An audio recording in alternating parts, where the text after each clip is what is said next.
do a quick check. Engineers in the house? Quick raise of hands. Okay. Product managers in the house? A few of you. Any designers in the house? Okay, I do see some of you. Entrepreneurs in the house? Amazing. Any venture capitalists in the house?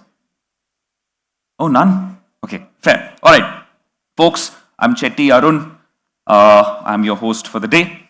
For those who don't know me, I've been a part of Razorpay since the inception. I was the design head earlier, and I'm currently the culture head. So before I got the job of emceeing the entire stage, I went to ChatGPT and then quickly wrote down, give me a joke. It simply said, Chetty, you were pushing pixels earlier, you're pushing people now. That wasn't funny, I know. Fair. All right. Whatever launches that you've seen at the Disrupt stage, they were cool, right? But the thing is, all these amazing products, they don't get built on their own, unless we figured out some AGI, which we did not, by the way. So there's something that's running all of these products, right? That's basically all the brilliant engineers that are there at Razorpay and all the technology innovation that we've been doing. So this is the 6th edition of Razorpay FTX. And this is the first ever time we are doing a very dedicated tech stage. And the reason is to talk about just technology all throughout the day. And folks, for the entire day, we have 25 plus speakers. There'll be CTOs, CEOs, CIOs, entrepreneurs, VCs, and even bankers among you. So expect a lot of deep dives, expect a lot of demos as well. With me, I have the Razorpay engineering team to take you through what happens at Razorpay, how things are built, what exactly is the architecture at Razorpay as well. So do expect a bunch of demos on that. So to get started on the day, I'd like to welcome our Chief Technology Officer, Murli Brahmadesam, to give all of you a small sneak peek under the hood of what runs Razorpay's technology. Over to Murli.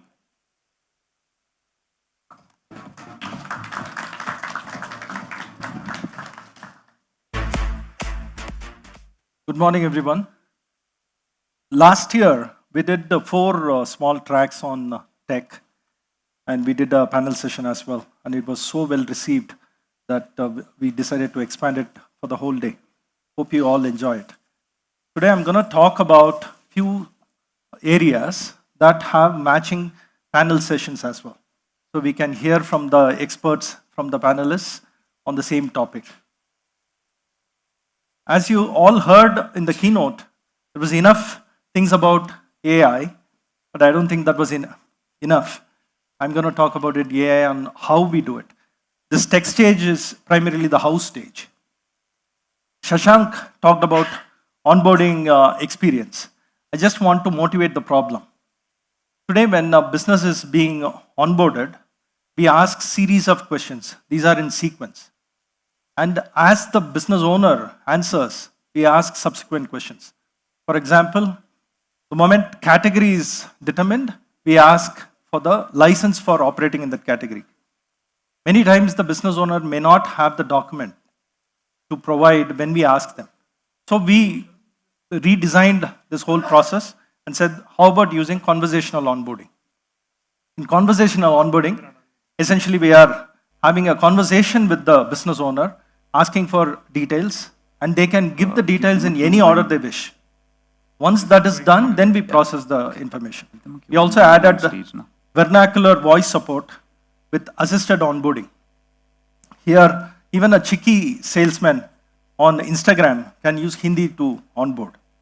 In the back end, we take all the documentation, use GenAI, we process the document, we do some conversational search to figure out whether the information that is given by the business owner is in the document so that we can accelerate the KYC process. After onboarding, as Shashank talked about, we had launched Ray last year. We continue to invest a lot more efforts on Ray. For example, contextual support is something that we have added. Imagine you are in the dashboard where you're looking at a pending settlement. Previously, you had to cut paste that settlement and then ask for details. Now you can just hover over that settlement entry and then you can ask the question. We also added a lot of insightful dashboards. For example, for our payout customers, you can get to know all the categories in which the payouts are being spent.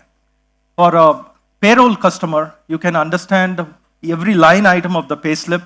You can ask why it is changing month over month and so forth. So the GenAI has really helped us in showing Ray across all the dashboards. For engineers particularly, this topic would be very interesting. I'm going to share how we approach this problem, which is the developer productivity. As you have seen, a lot of improvements have happened in terms of code assistance. Typically, it takes more than 2 weeks for a developer who joins the company new to understand the Razorpay ecosystem and start developing. We put together all that knowledge into LLMs so that the developer can start coding very quickly. We also added a lot of code reviews through LLMs so that it becomes easier to code review. So all our tribal knowledge has been codified into the LLMs. We also found opportunities to write unit tests very fast with LLMs. Now we have expanded these tools across all the packages so that our regressions are minimized.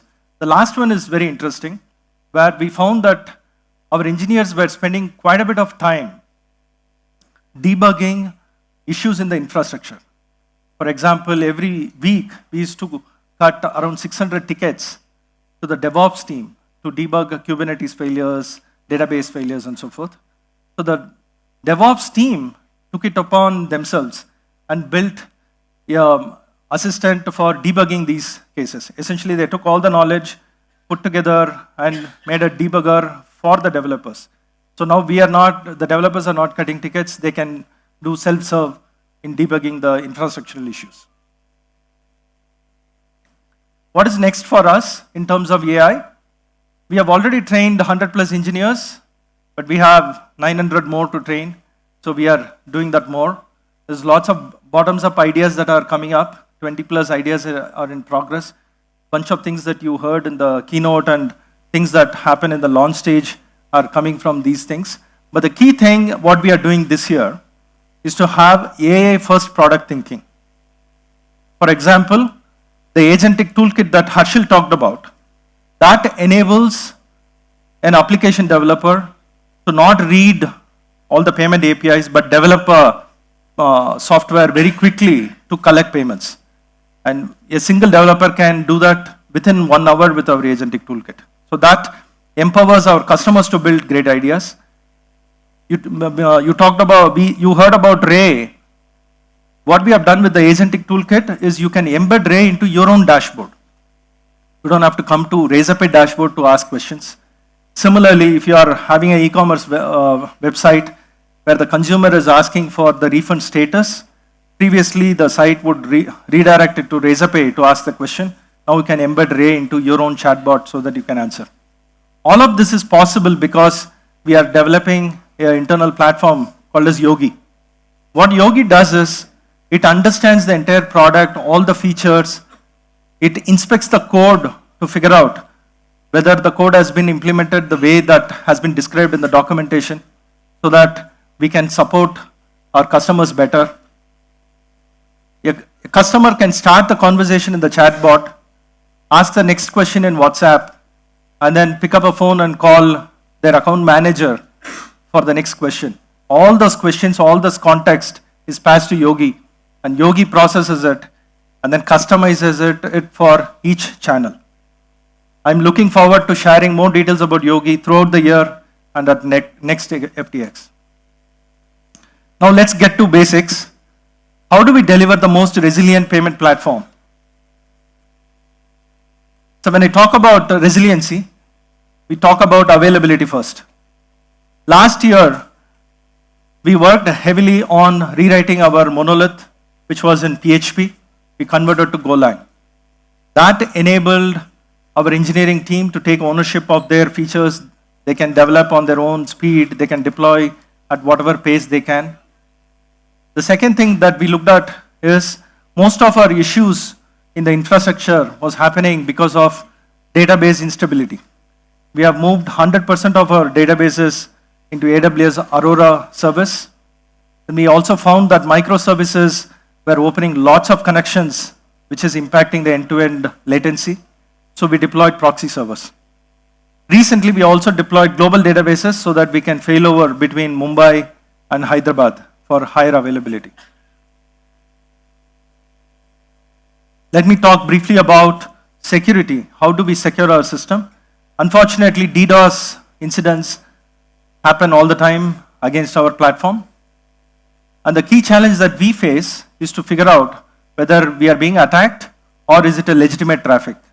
For example, there could be a big sale event or IPL game where we have to figure out that this is actually not an attack, it's just increased amount of volume. So we have built merchant level AI models to quickly figure out whether it is a legitimate traffic or an attack. If we determine that it is an attack, we use granular rate limiters across our stack. For example, we update our firewall, we update our load balancer, API layers and so forth, so that we can have defense in depth. So for the last 18 months or so, all the DDoS incidents have been mitigated automatically. By the way, we have open source bunch of this, and I'm going to talk about it in the open sourcing section. Let me talk about transactional risks. I've listed few types of transactional risks, like phishing, identity theft, chargebacks, and so forth. And we also see a lot of card testing that is happening in our platform, wherein stolen credit cards are being tested in our platform before being used for frauds. What we have done is built several AI models to identify these type of novel frauds. For example, chargeback is very interesting, where a consumer can collude with a merchant, and the merchant gets a settlement, and the consumer comes and asks for money back. So we have built AI models specifically for those type of cases also. And as things are evolving constantly, we cannot always keep AI models up to date. So we have a risk operations team, which manages scalable rule engine, which has 400 plus rules. Because this human is involved, we have a maker checker program as well, so that we can constantly audit. The main keynote, Kilan talked about magic checkout. I'll just motivate the problem. 30% of the e-commerce orders in India suffer from return to origin, wherein the customer places the order, chooses payment on delivery option, but when the product is delivered, they refuse to pay. So if you're a small startup, imagine 30% of your inventory is just shuttling between fulfillment center and the consumer. What we have done is we have built AI models to figure out whether a consumer is likely to return the order. If we think so, we give that information to the merchant, and the merchant can configure payment methods so that they can collect payment upfront, or at least partial payment upfront. Because this is a trade-off between potential revenue and RTO, we have an experimentation platform that merchants can use. And with all of these things, we see RTO reduction by 50 to 70%. I talked about availability and resiliency. How do we scale? Last year, we spent quite a bit of time in defining and re-architecting our services into cellular architecture. We already went into microservices. What cellular architecture allows us to do is to create a unit of deployment with minimum service dependencies. And this has allowed us to launch to various regions very quickly. For example, we launched in Malaysia. It takes less than 3 weeks to launch into a new region. We also re-architected our data architectures, wherein the data residency laws can be honored very easily. We have done quite a bit in terms of the API layers, which we are also open sourcing. I talked about scalability, availability, but this is something that most engineering teams would be faced with in terms of cost reduction. In the last 2 years, our business grew well, 120% growth, but we also managed to reduce cost. So I'm going to share a few ideas on what helped us to do that. First thing is cost awareness. We made sure that every engineer has access not only to the service dashboard in terms of the health of the service, but also the cost of the service. Whenever a feature is being added, we review it to make sure that it is not being over-engineered or it takes unnecessary dependencies. We also found that managed services from AWS reduces our cost and also operational cost. And finally, we automated a lot. How much ever we try to use auto scaling, there may be overages. With automation, we can catch it quickly and address it. And that is how we have been able to achieve this 75% cost reduction. Okay, I talked about basics, which is a lot in terms of handling the huge payment volume that we face. How do we maintain our innovation mindset? I want to share a couple of ideas. First one is hackathons. At Razorpay, we do 3-day hackathon every year. And in the last 2 years, we expanded it beyond engineering and product teams. Last year, 648 employees participated across business teams, marketing teams, customer success teams. These are the teams that deal with customers and they know the problems, but they may not be able to solve it. So engineering team partners with them, understands the problem and solves it. Last year, 121 plus ideas were shared. 60% of these ideas have been shipped already. So I really encourage to expand hackathons to beyond engineering and product families. We also did one more thing, which is we set up a small lab. It comprises of 5 employees, small team, big dreams. And the charter is to go innovate in the payment space and should not be afraid of failing. 15 plus ideas were tried, 50% was in AI. And some of the things that you see in launch stage and also in the keynote, the one-click, the co-pilot came from this labs team. They were the first team to embrace AI technologies. There is a bunch of projects that they have showcased on POS. For example, enabling students to pay with parent supervision using wallet and POS. It's a cashless payment solution that students can benefit. All of these things came from labs. I did touch upon contributing back to the community multiple times, but let me share some data. We have shared 53 plus repositories to open source. You can easily find them. And we have shared meaningful ones. For example, our entire design system called as Blade that is used to design our entire app and all the websites is open sourced. We have a dev stack that you can use to develop software very quickly in the cloud native way. We have several DevOps tools that I talked about that are there. There are security related projects also. We really embrace FOSS and we contribute back also. And our engineers participate in various conferences. We write blogs. Last year at FTX, we launched Freedom Finance Stack. Freedom Finance Stack is something that is meant to help banks and financial institutions to leapfrog in terms of innovation. We open sourced our ACS. It's the world's first open sourced ACS that is used in the credit card processing. Few weeks ago, we open sourced Suraksha Shield. This is a threat intel service. I talked about DDoS attacks where we need to understand the infrastructural threats. We mine the dark web. We also get information from our own production service. We collate all of them and publish to a central repository. We have given the code that manages the firewall, managing the API layers, managing the load balancer, all of that is there. So the idea is if we identify some threat, we want to share it to the central repository so others can also be secured. Together, we are safe. That's it. Thank you.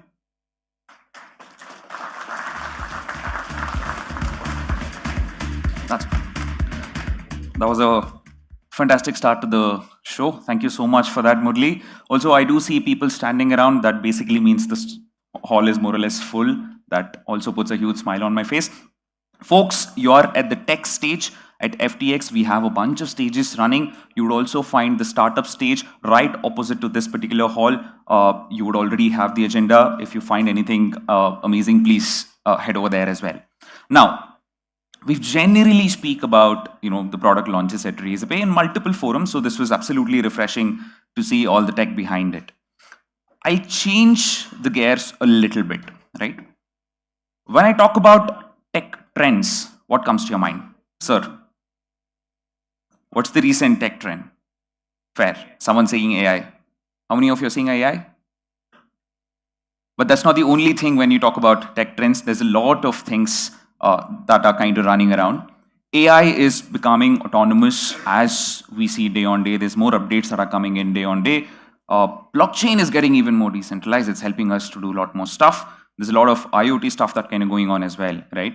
So the next panel that we have is to talk just about that. So talk about all the technology trends in 2025 that you should look out to.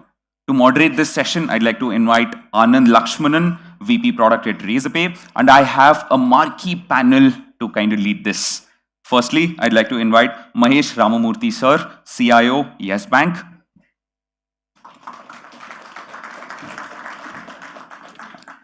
Anyway, sir. Yeah. Naveen Doshi, Director of Engineering, GPay. And Saurabh Arora, co-founder and CTO at Plum. Put your hands together for this panel, folks, and also put your phones on silence. I am excited for this session. Thank you so much. Over to you.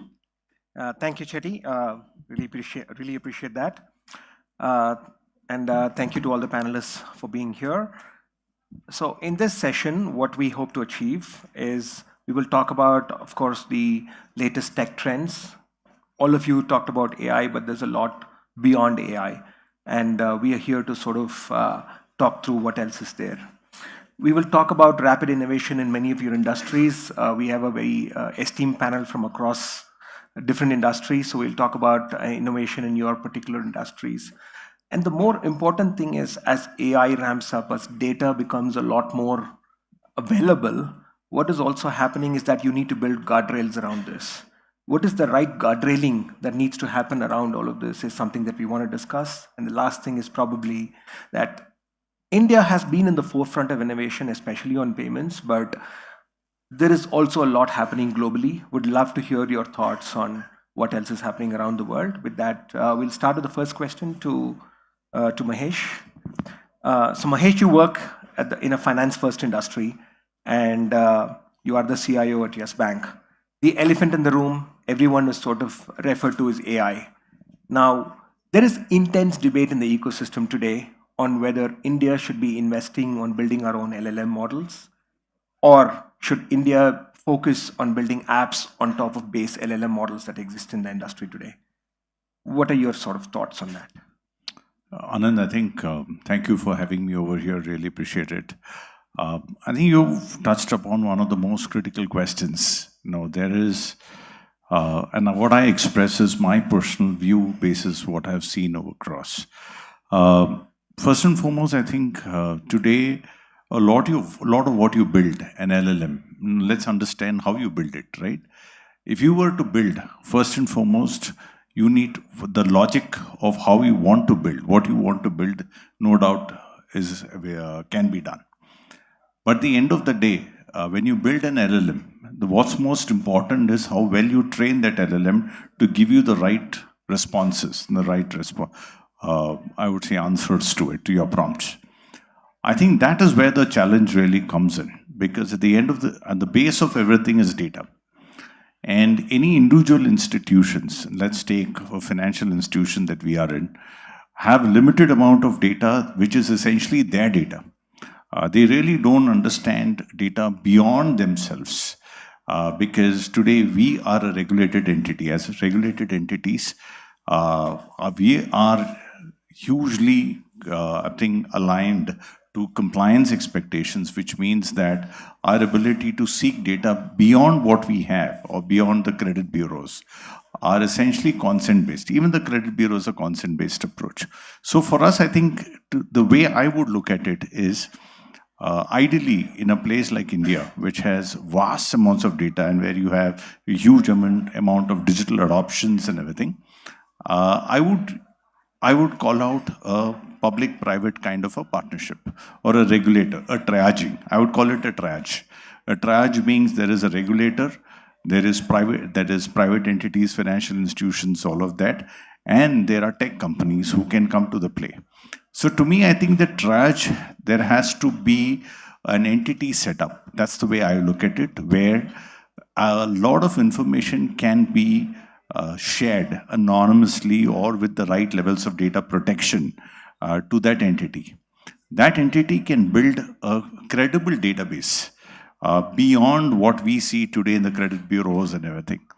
Once you do that, once the data is available and the data is getting, I would say, rightly populated, the structure is available, the training comes in well, your ability, then each of the front end, which is where I would call it the banks or financial institutions or insurance industries, every other industry, in my view, will be able to write their models on top to be able to extract and use that information meaningfully. So to me, the answer is not about just building an LLM. I think we have enough and more tech talent and the tech powerhouse that we have. The competency exists, but giving the right responses, building out the right view, and making it unbiased due by the right levels of training needs a much more larger partnerships. So I think the way I would respond to it is twofold. One, such things required a fair bit of regulatory, I would say, oversight. Framework, I would put it. That framework essentially is a public-private partnerships, which essentially is building a lot of the data from various different touch points. The usage of that can be fairly consent-based, which essentially is then consumed by the front end, which is like you said, the applications or various, where the right levels of models for usage can be built in. And then that can be used for your use cases. The use cases could be plenty. Right from the customer experience side to risk management side to product pricing, decision making, a lot of areas. So to me, I think that's how it should play. The right answer cannot be that every bank or every financial institution puts money in it. There's going to be a cost to it. There is going to be flavors of bias to it, which is not because it's not complete data. And it could create non-explainable situations for regulated entities, which could create brand issues over time. I think we have to be careful. So to me, I think I would play a fairly different role here and seek that kind of an intervention to be able to. And as a country, we need to have our own LLM, our own data mart, which essentially can be then used so that it is our sovereign property rather than looking at it from third parties. I think that's the way I would look at it. No, that's a very it's a fascinating way of looking at it. I do have one quick follow-up on this, right? Do you think we are headed in that direction? Are there efforts that are sort of going in that direction? Or is this something that you think it's out there in the future? From what I'm seeing in the news and what my interactions with a few of the regulators, I do see initial steps coming out. Yeah. But a lot of the focus is around building infrastructure. Now, you recently seen announcements of building infrastructure. But I too believe that it is not going to be far because there are going to be stumbling blocks learnings where the regulators, SEBI, IRDA, or for that matter, your RBI, everyone coming together to say, how do we really build this together? So in the next 12, 18 months, I can see some significant call-outs coming here. And building on top, how do we do it? Like I can just take a quick thinking right now is, can a credit bureau who's used in the banking side, they have enough and more data, but on one side of the story.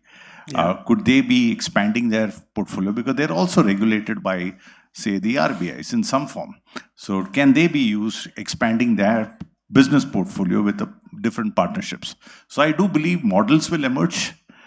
For sure, business models will emerge and regulations will come through.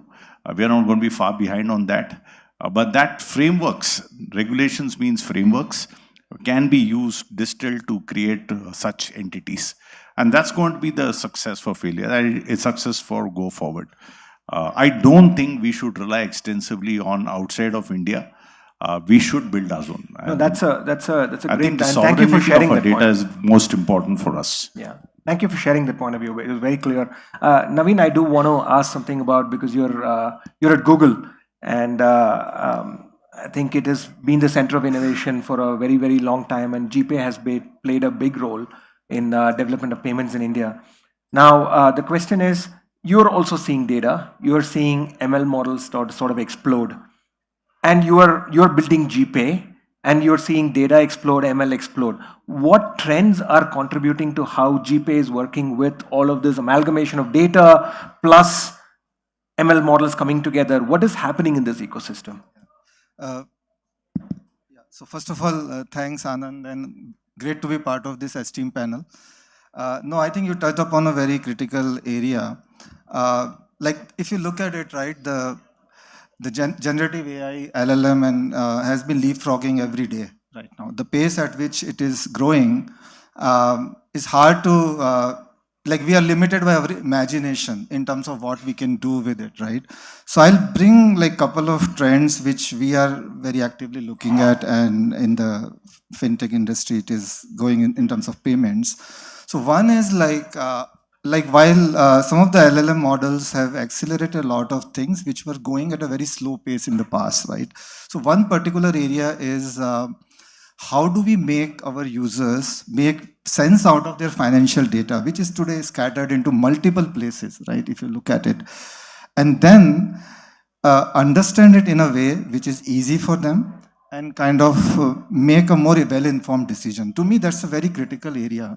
And for example, one of the things generative AI can very well do is it can assimilate data from different sources, individual data, as well as what is publicly available in terms of various financial products, and help a user to understand well in terms of, okay, what is a comparison of these products, right? It can summarize them. Today, this information is all kind of in various documents, which is kind of very hard for a user to understand in terms of like it is in agreement documents or policy documents, which is very hard for any user to understand. And also ask very pointed questions, which is very relevant for them in terms of, okay, if I want to do this, how is it, right? I'll give you an example. Like say today, if you want to take a loan, right? There are certainly few basic things like interest, tenure, everything. But if you look at the policy documents, they're fairly obscure and hard for any user to understand in terms of what is the prepayment policies, what are the repayment things change, right? If I miss a kind of EMI, and all that become very critical, right?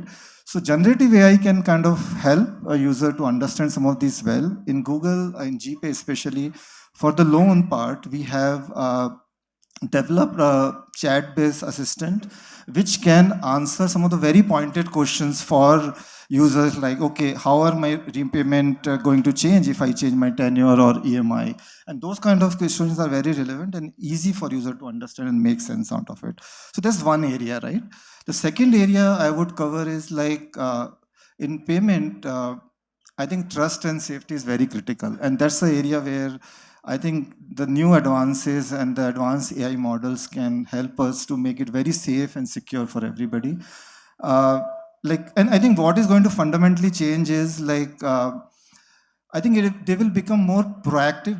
We are going to become more proactive about detecting fraud from different sources, because now we are living in a world of multimodal models, which are going to consume different forms of data from different signals and being able to process at a very fast stage, right?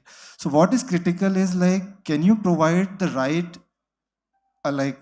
risks and safety features to a user at the right time and the right place in the product. Like, for example, if you look at Google Pay today, just before you're entering a PIN, it will actually warn, and it kind of goes through advanced ML models in the back end in terms of what's the latest threats, scenarios, and everything, and it will warn the user, okay, you are going to make a payment which is like insecure.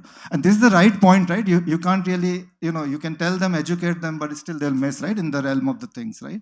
So that's one example of how we can do. Another example, right, again, this is a very hypothetical situation I'm talking about, is let's say a user has been socially schemed, right, in terms of like people call them and trying to do, what if in a privacy preserving way, the phone can listen to that conversation and then the interactions and tell the user that, oh, you are being schemed now, right now. I think these are the real-time advanced technologies which we can bring now with the power of LLM. No, fantastic. Right? No, thank you. So these are some of the examples, right? Yeah. Thank you so much, Naveen. I actually want to sort of bounce off that, right, and probably bring Saurabh into the picture here.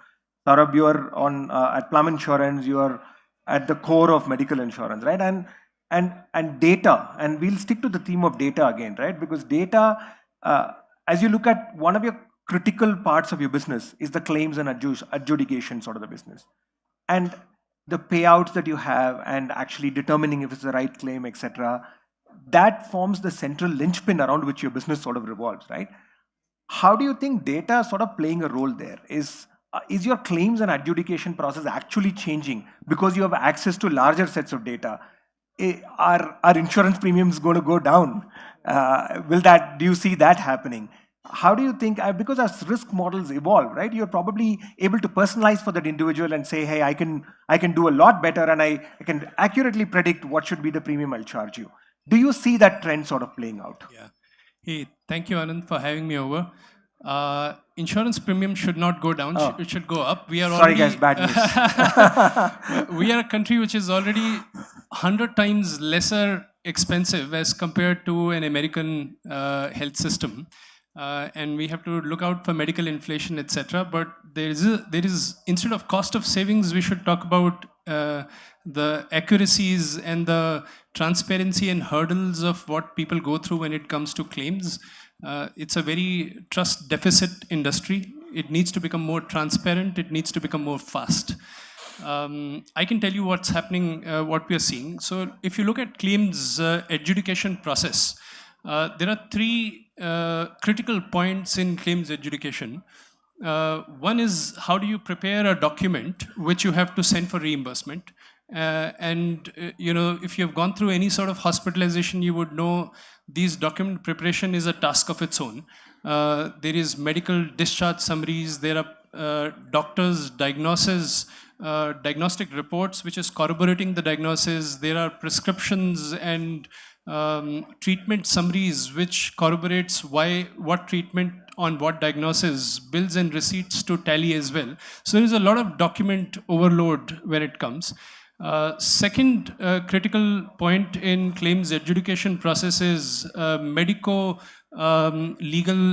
sort of admissibility, which is that if this is a this is a diagnosis and this is a treatment, is this the right treatment to that diagnosis? And this is done by a team of doctors today. The third is, if it is admissible, basis on the terms and conditions of a policy, what line items are reimbursed and what line items are not reimbursed, right? So it's a quite a lengthy process in reimbursements of claims today. Traditionally, the adjudication, especially from a document deficiencies, is built on OCR, and these documents could be, and today, especially in India, we are early in our journey of digitization of documents, especially when it comes to healthcare. So you would have tier 2 towns, hospitals writing in hand. So there's a lot of handwritten prescriptions, discharge summaries still done by the doctors. The names could be mismatched, whether the patient name is misunderstood by OCRs with a doctor name. The bills of line items could have wrong interpretation of what is their bills and what are the receipts and what are those amounts. What we have seen is, and when you build on these OCR tech, these are rule-based engines. They become very brittle over a time. Any sort of changes, unseen, structured of receipts, bills, discharge summaries, there are infinite ways to represent them. They all make these systems very collapsible. And what happens is that most of the claims go to human adjudication and the machines are not able to do the job. In the last couple of years, we have seen LLMs especially taking up a lot of OCR load. We are seeing when LLMs have an understanding model, which means that you don't have to write regex rules and very brittle codes of lakhs of lines of systems which are not scaling. Instead, you could do a natural language based rules. You could say, if the name, first name and the last name partially match, or interpret that Anand Kumar is also A Kumar. Figure out who is the doctor in the prescription summary, identify what is the diagnosis happening, corroborate that with a treatment which is happening. So there is what we are seeing is complete collapse of what we have done with OCR so far, and then rebuild much simpler, much scalable systems where rules are now natural language. So this is one example of what's happening at the adjudication for document So deficiencies. I just want to follow up on that. I know you have probably other Yeah. examples to give. Yeah, this is but one more on that specific example, right? When you say LLMs, right? And when is it that you're borrowing the base LLMs, going back to his question, right? And then you're building applications on top. Is that how you're viewing it?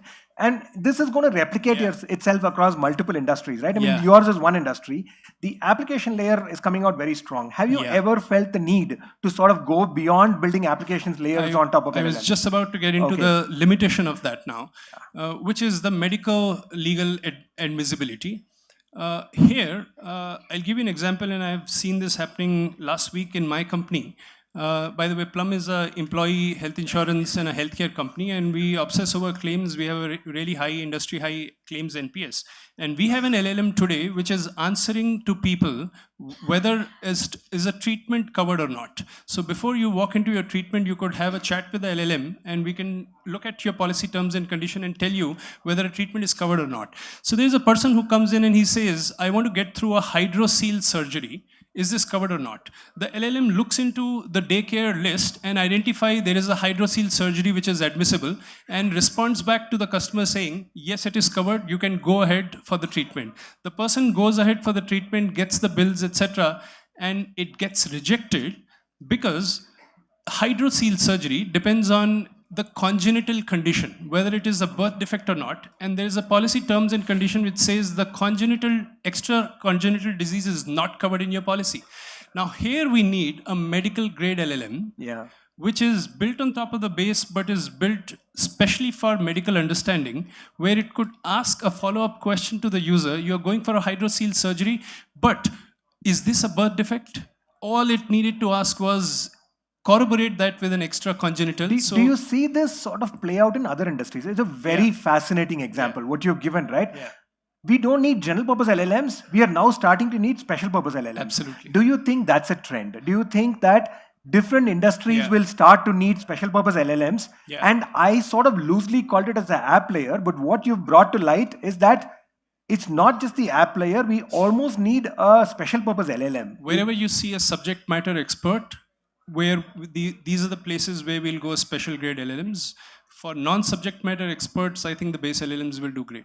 Got it. Sorry, are you at a liberty to disclose what LLMs you use? It is open sourced, or is that something which is proprietary to you? Yeah, I think every person every teams who are looking at their use cases, they need to evaluate all the foundational models.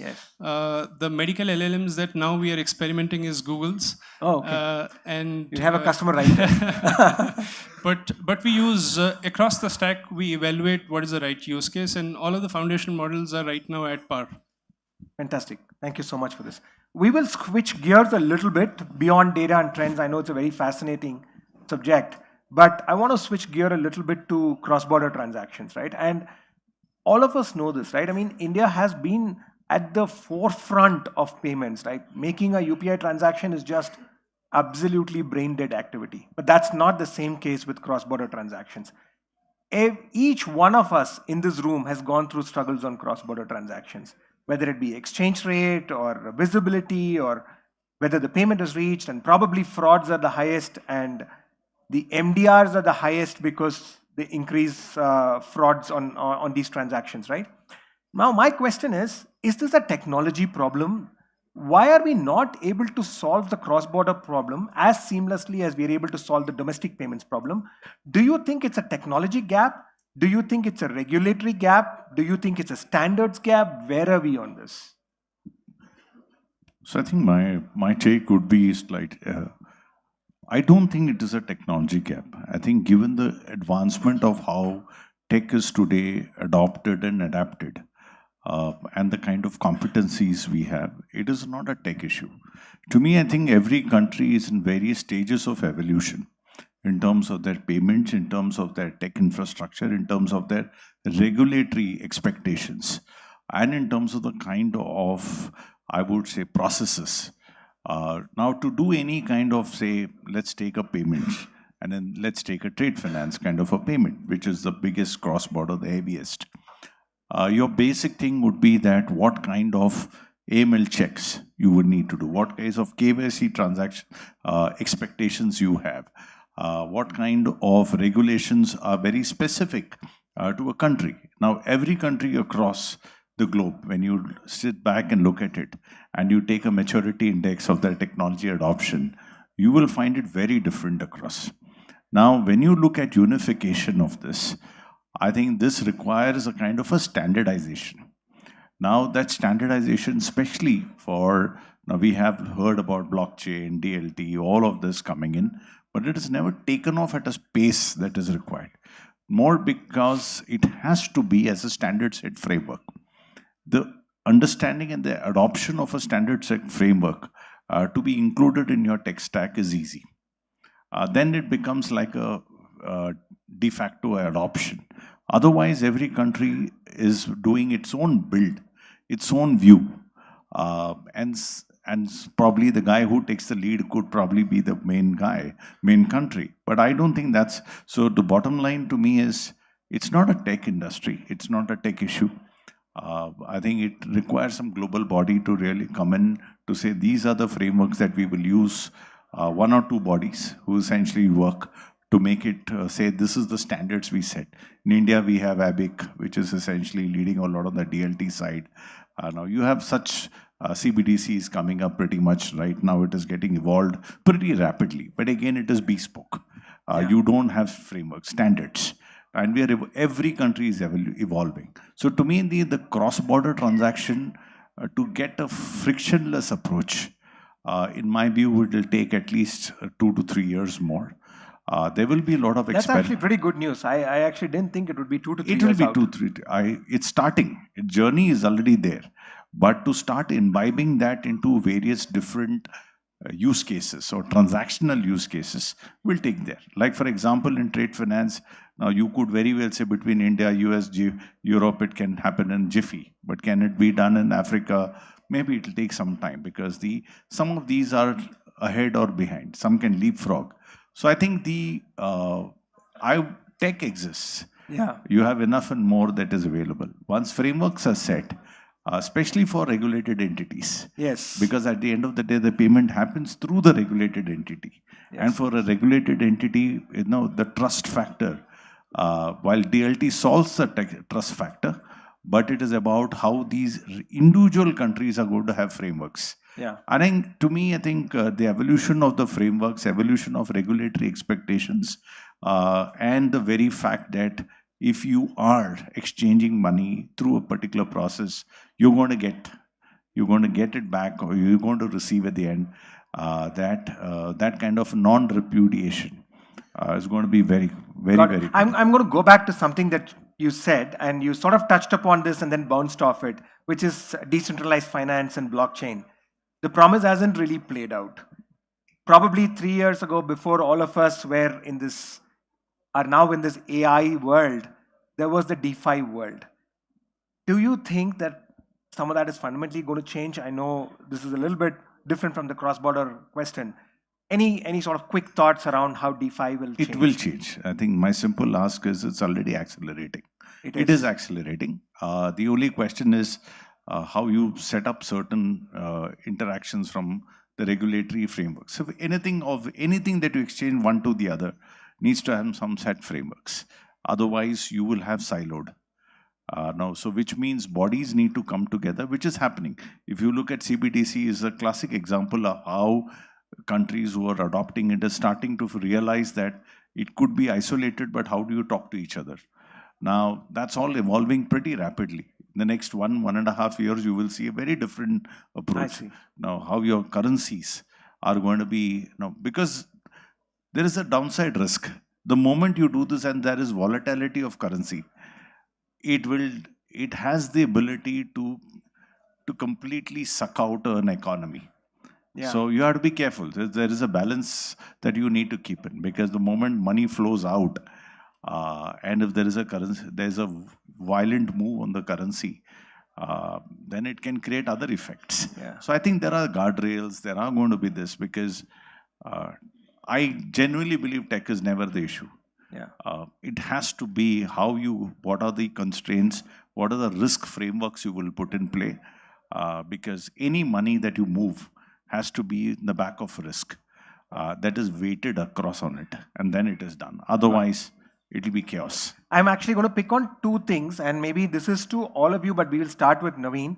We talked about guardrails, we talked about risk. That's how sort of what you referred to. I want to sort of pivot off that, right? Data is exploding, and we know that a lot of changes are happening, but we need to build the right guardrails, because then it becomes a very sort of loosey-goosey sort of system in which a lot of things can fail, risk starts escalating, right? And cyber security becomes a very important sort of concern.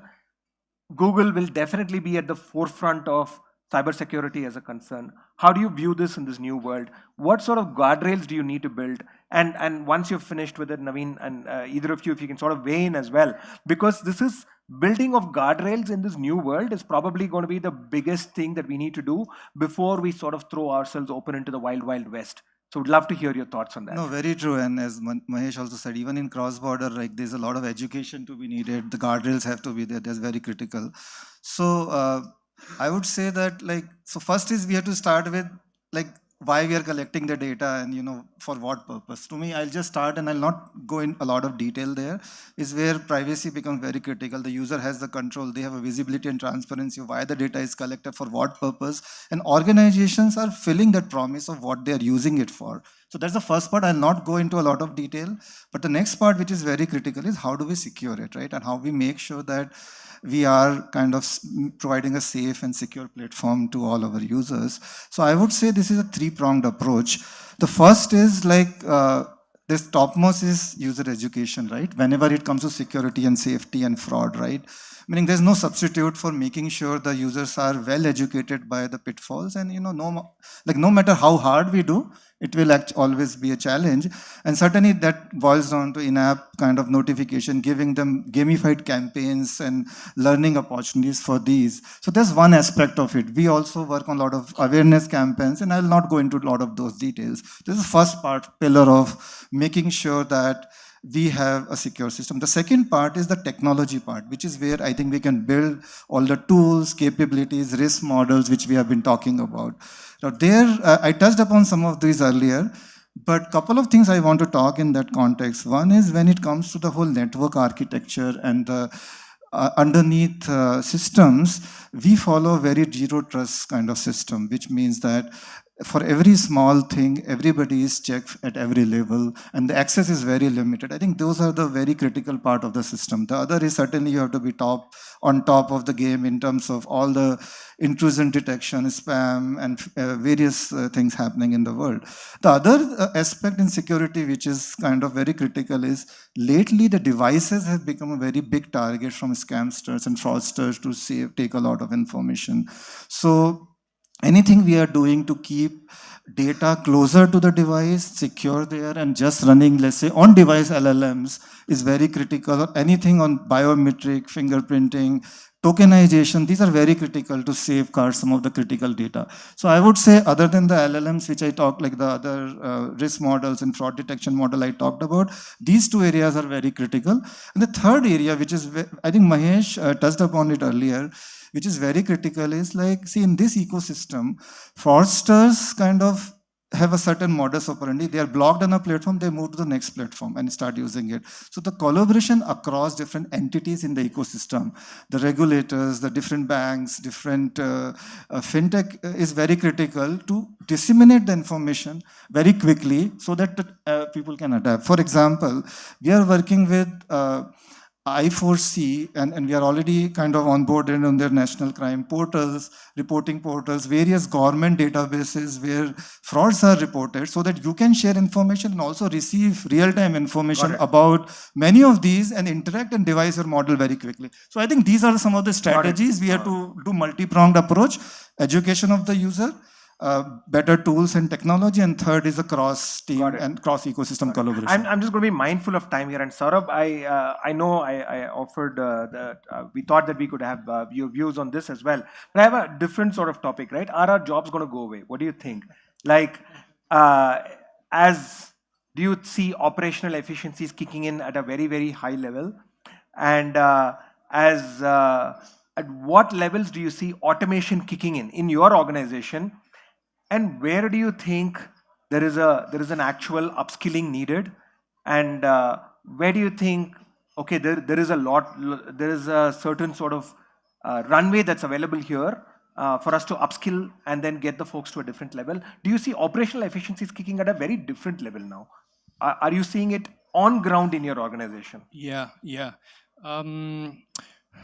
The way I would think about is that one, just building upon how what I was sharing earlier, is that you would start seeing L1s and then subject matter experts.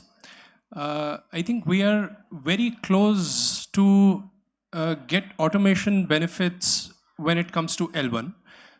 And if you see how the current engineering systems are getting built around automation, one is for L1s, you don't need a lot of deep understanding of SOPs of your organizations or allowing for these technology to access a lot of internal toolings to give answers for L1.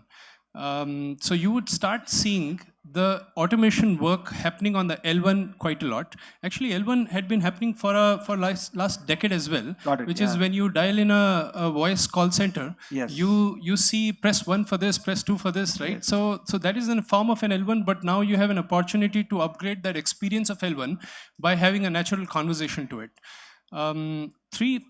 Two, three areas where Plum is, how we are looking at is when you look at sales efficiency, you look at marketing efficiency, and you look at customer support efficiency. So today, we have a lot of L1 work happening in the customer support already, where implementations of LLM that we have around Policy GPT is answering about 30% of our support queries. I see. It is routing for L2 support queries back to subject matter experts, and there we have like detailed SOPs, access to tools for our internal teams, especially there are right tools when you're doing support resolutions.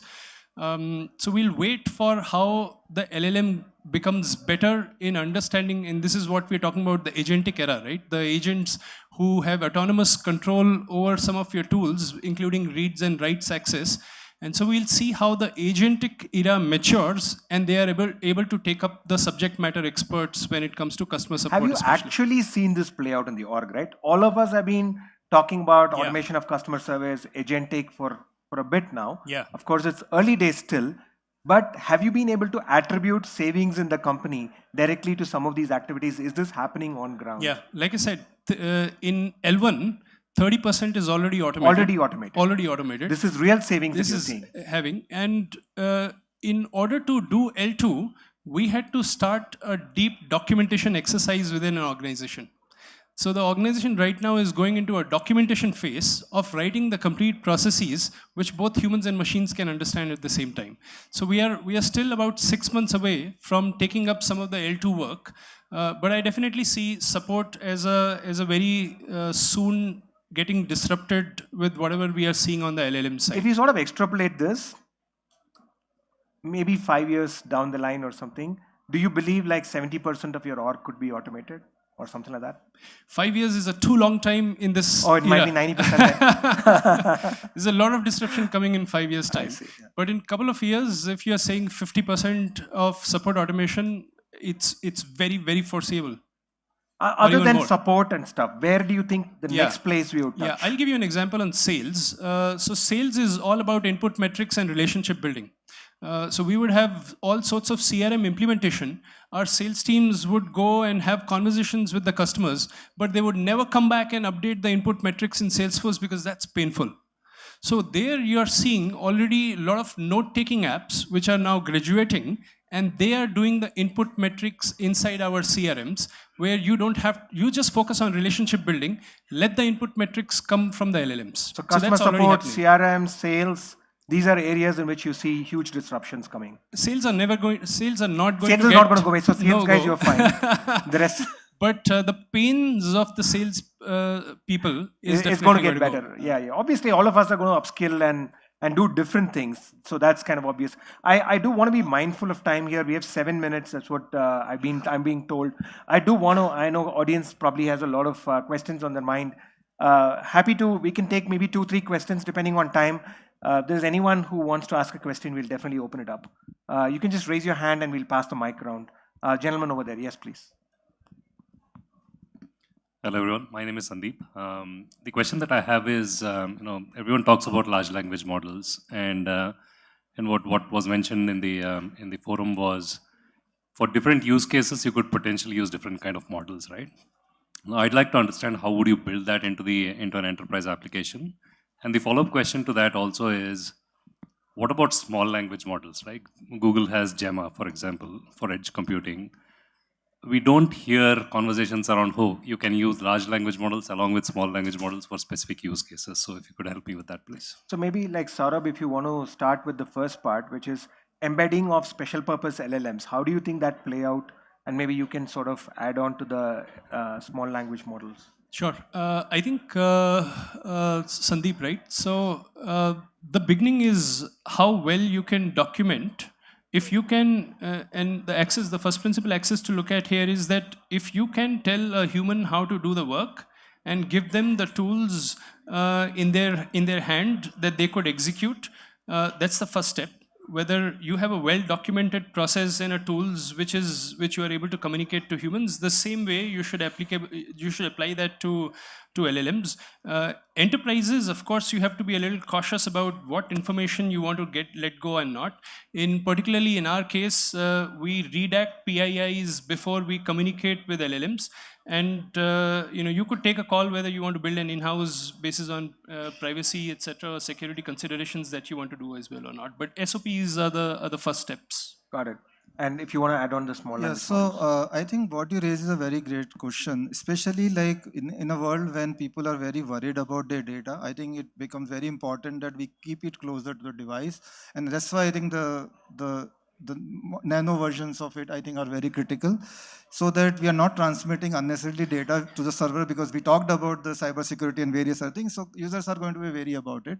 So I think it will be a combination, like if you can process on the device and just transmit only the relevant signals or anonymized data, which is completely taking care of PISP, I think it will make it a lot more safer. So I think that combination is very critical, I feel. Yeah. Thank you, Sandeep. Do we have any other questions? Yes, gentleman over here.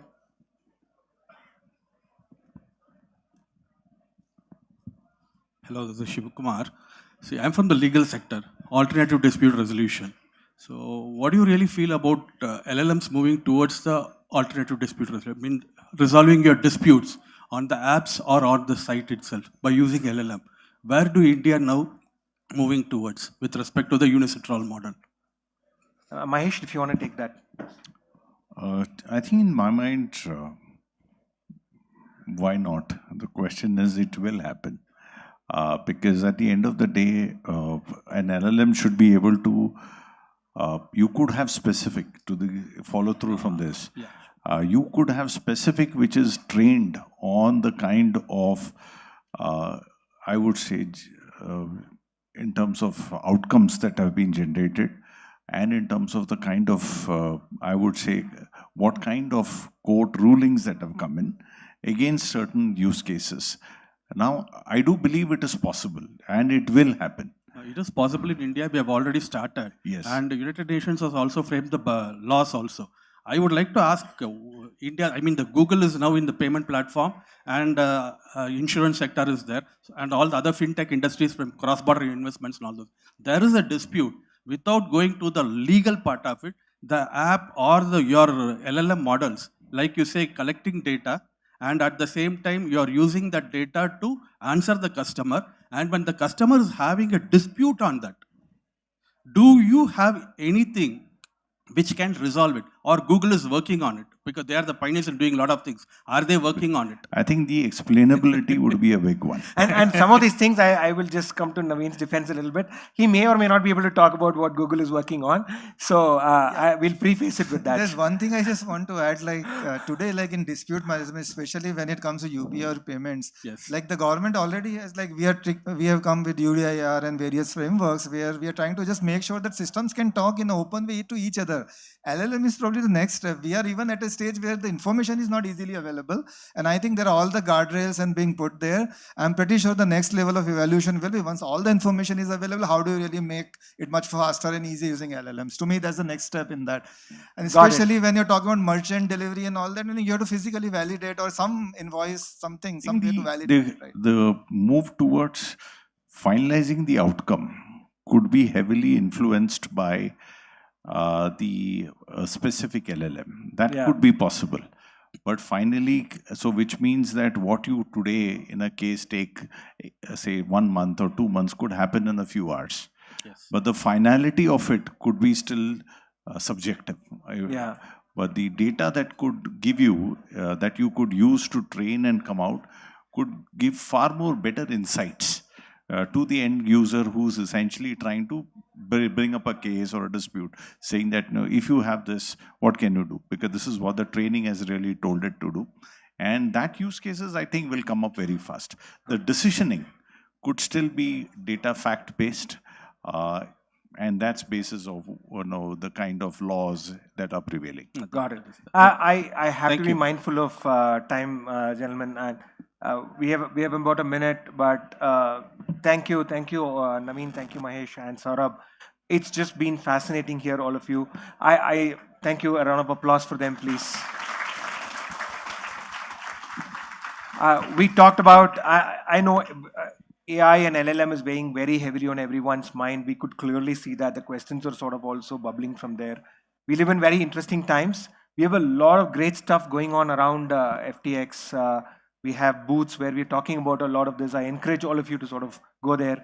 And if some of these gentlemen are available for a few minutes after, maybe you can ask some questions as well. Hope you can sort of do that. But thank you so much for your time. I think we are at the top of the hour, so appreciate all of your time and presence here. Thank you.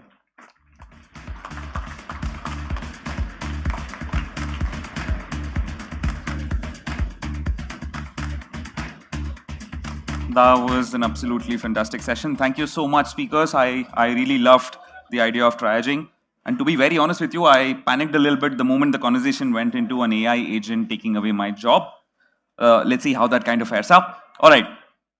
Folks, as I said, we are at the tech stage. Before I announce the next panel, I also want to take a small moment to announce what's happening at the Disrupt stage. There's a very interesting conversation that's going on over there called Conversations and Commerce. It's a fireside chat between Shashank Kumar, the co-founder and MD of Razorpay, and Sandhya Devanathan, Vice President India at Meta. Let's come back to the tech stage, right? Developers in the audience, again, if you can just raise your hands, I just want to gauge. Fair enough. All right. So the topic that we're going to start is something that's pretty close to my heart as the culture head. If you ask any developer on the floor a very simple question, which is, where do you want to spend most amount of your time as a developer? Unanimously, almost everyone will answer that you want to spend most of your time coding something. But that's really not the reality as of today. And that's exactly what the next panel is going to talk about. And we are naming it the holy grail of developer experience. To moderate the panel, let me please invite Kamlesh Chandani, Principal Front-End Engineer from Razorpay. And I have an amazing set of panelists over here. Let's invite Madhusudan Shekhar, AI CTO at Google, Mani Chandrasekharan, Enterprise Technologist at AWS, Manoj Agarwal, Co-founder DevRev. It's an honor to have all of you over here. I'm personally taking notes from this session. Over to you, folks.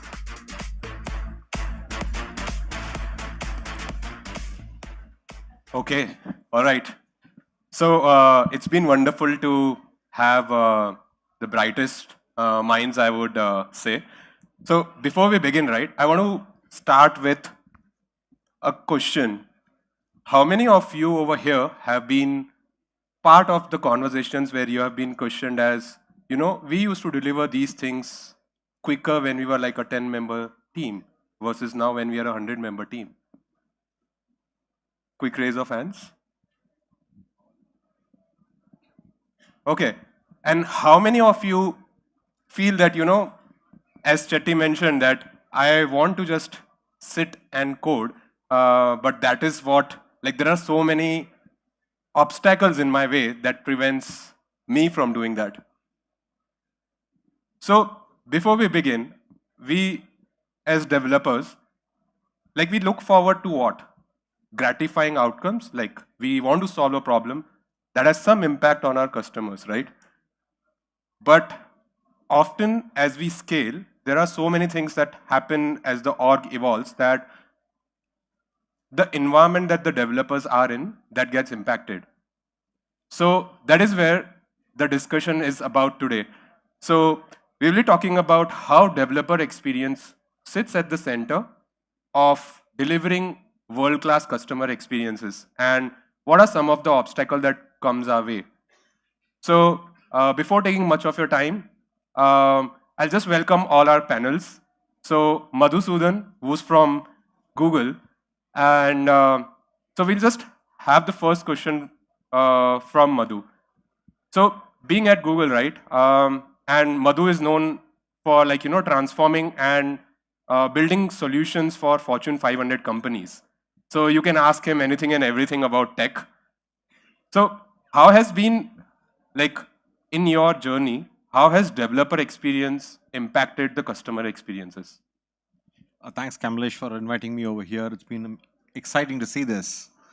At the end of the day, definitely, right? I mean, it's actually a fairly obvious thing. Like when you have, good developer experiences, the amount of effort that goes towards building great products becomes a fairly natural outcome. I mean, developers are able to put in the right amount of energy, the focus that's required, build the empathy for the customer, and then be able to deliver the right set of outcomes, right? And you can see this across a number of places where you see developer experiences prioritized in organizations.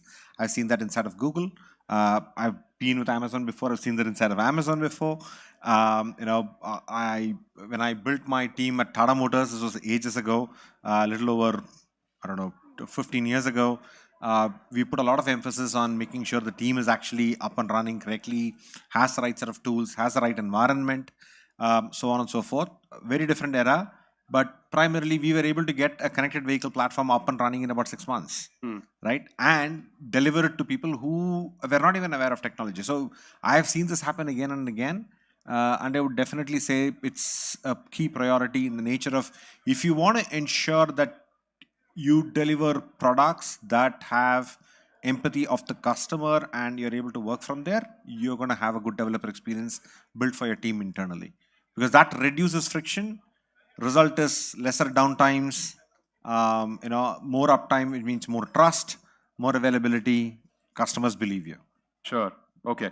So the next question is for you, Mani. So Mani is known for he brings a wealth of knowledge because in his role he speaks with a lot of CXOs, architects, developers, consults them, advises them and guides them on how to scale the orgs. So according to me, developer experience has 4 key pillars. The primary is the tools and infrastructure that a developer needs, and are they enabled with that. The second is the cross-team collaborations, like how often they are able to do cross-team collaboration seamlessly.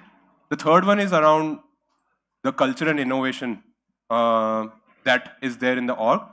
The fourth one is around how basically we are enabling the developers or how we are growing them individually, right? So based on your conversations, how different orgs or how different scale of orgs, they react to developer experience, and how have you told them the positive sides of it? Sure. Thanks, Kamlesh. I think thanks for the opportunity, and also thanks to all the audience. I know this is before lunch, so a big sacrifice on your part, I think. So to answer your question again, Kamlesh, so I depend, so I've been with AWS/Amazon for now more than 8 years now. So a lot of things that we have, what we call as the culture within Amazon, also kind of percolates down to all my customer conversations, right? I mean, knowingly or unknowingly, right? So again, to answer your question, while those 4 pillars are very important, but at the same time, I mean, the end of the day, people want to ship quality products, which are bug free, which meet the requirements, and so on and so forth, right? So in the sense that my take whenever I talk to customers are a few things. Some of them are related to how Amazon does things. I also speak to a lot of things like, for example, we have this thing called Amazon culture of innovation, working backwards. So we try to teach, from the culture side of things. For example, we have this famous thing that before we even start a product or a project, we write a press release. Okay, so that is our kind of our kind of a requirements doc. It's as if like, let's assume that I'm starting a product today. I write as if like, what is going to be my press release, right? So that kind of defines from there. That's the culture part of it, right? So then there are a lot of mechanisms that we also share with a lot of customers. Things like how big your team is, which kind of directly reflects to 2 pizza teams, etc., etc. So a lot of this are the culture side of things, coupled with the fact that end of the day, we also want to. One of some of the interesting statistics that we have seen, which is a little bit scary, is we have seen that a median developer nowadays is spending very less time writing new code. Okay, so some statistics like, for example, daily, what we have seen is a customer is only able to spend just an hour. Okay, the rest of the time is spent on a lot of other associated activities. I'm not even talking about water cooler conversation, smoking chai break and all, but they're spending a lot of times on other stuff, which we try to quantify it and make sure that, whenever we do an assessment kind of a thing, we are able to reduce that, and end of the day, they can ship products faster and quicker and clear your backlogs well, right? So these are a few things, cultural and mechanisms plus toolings. Okay, that's a good insight. So how or what is the general resistance about developer experience, or do you think it's an awareness problem? So it's both. I think it's also a combination of multiple things. I think people are now aware because social media, etc., etc. I think it's just that people have become very risk averse. Okay. So they are they want to resist things. They want to do things the tried and trusted way because they just don't want to take risks. Some of them, right? Of course, the startups and others are in a different league. They want to, break things and, ship faster, right? But from other medium-sized to larger companies, they tend to be more risk averse. So the goal would be to kind of make sure that they can experiment at the same time, not fall flat on their face. So how do you explain developer experience to, say, a mid-staged startup? Like, how do you explain them what exactly developer experience mean? So again, there's no one rule kind of a thing. When I talk to the CXOs or even at the architects and developer level, I see a kind of an assessment on where we could initially. The thing that doesn't resonate well with a lot of customers is when you have a very long cycle, you say, I want to do like a 3 months, 6 months proof of concept, introducing new tools or culture and stuff like that. So initially the goal is around quick wins. It could be as simple as, can I help them to improve documentation, right? That is, a big, you might know, right? I think you are been in the front end thing, people just want to ship code. They think that they're the only people who are going to write code forever, right? I think those kind of things. So easy wins first and then gradually get into the system. Wonderful. Okay, coming to Manoj. So before I ask my question to Manoj, how many of you have heard about DevRev? Okay, few. What intrigued me about DevRev at the first glance is the name. The name says Dev is developer, the Rev is the revenue part, which is customers. And the name is baked inside the tool. So, how has been, so Manoj has been working with, he used to work with Nutanix before, which is a company known for the highest customer NPS of 92. And how has been your journey of codifying a lot of these things into DevRev as a tool? Because I think often developer experience sometimes comes as subjective thing or maybe very qualitative rather than quantitative. So how have you quantified those things into the tool? First of all, thanks for having me here. I'm super, super excited to be here. I know that many of you are looking for lunch. I thought it was already lunchtime. Like that's what happens in the US by noon. It takes you lunchtime. So thank you for being here. Our previous company, Nutanix, I don't know if you have heard about this company. I joined when we had 50 or so developers. And when I left with Dheeraj Pandey, who is also the founder of Nutanix, we started DevRev in 2020. We were around 2,200 developers worldwide across 9 different offices. At every year that we were growing, our Net Promoter Score stayed consistently above plus 90. For some of you, if you don't know Net Promoter Score versus the customer satisfaction score, CSAT, when you give a score of 8 out of 10, it's like 80% customer satisfaction score. The same score, when you give it for the Net Promoter Score, it's considered 0. So if you gave anything below 7, it's considered negative score. So number goes from minus 100 to plus 100. So on that score, and we often wondered, like, what did we do different compared to the rest of the world? And is there a way to codify that and bring it to the world? So that was like one insight. And it all came down to like what customers are seeking. And when customer comes to you like with their problem, whatever that you have given them the, let's say, product, it has to work obviously. When it doesn't work, does it feel like to the customers that this is the only thing, you are the only customers that I got in terms of the treatment that you do to the customer? Now, how is that going to happen inside the company?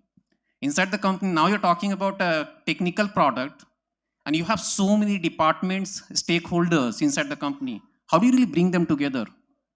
How do you really share the information? How do you really go and prioritize that? How do you really get to the right people in the organization to be able to go and solve that problem and get back to the customer? Now, we did that at Nutanix. It was very, very expensive. Now, I'm sure that many of you, all of us actually experience this. You get to the meeting, you have people who are coming to that meeting who has, like, we call it the title, biggest title, with the loudest voice in the room, kind of making the decision for you, right? And I often wondered, was it because of that title and loudest voice, or it was something else? And at least my assessment was, it was the information asymmetry that existed. That person brought a different information on the table because they have access to that information. Not every single person has the access to that information. So is there a way to bring this information in a system through which that at least the people in the room, if they had the information symmetry, will they make the same decision without that person in the room? So that was like one core insight that we had, with which like we thought that this is something that we should go and solve for. And the other part of that was like, when you look at development side itself, engineering, in 2020, we were doing around $1.6 billion in software revenue. And for that, I was spending close to $400 million just in the R&D alone. So 25% for a technology company kind of makes sense. And to really answer this very, very basic question is, how much of that money was going for my current customer, things that I'm building, how much of that money that I was spending for future of the business. It's like, okay, new verticals, new market segment I want to grow into. And the third category was just to keep the lights on, bug fixes, code refactoring, tech debt removal, something that people call it in the maintenance category, right? And that's the third category. And there was this fourth category that I was more interested in to understand, which didn't belong in these three categories. And which simply meant that if I could find that, I can simply kill this, put people over to the first three category. At least my sense was that it was probably 30% belonged in that category. It's just hidden inside. It's not that developer wants to work on those things, just that they don't even know what they're working on, it is useful thing for the company or not. So when we think about the developer productivity or developer experience, it's also about removing all of that noise. How do you really bring that kind of information even in front of the developer? Like obviously tools and systems that we can talk about it, but the core mission for the DevRev then just became the Dev and Rev here. Basically, how do you really bring them together? How do you really even propagate that information all the way from customers back to the people who are building it? And when they build it, how do you really bring it back all the way back to the customers, close that loop with the customer? That's wonderful insight. I think Yeah, so I think majority of the times what happens is, as you rightly pointed, that we build things looking like the way legacy tools have taught us is like everything is put as like a task. You just finish the task and move on. But getting that sense of gratitude for a developer is what sparks the fuel of a developer, and they become like a 10x developer. So coming to the next question, in this like world of AI, right? How do you, like, this question is for all three of you. How do you rethink developer experience? Okay. AI to us at Google is primarily an ability to accelerate what the developer workforce is. I'm going to add on to what Manoj was talking earlier, right? That fourth bucket you're talking of. So one of the things that we have invested at Google for a very, very long time, and we've published a ton of papers on the subject, is around developer productivity, measuring this, understanding what this is. So productivity is only one of the angles in the overall developer experience. You know, what is the throughput they can give you, etc. And then there is like 400 odd metrics that we have published on what you track and how you manage this. And one thing that we constantly hear, and we run an engineering SAT survey every week, we get that feedback from the developers to understand what they like to do, whether things changed for them, whether the life is improved, so on and so forth. And in that, one of the things that we very clearly see is that developers want to develop, right? What they don't want to do is to do a lot of that fourth category of work. This could be attending meetings that they could not contribute to. They're okay to attend meetings, but there is a meeting, you just go sit and 4 other people are talking and then you come back out again, right? Or you did not have an effective contribution or receive any decent input back either, right? So things like this do happen in many organizations. So there is a whole category of work in that space that is something that they would like to avoid, right? So now when you think of AI, a lot of things, this thing is, what are the aspects that we can employ AI to remove all these kinds of categories? I'm not so sure whether we can, but somewhere in the immediate future, we could probably have a proxy developer go attend that meeting. That will make a lot more sense. But you know, a much more interesting scenario would be like, you know, do I have to write PR notes? Right? Can we generate PR notes? It's a very, very simple thing to do. Right?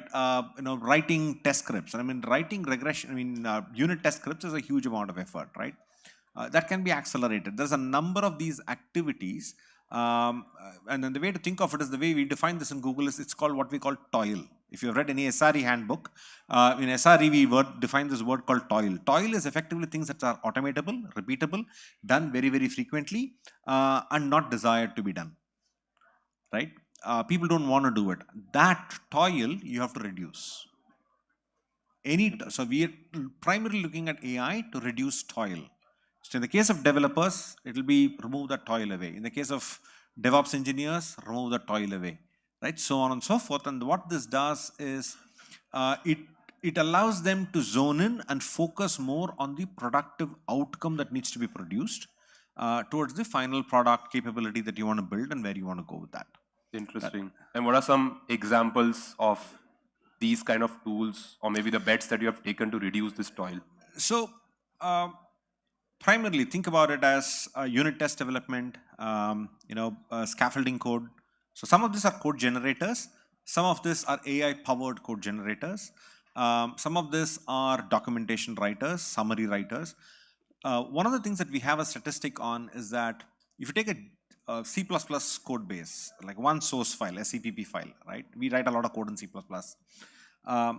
You will see that it changes hands 8 times in 5 years. The same source file. The owner of that file who's going to touch it and do something with it has changed 8 times in 5 years. This is a statistic that we have internally. Now look at it. Every time you go open the source file, for any developer, you look at somebody else's code, you first have to understand that code. So we have a mechanism where you can chat with that code. You can ask, what does it do? And the worst thing you can have is documentation that says something and the code that does something else. Right? And that's horrible because you read and you think that's what it's doing, but actually the code is doing something else. So the better way is to actually chat and figure out what it's doing. So things like that. Ability to write readable code. One of the most horrendous things is to read code that nobody can understand. So assisting developers write readable code and the mechanism to assist them read that code. So we have developed an internal LLM, very similar to what you see publicly called Gemini. We have an internal LLM specifically targeted at developers for the internal Google code base that primarily focuses on giving all this throughput. The stat that we have today is that 25% of the code that we write in Google today is AI generated. That's amazing. Right? That's the velocity through which we are able to run. And it's not just for classical software, it is also for writing software for AI, training, testing, validation, the entire life cycle. Because software engineering or development is not only about writing, code. There's a whole plethora of functions a software engineer has to do. It covers that entire gamut and array of their activity. That's really wonderful. I think I would add on to that thing. So because Google is such a big org, right? There are so many teams building so many tools and softwares, or too many documentation to go about it. And I think we were just discussing this, like, how do you tell people, say, when I as a developer, I am working on certain things, I don't know what tool to use. Like, it's like I have a Swiss knife. I don't know what should I use for what purpose, right? So, all right. So, and I'll continue forward on that, right? So, one of the things that Google, many of you, I'm sure, have heard of the paper, Attention is All You Get. I'm sure everybody in the AI space, even remotely today, knows the paper, which came in 2017. But Google also published a paper in 2019, which talked about how to get people to use tools, right? And one of the things we practice inside of Google is it's called train on the toilet, right? It's an area where you get tremendous focus. Right? So any new tools, practices, mechanics, like, hey, this is how you write unit test code. This is how you maintain transient variables. This is how you manage state. Think about it. Good practices are all a simple snippet written in about a couple of hundred words that are actually posted in our toilets. Wow. Right? You should be able to read this in 2 minutes. We have, and this white paper, when you read the published design, and this actually won the Distinguished Paper Award in 2019. This paper actually publishes statistics on a tool that was released in public for internal usage, etc., low adoption. They do a TOT, and then the curve just takes off. So we have that a lot, and you can go to any Google office anywhere in the world. You walk into a loo, you will see something to train you. Wow.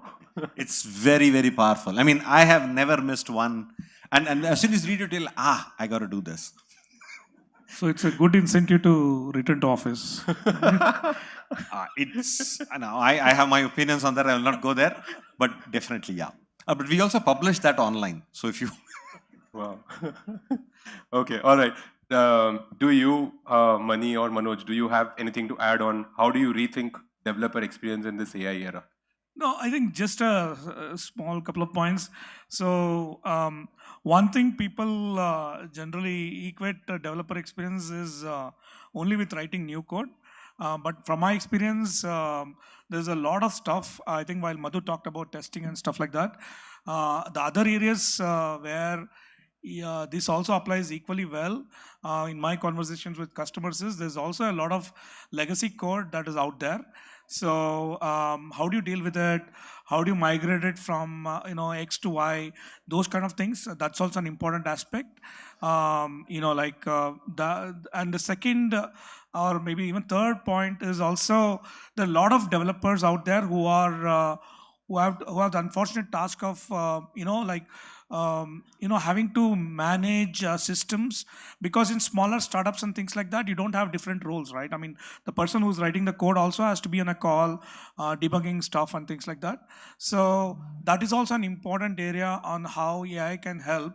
So I'm seeing that increasingly in the area of things like AI ops, operational investigations. So it's like, to me, it would be as if that there is like a tenured person who's standing next to you and is able to kind of give you guidance and pointers and stuff like that, right? So that is, in my opinion, it's not just new code testing and stuff like that. It's also around other areas like migration, keeping up with, you are using so many frameworks. How do you deal with, can something new like an AI kind of, can it help do this kind of undifferentiated heavy lifting, right? So those are some additional things that you need to be mindful of. So Kamlesh, like I have a slightly different take. I also want to just say, when you look at companies and even the development organization, there's always this top 10% developers. They don't need any help. Like they can figure it out. They get things done at the speed, in fact, better than any tool systems that will be out there. Then you look at the bottom 10%. No matter what tools and systems that you give, doesn't really matter. You just have to get them out because they're just not built for what you want them to do. And most of the discussion is around this middle layer that we're talking about, this, let's say, 80% layer. And there, it all just comes down to, like, obviously, we are talking about developer experience, developer productivity, but there is a slightly different way of looking at it, like, okay, the friction to the developer experience, or call it the impediment to the productivity. And this is where that you start to look at, okay, if I have the CI/CD system, I'm looking at how much time it takes for me to go from this PR that I have raised all the way to deployment to getting into the production. And there are a number of steps that I'm going through, and where is it bottleneck? And if I could go and find that out and go and solve for that, because these people, 80% people, they are not going to go and solve for that. They're just looking for the organization to go and solve for it. Every single one of them that you go and solve, you increase the productivity of the entire organization. And this is where that I think that the AI is going to go and play a big role, because like machine has the recall. It can just go and work on large set of data to really go and pinpoint where the problem is, give you the insight, probably also in due course that also go and solve it in real time. So at least I think that there is a big role to play for the AI, especially in the context of those 80% of the people. Just let me add to it. He actually makes a very important point, right? Generally, when product managers define requirements, etc., before developers begin, there's always typically some kind of a design written, right? Validating design and ensuring that it actually meets product spec is a very interesting nudge area, right? Because we all think they do, they don't. They don't actually sometimes that easily come together. And that's an area where we definitely see AI helping.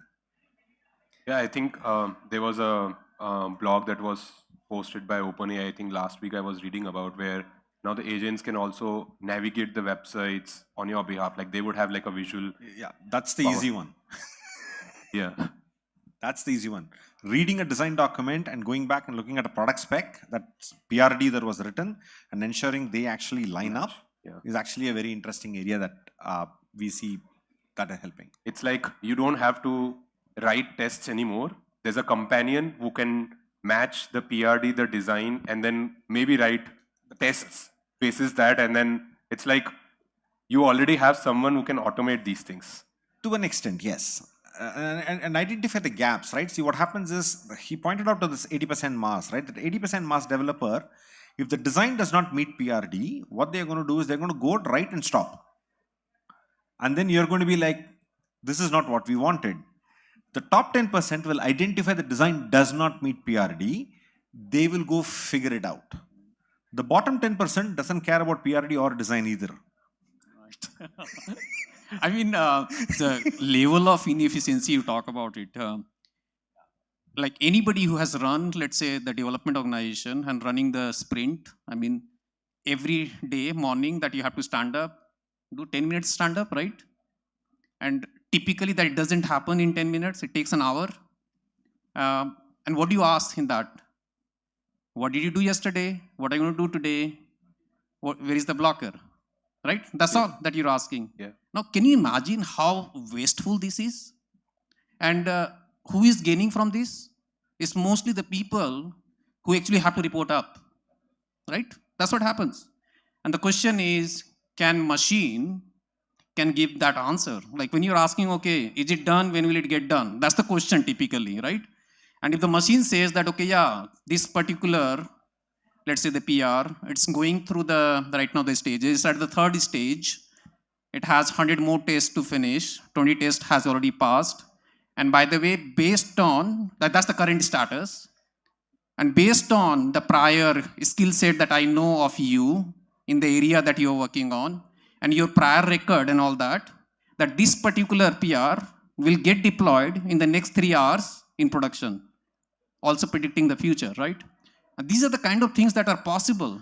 Now, can you imagine that giving back that 1 hour back to every single developer from every day? That's huge. I think that's the part that we are talking about with the AI, what's going to happen. Adding on to that, how has AI affected hiring in your respective orgs? Like, what are some of the roles that are no longer required, and what are some of the roles that are actually required? Okay, I'm going to put it slightly differently here, right? The job descriptions change. The roles continue. The software developer exists, QA engineers exist, at least in the way we structure it at Google, they do exist. SREs exist, so on and so forth. And product managers exist, so on and so forth. I don't think there's going to be a change there. What's going to happen is the way you are expected to work, the way you will work, the way you will collaborate, those things will change. That's the nitty-gritty, and not the JD that comes out on the public, right? It's the nitty-gritty of what happens every day in your life. That's changing, definitely. Right? You're not going to have a blank screen ever in front of you. You have a PRD, you open the screen, the PRD is red, and 30% of the scaffolding code is up. And you're going to start figuring out what to do. Or if you're going to go fix something, a lot of that is automated for you. So that is there. So the day-to-day job of what you do is getting better. I'll also give that feedback that we are seeing that it is getting better. And yes, there are challenges that we have to run. There are places where AI just goes up and then everything goes for a mucker, and you'll have to sort of work through that. But yes, it's a work in progress in that space.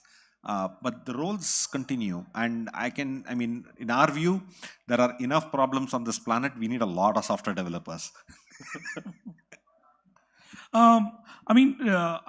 So to answer your question, see, I'm not going into the space of how are they, shortlisting resumes. I think those aspects, I think the AI is definitely playing a role. I'm not, but from the hiring perspective, I feel still the core principles remain the same, right? I do a lot of interviews as a bar raiser at Amazon. So the fundamentals of how we interview people, what are we looking for, those still remain the same, right? But I think, as Madhu said, there are going to be changes in terms of what is expected of you. In the requirements change a bit, right? And the other aspect is, in terms of whether jobs will go away and things like that. I'm sure. Things are growing at a really rapid pace, right? I think you had this instance, I think, where a few months back a company claimed that they have cut all their customer service reps, right? But the same company now has come back yesterday saying that they feel that along with AI, you still need a human touch, right? So I'm not going to name the company. I think you can Google it, right? So those things are evolving as we speak. But I think to answer your basic question, I think the thing that will also what we as all developers should do also is gain more domain knowledge. The fundamentals, those will not change. That will still be there. I think that's what I can share right at this point. I think at least when I think about it, if you look at the shelf life of learning itself, like how it has gone down, it used to be like 30 years. You can go and learn something and that you can use for 30 years.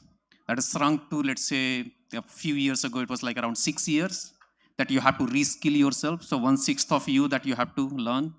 It just feels like it has shrunk even more now. I don't know whether it is 2 years, whether it is 3 years or something like that. So very first questions that we have to ask, do we have people inside our current organization? Forget about people ask what we are going to go and hire from outside. Are they reskilled to really carry you forward into this next wave or not? Could we really reskill them? I truly believe that people with AI will replace people without AI. That will happen. So first step is to reskill our own people inside the organization, making sure that they can use with all the tools and systems and really learn new way of doing that, that's the only way they'll also hire the right people from outside. Otherwise, that what will happen, that will just stay in this same old pattern. But what will happen also, Kamlesh, the new age company, the newer company, they will start at a very, very different place. They'll start with people with the AI skills. The entire tool chain and systems that they built inside is already AI native. They will move at rapid pace, as opposed to like the companies who haven't really reinvented themselves. Pretty amazing. So the baseline, as I said, the baseline for new companies that start today, the starting point is way up forward, right? As opposed to what it was for a company that started, let's say, 7-8 years ago, right? I mean, because you now have all that legacy with you. I mean, one of the things that we do a lot of thought work on is this concept of what I call the solo unicorn company, right? There's like one person who builds a unicorn. It's possible. It is possible. It's getting very close. Okay, I think we are running closer to the end of the session. I think this has been very amazing discussion. But before we wrap up, I have some rapid fire questions for all three of you. And it has to be one word or one sentence. So let's start. We'll start with you, Madhu. What's the single most underrated aspect of developer experience? One word. Your table and chair. Sorry, man. That's literally what it is. If you're not sitting and working right, you're in bad shape. Okay. But other than that, of course, ensuring that you have the right time to work on the product that you need to produce, prioritizing that is the biggest area. Everything else you need to reduce all the other toil away. Perfect. To me, I think security is important. A lot of people, it's an afterthought. So whether it's data security or those aspects, you just rely on all these tools to do it, and then you get dinged by whatever internal or external folks, right? And realize it's too late, right? So whether it's guardrails, data security, data privacy, I think that's an important aspect which is sometimes underrated. Okay. Manoj, your answer. Yeah, I think that underrated things, they chase so many things, so many people to get one thing done. It's hard for them. Better provide them something that they don't need to chase people. It's underrated because like the thing is, there is no outcome by chasing. You may not even reach that outcome. Okay. Sure.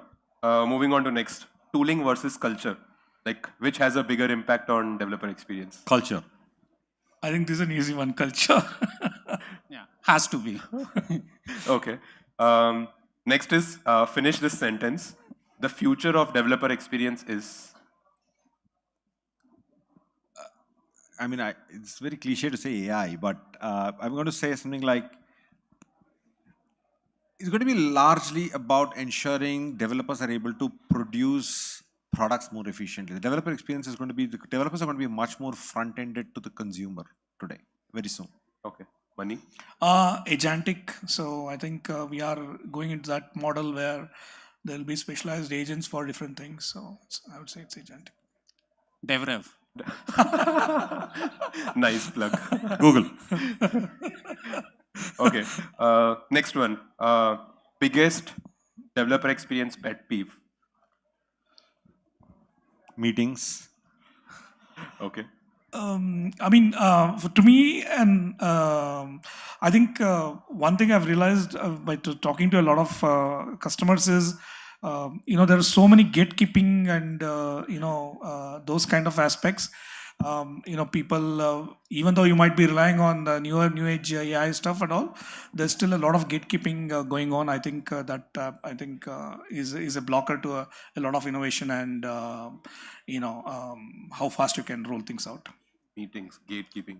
I think the same. Okay. Wasteful meetings. Yeah. Meetings, I think what he's trying to say is organizational dynamics. Yes. Yeah, it's sort of a combination of that. Okay. Last but not the least, if you had a DX magic wand, right? What's that one thing that you would fix it all and once for all? I answered this before. It's basically an AI agent that will go attend meetings, come back and summarize to me. Perfect. I think he mentioned that more or less also, like, Yeah, I you know, said DevRev. DevRev, yeah, it's the same thing, right? You just need something that goes there, attends the meeting for you, listens to everything, comes back, gives you a summary, and gives your status report there. I mean, that 1 hour meeting can practically become 5 minutes. To me, context switching, I mean, for me, an ideal AI companion could be something like a Bloomberg terminal. So I just sit there, do stuff, and there would be, if at all I get bored, I would have widgets which like I can do my Twitter or Netflix and maybe do some stock trading on the side. So without leaving the screen, right? So less context switching and more focus. Perfect. All right. Yeah.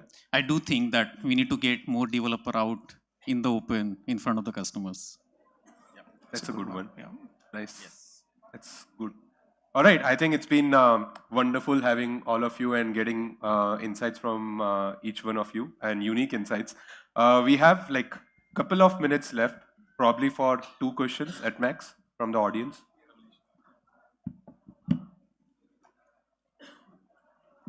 So we do agree that, you know, the agentic AI is something that is like a future.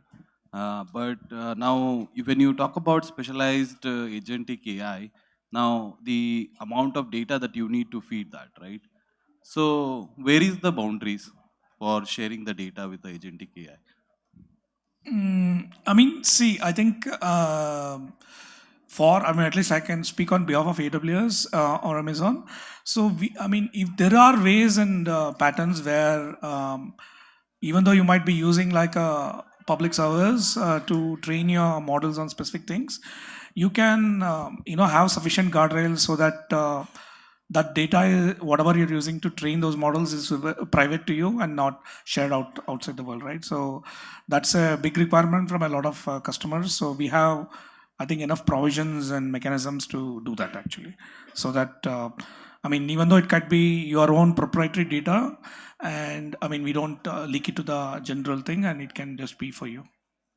Still the agentic AI requires access to everything, right? Like as a developer, you might not have access to all of the company resources, but now this agentic AI will have to have it to function. You need to build your security guardrails, and it's fairly straightforward to build it, right? In terms of what you train on, how you train it, how you deploy it. Every agent piece, it's effectively a piece of code, right? Think of it as a function that's running, and that piece of code, you will have IAM access that basically says what it can read, what it can write, and how it will do it. Second is, typically when you run an agent, the agent will also have a guardrail engine that's going to say, hey, what's coming out of this, an eval model that's going to say what's coming out of this makes sense or not, right? That's how it will go. Second is, generally you would want to ensure most of the agents, as far as possible, don't take punitive action, like, don't go delete a server, don't go, drop a database, things like that, right? Or don't go delete a file, etc. Those things you can flag, mark, recommend, then you put human in the loop in terms of how the workflow would go. These are fairly straightforward to do. Yeah. Actually, first of all, there is no difference between the agent and the human. The way that you give the permission, similar way that you give the permission to the AI agents also. There's no difference. Now, what level of data that you go and expose with what level of, let's say, the RBAC access or the authorization, something completely under your control. Now, you don't go and fine tune the models typically. You have the entire RAG pipeline with the enterprise data that you have, and obviously it has to have the enterprise architecture, which kind of supports this kind of thing. So, I mean, obviously you start to think about, especially when I'm bringing data from various departments, typically you share that data anyway during the meetings. So the question is, okay, I might not expose the revenue data to everybody, but like, what, the conversation that is happening with the customer is useful for me to be able to go and make that decision. So could you really go and just expose that information through the AI agentic or agentic framework, which is like more useful. So these things exist already now. Okay, thanks. I think we are out of time. So, okay, quick question. Hi, thank you. It was a very meaningful and wonderful session. I am so glad that I traveled 600 kilometers to attend today. Thank you. So, based on all the conversations that we have had, I felt like it's just another day in office, especially the 1 hour stand-up meeting and whatnot. So, I run a startup company called Vahai Technology in southern part of Tamil Nadu, where we all face these kind of issues on a day-to-day basis. So if at all this is one productive day which I thought, or one word which I heard today which would be productive for the entire office of mine, would be, sir, chatting with the code. I would really love to know at least one single word which can help me implement that in my office. Cody. Cody is a model that's available publicly. It can chat with code.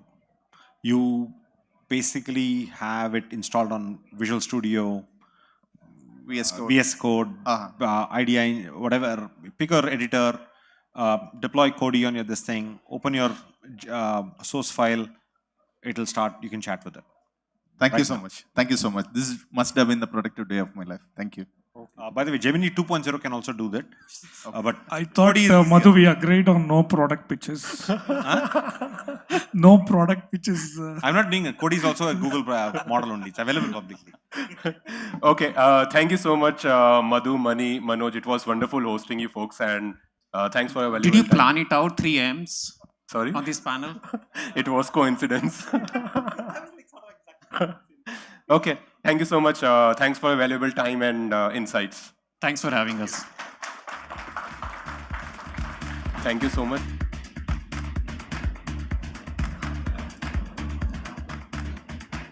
Thanks a lot, everyone. This was one of the most insightful sessions that I've ever attended. A lot of truth bombs. And I think if there are designers in the room, I think you should pick up a lot of quotes that were said and make them into t-shirts.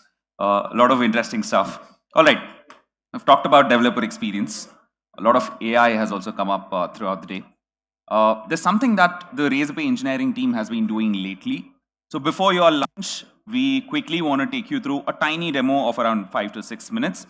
So the Razorpay engineering team has been using a lot of internally developed magic to kind of convert Figma design to code using AI. To show you this demo and talk a little more about it, I have Chaitanya Devrukhar, staff front-end engineer from Razorpay. Chaitanya, over to you. Hey folks, I know I'm the only thing standing between lunch, so I'm going to keep it quite short and simple. I am Chaitanya, and I work as a staff engineer here at Razorpay.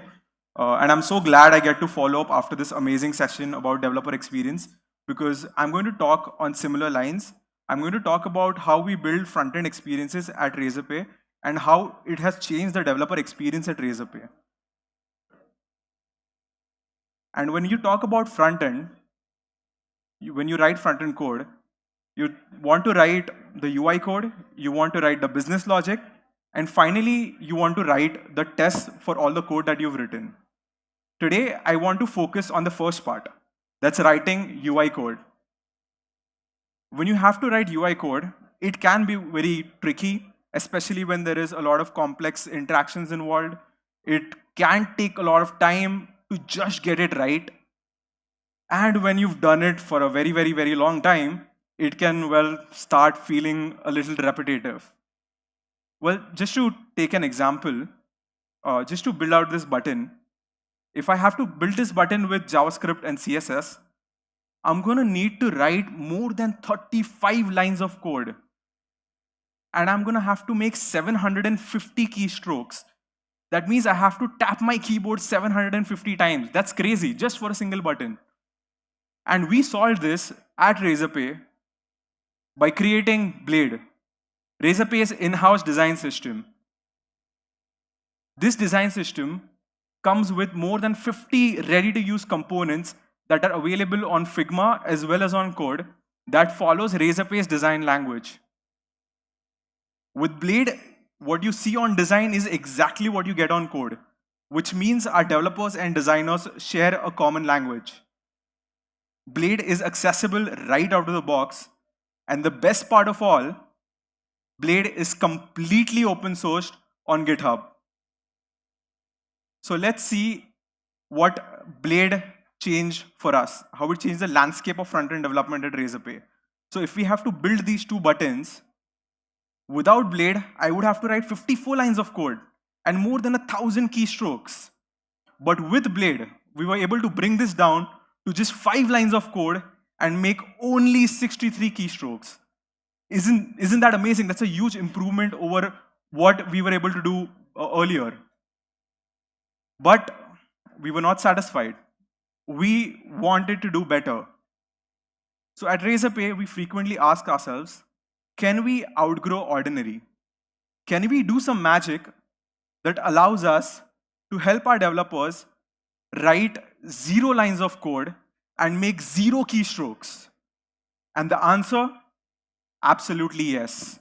Introducing Blade AI, which converts your designs directly to Blade code. And it's as simple as this. You design with Blade on Figma.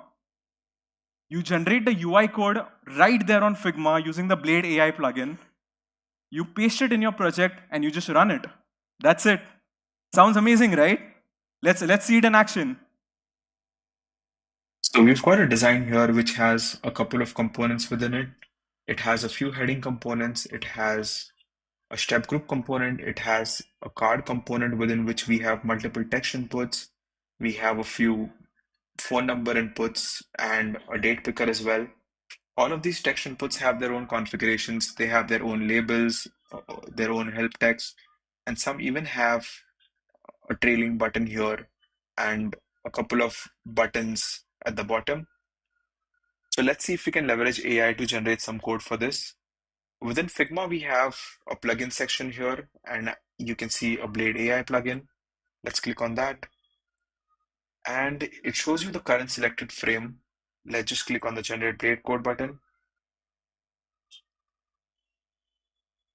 Okay, let's look at the code it has generated. There's more than 100 lines of code. I'm just going to copy this and paste it in a boilerplate that I've already created. So like you can see, everything is coming from Blade. It's got the step group component already configured. It's got the heading components. It's also got all the text inputs, phone number inputs, and date picker. Let's see what this looks like. So as you can see, it's got most of the things right. It's got the layout correct. It's got the step group component here, the text inputs here. It's also got the generate email button inside the text input. It's got the label and the help text also accurate. There's a mobile number input, which is already interactive. There's a date picker input, which is also interactive. It's also got 2 buttons, one disabled secondary button and an enabled primary button. So this is a good place for our front-end developers to kick off their UI development and improve on this further.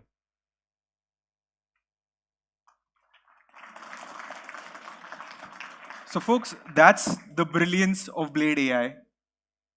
Our developers can now generate UI code using Blade with just a single click, which means no keystrokes, no key taps.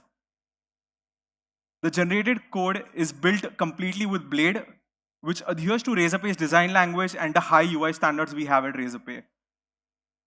And all of this is powered by industry-leading LLMs. And now, since this is the tech stage, I want to dive a little bit deeper into how this actually works behind the scenes. So first, we load the design in a Figma plugin. We then convert this design into an image. We also extract the names and properties of the components that are used in this design. So if you remember, what you get in design is exactly what you get in code, which means that the names and properties on Figma resemble the names and properties on code as well. We then send all of this data to our Blade AI server. On this server, we ask the LLM to take the image from the Figma that we just sent, and we ask it to describe what the UI looks like. The layout, hierarchy, positioning, and other relevant data points through which it can describe what the UI looks like. We then perform RAG, that's retrieval augmented generation, where we retrieve the component documentation for all the components that are used in the Figma file. All of this documentation is stored as vector embeddings in our Blade knowledge base, which is an Elasticsearch vector DB. Finally, this is where the magic happens. We combine all of that data. We take the image, the UI description, the component names, properties, and all the relevant documentation and send it to an LLM and ask it to generate the code grounded in all of this context, which is built completely with Blade. And then we send this generated code back to the Figma plugin, make it a little pretty, and display it for our developers to be ready to copy and paste it. So on a high level, this is what the flow looks like. We have our Figma design where the design and plugin communicate with each other and send all the relevant information back to the Blade AI server. The Blade AI server generates code using the image, RAG, and all the LLM prompts, and it interacts with the Blade knowledge base, as well as the LLM, which in our case is OpenAI's GPT-4o. And this is how we are able to convert a Figma design directly to Blade code. We've already rolled this out to our developers, which has accelerated the speed at which we build at Razorpay. We're continuously making improvements to the code generation accuracy and the speed of Blade AI so that we can further boost our developer productivity. Thank you for your time, folks. And I hope this small glimpse into how we are changing the landscape of front-end development at Razorpay using Blade AI was helpful for you folks. And feel free to catch me outside the stage to talk more about this. Thank you. Hey, thanks a lot for that, Chaitanya. As someone who's worked on the design team earlier and painstakingly spent a lot of time with developers, I do find this magical. Folks, I know there's nothing on this now. Please go ahead for lunch. Lunch is at the launch, and also it's 1:15 now. I want you all back here at 2 for more panel sessions that we have lined up. Thank you so much.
number 3363. The vehicle is parked right at the center, and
welcome back, everyone. I hope all of you had lunch.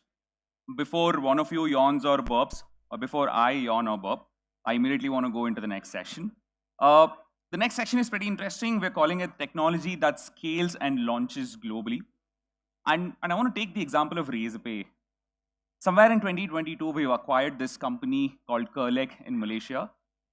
Kerlek used to basically provide subscription services. And since then, it's been almost a good 3 years now, and we've more or less launched the entire payment stack of Razorpay over there, both in Malaysia as well as Singapore. Why am I talking about all of this? Well, when a company or a product tries to go global, there's a lot of challenges that come into the picture. There's a lot of technological challenges that come into the picture. So we have curated a panel to talk just that. And I have a bunch of set of leaders who've done just that. And they've done it amazingly well. So to moderate this session, let me invite Vivek Agarwal, VP Engineering at Razorpay.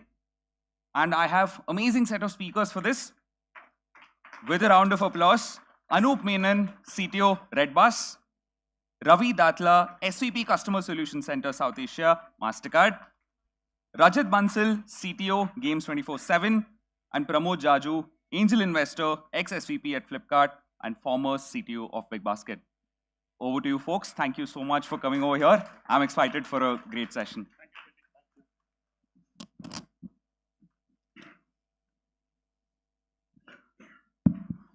Folks, thanks for joining in. Each one of you, Rajat, Pramod, Amit, and Anu. So you have worked in the companies where you have actually built products in India and actually successfully scaled them globally. And quite a lot of them are pretty successful as well. So in this discussion, we'll want to discuss around what are the technical strategies you use for that, right? What are the scalability challenges you generally face, regulatory requirements, what you face, and what is that which actually inspired to go global as well. With that, I'll get started with my first set of questions. So Anu, this is for you. Redbus has its presence internationally in actually 8+ countries, and you have been doing it for 6 years back, where there were hardly any Indian companies, right, where you can actually draw this kind of inspiration, starting in India, going global. Right? What did it take to make it happen? Okay, so I hope everybody here knows what Redbus is and what we do. But for the uninitiated, we sell bus tickets online in India, and we are about 19 years old now as a company. We started going international actually a little more than 7 years. It's about, I think this year, mid of this year, we'll complete about 10 years of global expansion. And we started with Singapore, Malaysia as our first hub. And as you said, including India, we're in about 8 different countries, spanning across South America and Peru and Colombia. Southeast Asia, which is Singapore, Malaysia, Indonesia. And very recently, less than a year old, we launched Vietnam and Cambodia. Right? So, and yes, you know, if you look at the Redbus, this thing, we really are a company, we did not have any inspiration either domestically or globally when the company was started. And the idea was that, you know, there was a good bunch of engineers who got together. We got a platform going. And after about 8, 9 years, 10 years of being in the industry, we had built a very, very scalable platform for India, which was taking care of multiple scenarios for the Indian consumers, because the kind of scale we were seeing from a bus industry was also quite large, right?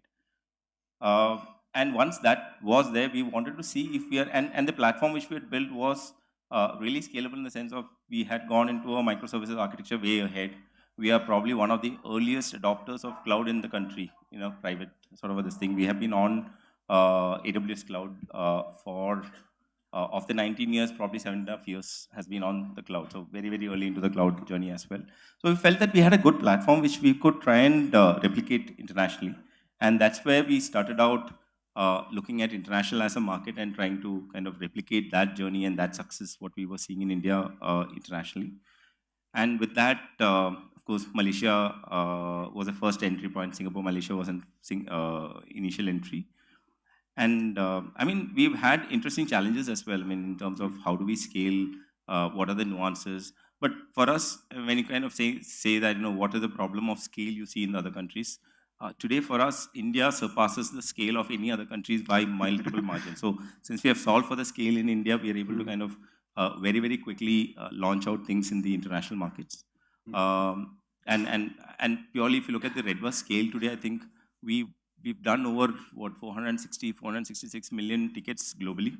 Okay. We have about 50 to 52 million users, 8 countries, of which in 2 countries, both India and Malaysia, we are market leaders. And I think, and of course, the scale does continue to come from India as well. We've done some good growth, this thing. And in terms of why India, why internationally, I think it was all about, you know, can we replicate that? And once we started seeing benefits coming out and we were able to see the model successfully replicating in 1 or 2 of these geographies, we wanted to expand further. So I think all the Southeast Asian countries, it's organic entry. Okay. Latin America, especially Peru, we got in inorganically by acquiring a company there. But then from there into Colombia was a organic entry as well. So that's pretty much us. Thank you. So I'll pass it to Rajat. So Rajat, Games 24/7 is doing pretty well in India. It's one of the leading online gaming platform. So while I understand that you have not gone global yet, right? But what are the key factors that you take into consideration when developing your products in case you have to go global?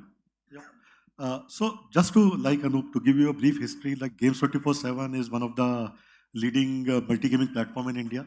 We have existed for 17 years. When you think about online gaming, and that to real money gaming or skill gaming, the concept itself did not exist in India. And over 17 years, the company has seen everything. Since we are in a fintech conference, I was not part of the company, but I was told that at that time, getting money in was an 11% markup fee that we had to pay to the banks to get money into the system there. So that's how, that's the era at which the company started there with. So when we think about our tech stack or our development strategy for our games like Rummy Circle or My 11 Circle, with IPL coming in, we'll see a lot of scale as well. Even if we are not going globally at this moment, to me, it's not like the game that I'm building only. It's the underlying tech platform that has to compete at a global level with all the gaming providers there.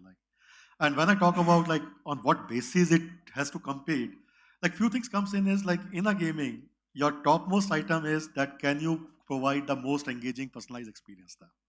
Now, how does your platform support that? For our audience in India, maybe the underlying models will be different. And if we tomorrow have to go to some other geography, the user behavior will lead us to build another kind of models there. But can I use those models, plug it seamlessly into my systems and give that personalized experience there? For example, we have built a framework. You can say it's a very mass or a very big distributed system that serves 3 billion personalized offers and communications a day. 3 billion. And most of that is actually, of those 3 billion offers are actually clubbed in a 90-minute period there. So that's the kind of scale when we talk about, every year, we kind of serve almost 5.5 billion games there. At peak, our proxies run at 10 million plus transactions per minute there. Now, how do I build that? Because although I'm operating in India, but what I'm also competing is players who are looking at a global stack and are building products for India as well. The second aspect becomes the scalability and a very low latency. Gaming, the key part is serving that low latency traffic at a very, very high throughput. So although we operate in India, for us, these things are that do I have the best in class tech system that can support, and at the same time, is it flexible enough to say that if tomorrow I have to launch somewhere else, I'm saying not even say outside India. Within India, there are variations there. There are state level variations in terms of in the field we operate, that what we can do and what we cannot do. So if I extrapolate that from state to say regulatory compliances across countries, my systems need to be flexible enough to say that can I accommodate that, can I run it? Similar things happens on security and privacy there. We are in a field where that becomes a paramount of importance with DPDP Acts, which is even more stringent in my opinion than GDPRs of the world in terms of financial penalty. How do we build a platform that competes on a global stage? Exactly. It's not that we've not experimented with the global markets there. We did had a casual gaming arm. So currently we run only the skill gaming platform there. We had a casual gaming arm called as U Games, where till last year we were trying to build some casual games from Western markets there. But the core concept was we are able to utilize this underlying platform and try to run those experiments. We decided not to pursue with that. But that kind of keeps us ready to say that we are not competing locally. We are competing on a more global stage there. So basically, it's more of a AI models what you are using beneath it to drive personalized experience. Oh yes, at this moment as well, there will be almost 50 plus AI models serving in the user journey itself seamlessly there. It's we kind of captures hundreds of thousands of data points every second from a user perspective, and we believe that anything that the user is doing on your platform or not doing on that page, user is telling you something, and can you use it to personalize the experience? Very nice. Very nice. So Ravi, while we spoke about scale, right? MasterCard is a global company, everybody knows it. And they have aced it very beautifully, right? How to go global. So while we spoke about technological challenges, right? Can you talk about operational and regulatory challenges, right? What do you think is MasterCard aced in, right? When it tried to expand global? So I think if you fundamentally look at what a MasterCard network is, right? The way we look at it is it's fundamentally just a messaging service.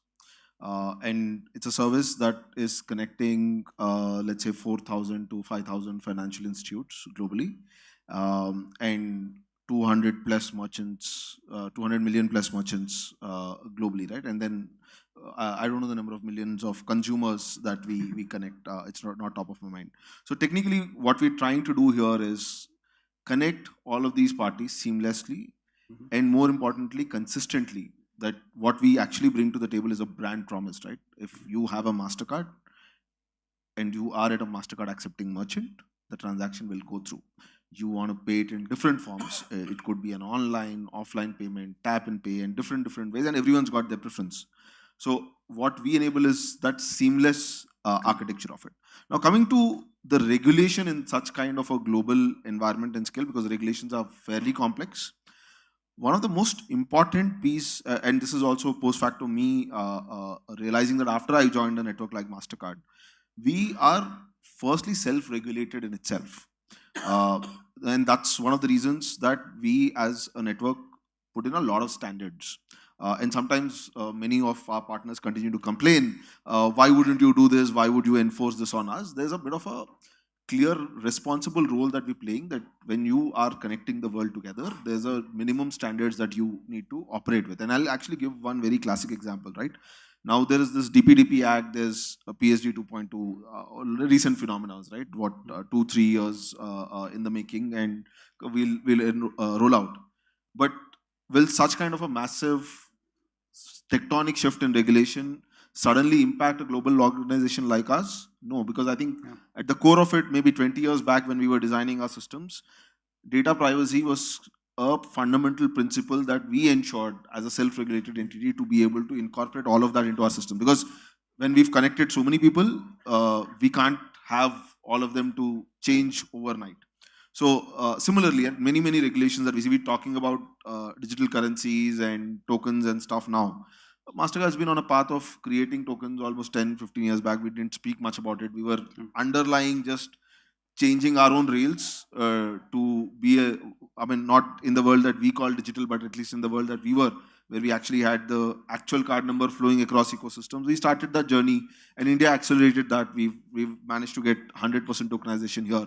But I think these are some aspects that we self-regulate predominantly to be able to cater consistently across.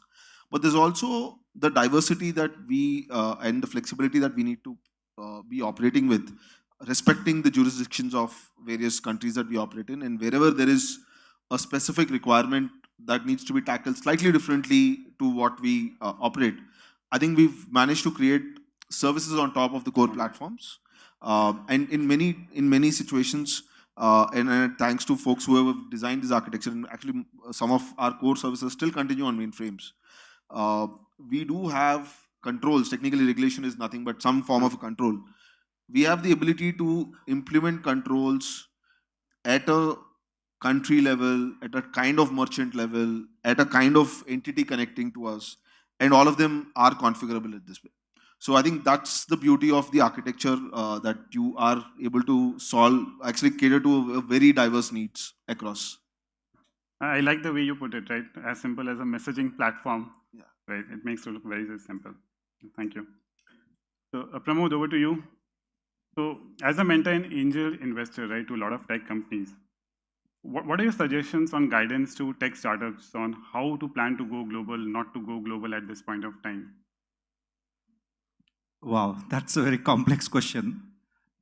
Because even if you look at the company focus, if you're a consumer company or a B2B enterprise company, the aspects that you look at are going to be different. But let me sort of talk about a few very basic principles that surprisingly not everybody gets it. So the common sense isn't, there is an ambition, there is a reason that an entrepreneur is an entrepreneur, because they want to take over the world. But the main thing is that my thing is message is at least very simple to start with. Understand your primary market or primary customer, and understand the value proposition. Make sure that the product market fit is there in that primary market. Now, obviously, when you start a company, you would have an aspect of a total addressable market or a TAM, and then you could say, hey, I'll get XYZ% of that TAM, as part of my business. Are you able to get that? Are you able to have the growth that is expected in that large market, right? And only when you do well in the primary market, now Redbus is a good example, 10 plus years in India first, is a good thing. Then you could say, hey, primary market, this works. And only then you try to look at the secondary market, so to say, right? And otherwise, if you go to secondary markets, whether it's a secondary country or a different customer segment or a business segment, then the biggest thing as a startup is you're always going to be resource constrained, whether it's people resources, money, or your time, energy. And so the big mantra is to focus sharply, and ability to say no to opportunities, right, is very important. My recommendation is just make sure that we are able to focus relentlessly on the primary market, win those, make sure the value proposition is understood, go deeper there. And once that is proven, then sort of, look at the other markets. That said, on the product and engineering side, even when you're trying to, when you have only primary focus, my suggestion is always look at things from a global perspective.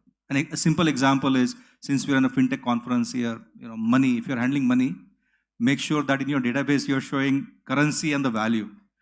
At Shubham, I can tell you, we did not do that basic thing right? So when we expanded to Europe, it turned out to be a massive project because we had achieved very large scale, and then the currency was USD across the system, and so all the assumptions of currency was only US dollars, right? So to have British pound or euro was a Herculean task. So do those basics right, from an engineering product perspective, like a product like a message catalog, units of measure, currency, and that you can build that right in the beginning, and that would serve you well later. Got it. Thanks, Pramod. Thank you. Anu, back to you. So, while deploying to multiple regions across multiple geographies, right? People generally use a single branch strategy, multiple branch strategies, right? Even we are debating right now internally what to do. So, what did you choose, and how did you conclude on that particular choice? So, to kind of set this thing straight, we are a single branch strategy. Okay. We do have, because we were kind of experimenting internationally, and we started with Malaysia. A lot of most of our deployments were happening out of Singapore region initially. Correct. And for the first 3 years, even for LATAM, we were serving from Singapore because it was the same code base, etc. Of course, now we have expanded. Now we have multiple region deployment strategy to cater to latencies, etc., and all of that. But the code base remains same. And when there is a deployment which is happening, it happens in all 3 locations, irrespective of the fact that a feature is being built for a particular region. The reason is that what we've seen across the years is that irrespective of however the business or the product thinks that, hey, this is a unique feature to this country, this geo, it is only required for me, etc., for this region. Time and again, we have seen that that particular feature seems to garner a lot of interest, and then which is probably acquiring a lot more customers or helping us improve the transactions. The other region, the other product manager, the business would want to kind of acquire that and kind of replicate that in that fashion. Of course, there are always going to be nuances to all of these, right? And the challenge when you're having a single branch strategy is how are you going to cater to the nuances of the vagaries of the different thing, especially when it comes to the user interface. And that is where the complexity sets in, because let's say that if you look at the search result page of India, Indonesia, LATAM, you would see that there are minor differences in all of these pages. However, if you kind of look at it from 20,000 feet, the underlying basics are exactly the same. People are coming in, are searching for a bus, getting some search results, looking for at the seat layout, selecting a seat, going, selecting the boarding point, dropping point, and kind of going and paying, right? So the underlying, both the the concept of how people are transacting for buses is pretty much standard across, and we realized that there is no point in trying to do two things. One, if I go to a multi-region strategy, my resourcing would have to be really thought through again. We are not a very large team. If you look at just the developer count, we are probably just 220 people in development. There's some testing folks as well. And then the second aspect is that the chances of the system, the underlying system, taking 7 different parts becomes very, very, very this thing, and you may end up having a lot of rework which is happening. So we were very early to decide that since our platform, when we decided to go international, was already microservices architecture based, we were able to kind of take this at that time itself, saying that, hey, we would, because these are all individual, so I think we would have what 40, 50 different microservices or 60 microservices now, which is running on the platform, and there are dedicated people who are focused on that. So that helps it, saying that, look, if I am working on a particular piece, yes, I would have to cater to not just India requirements, but also other requirements, but that's easy because my piece is small enough for me to control, scale, and build on top of it. I'm not looking at this would have been difficult if I was doing a monolith sort of an application. That I have a monolith for India, now I want to build something for international, then it would have been a mess to manage. Yes. But since we were already in the microservices structure, it really helped us scale and grow. And as I said, right, we were very conscious, I continue to be conscious of the fact that I do not really want that it takes me or my team a lot of time to kind of be able to kind of go into a new country and stuff like that. Yes, my CEO may not completely agree to this, but what we go by the fact is that today if I have to launch a new country, and assuming that there's no nuances, I will take, I know, Peru as a use case, and I want to drop it in France as an example. I just need 3 things. I need inventory to be integrated, which is unique. If there are any payment systems, specifically unique payment things which I have to integrate that, and languages. So all the other things around currencies, etc., is all covered. Everything is taken care. And if, let's say, language is not a problem, then it's just inventory and payment, and I'm done. I can launch it tomorrow. Very nice. I'm pretty sure there are a lot of other challenges as well. We'll discuss it offline on single branching strategies. Ravi, global expansions mean dealing with multiple different kinds of requirements, right? Regulatory, we spoke about some of them. How do you build technology, right, that actually adapts to it, right? While you spoke about something, right, how it is inculcated into the culture of the company, right? How do you leverage technology to actually, let's say, release faster or launching a product across multiple countries where there are a lot of nuances? So I think the core of it is we have a massive unification of services and standards, what we call the ISO standards that are fairly published. And there's a bit of a EMV core standards as well that MasterCard was an author to a large extent, and then worked with our competition to create those standards across. Now, what simplifies with standards is, for a bank, let's say sitting any corner of the world, they expect a similar kind of messaging from different parties. And that's where most card networks globally, including RuPay as well, would follow similar standards, and it becomes a little easier for a bank to suddenly not get bothered by different people telling them different stuff. Now, the second piece that's a complexity that needs to be addressed for us is for the scale and diversity, right? We got, maybe again, scale is not too different compared to what India is, but let's say you're talking about 150 to 180 billion transactions in a year, and all of them need to be scored. We do have, we've been using predictive AI for 10-15 years now. We score every transaction in less than 50 milliseconds because we actually complete a transaction in 250 milliseconds, right? And that happens wherever you transact globally. So to be able to continue to deliver that kind of service levels, and again, from a service levels, I think we also deliver almost 5 nines of availability, and I haven't seen a news of a network not being available in many, many years, right? So that's, I think, a very, very gold standard for us to maintain. And I think the areas that we continue to now invest is the newer services that we're building, right? We're trying to move to API architectures, the services, and we're actually typically, traditionally, we only catered to the 4 parties that we used to operate with, the acquirer, the issuer. Now we're trying to provide direct services to players like you, to players like the payment apps, which traditionally were only connected as a second hop for us. Now, there as well, and with these new architectures, I think we're still not at 5 nines on these newer architectures, 4 definitely. It's important for us to have that consistent experience on the technologies that we're upgrading as well. I think those are the 2 key items that continue to keep our tech teams running all night. That whatever they do, they need to first provide the basic service that they need to do. And at the same time, be quick to market. We as business, we continue to challenge many times.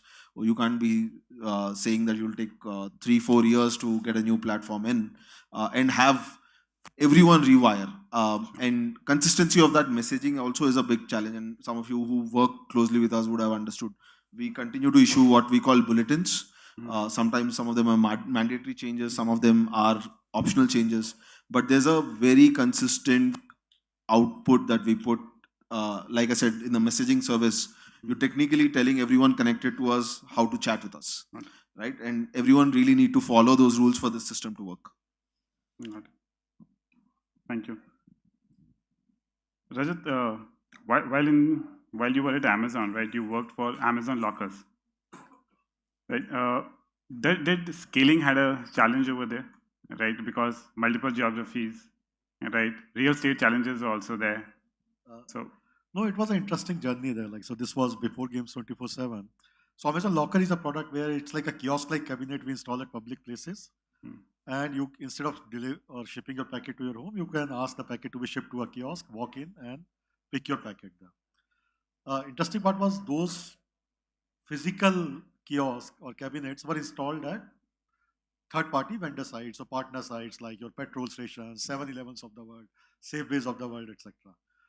So I used to own the engineering, global engineering for that. So when we started expanding it to multiple marketplaces, it was a very, very interesting learning for us. And this, like being a more fintech, payment-oriented audience there, our biggest learning was how the payment system from a tax and compliance works. Where this was like a B2B payment. Like wherever I install, I used to pay some rent for that. Now, your Western set of countries, US, etc., typical European countries work. But then we started running into issues like when we launched in Italy.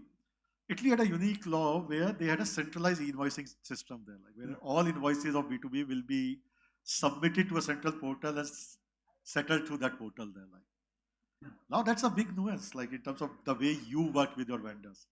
To complicate it further, at Amazon, in a true customer obsession way, what we said was we will generate invoice on behalf of the vendor. We'll not penalize vendor to generate an invoice. Now, how do you build that system there? We went to Brazil. Systems were even more complex. If you go there, Latin America, what we realized was there are systems where when you generate an invoice, and invoice itself requires a lot of other things that you need to capture, you need to send it to a government portal.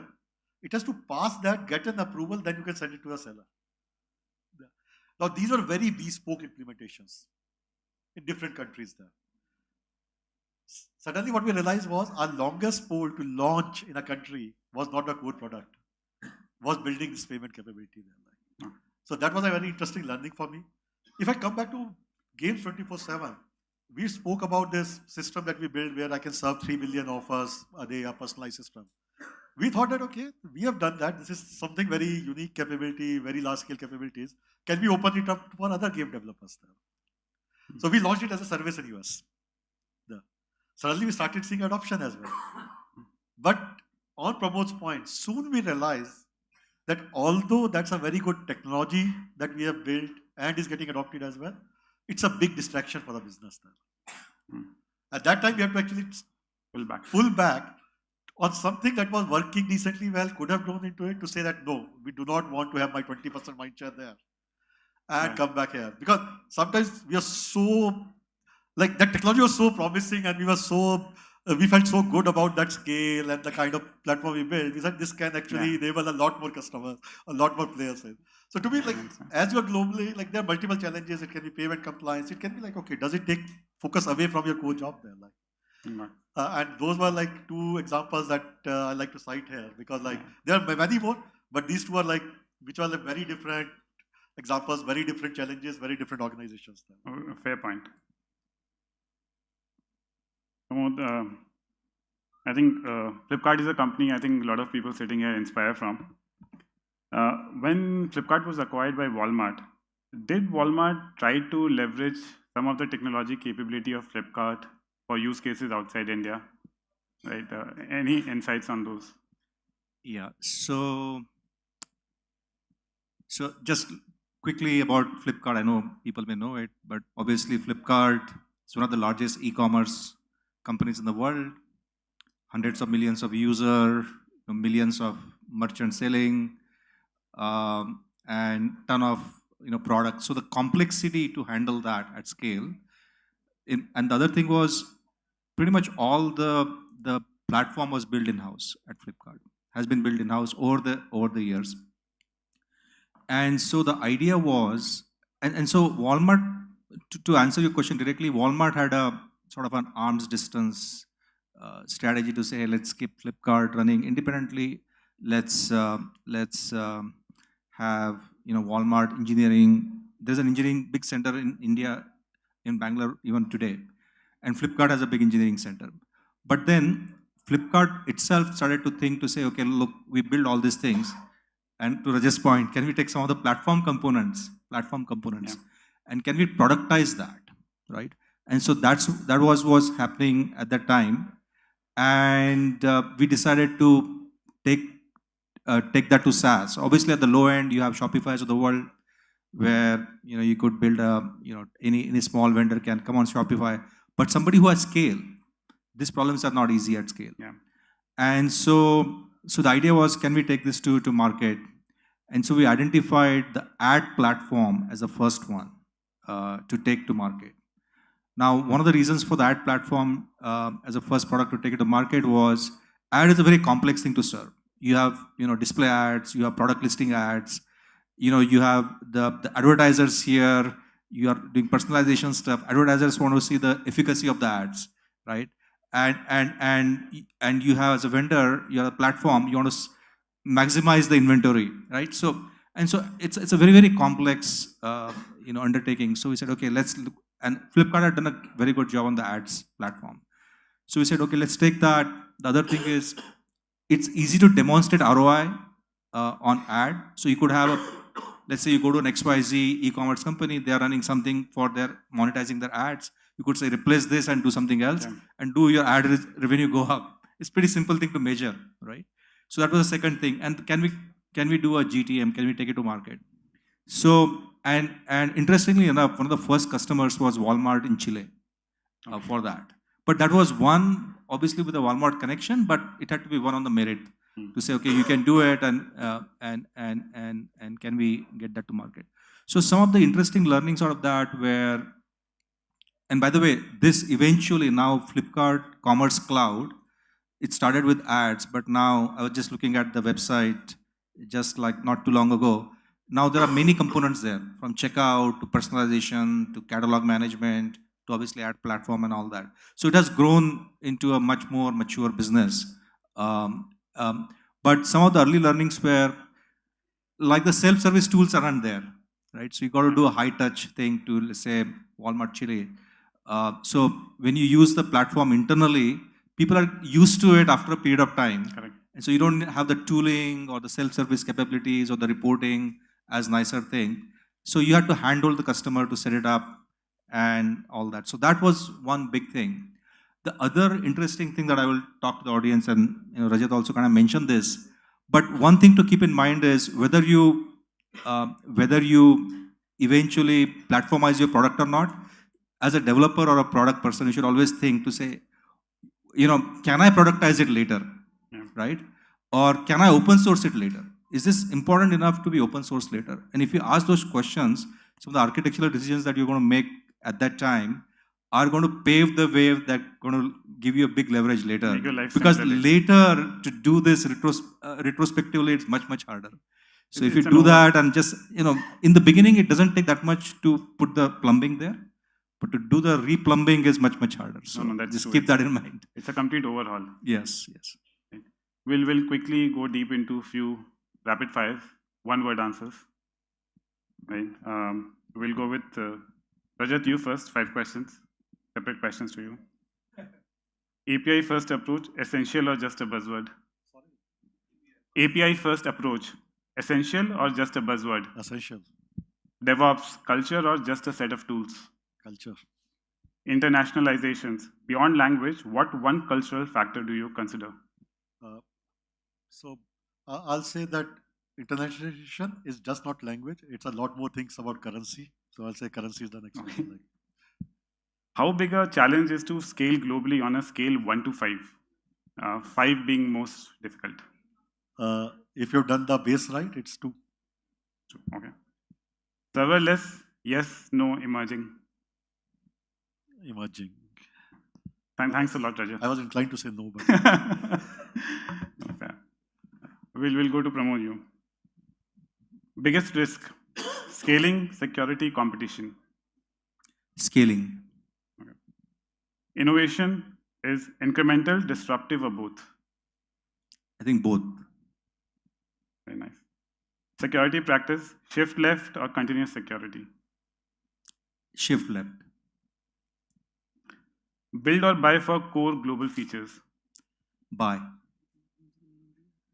So let me quantify it. In the sense, buy. If you can buy it, that's not really your IP. But build it if nobody else is doing it. Yeah, but if it's available in the market, buy it. Yes. So don't do your ticketing system for sure.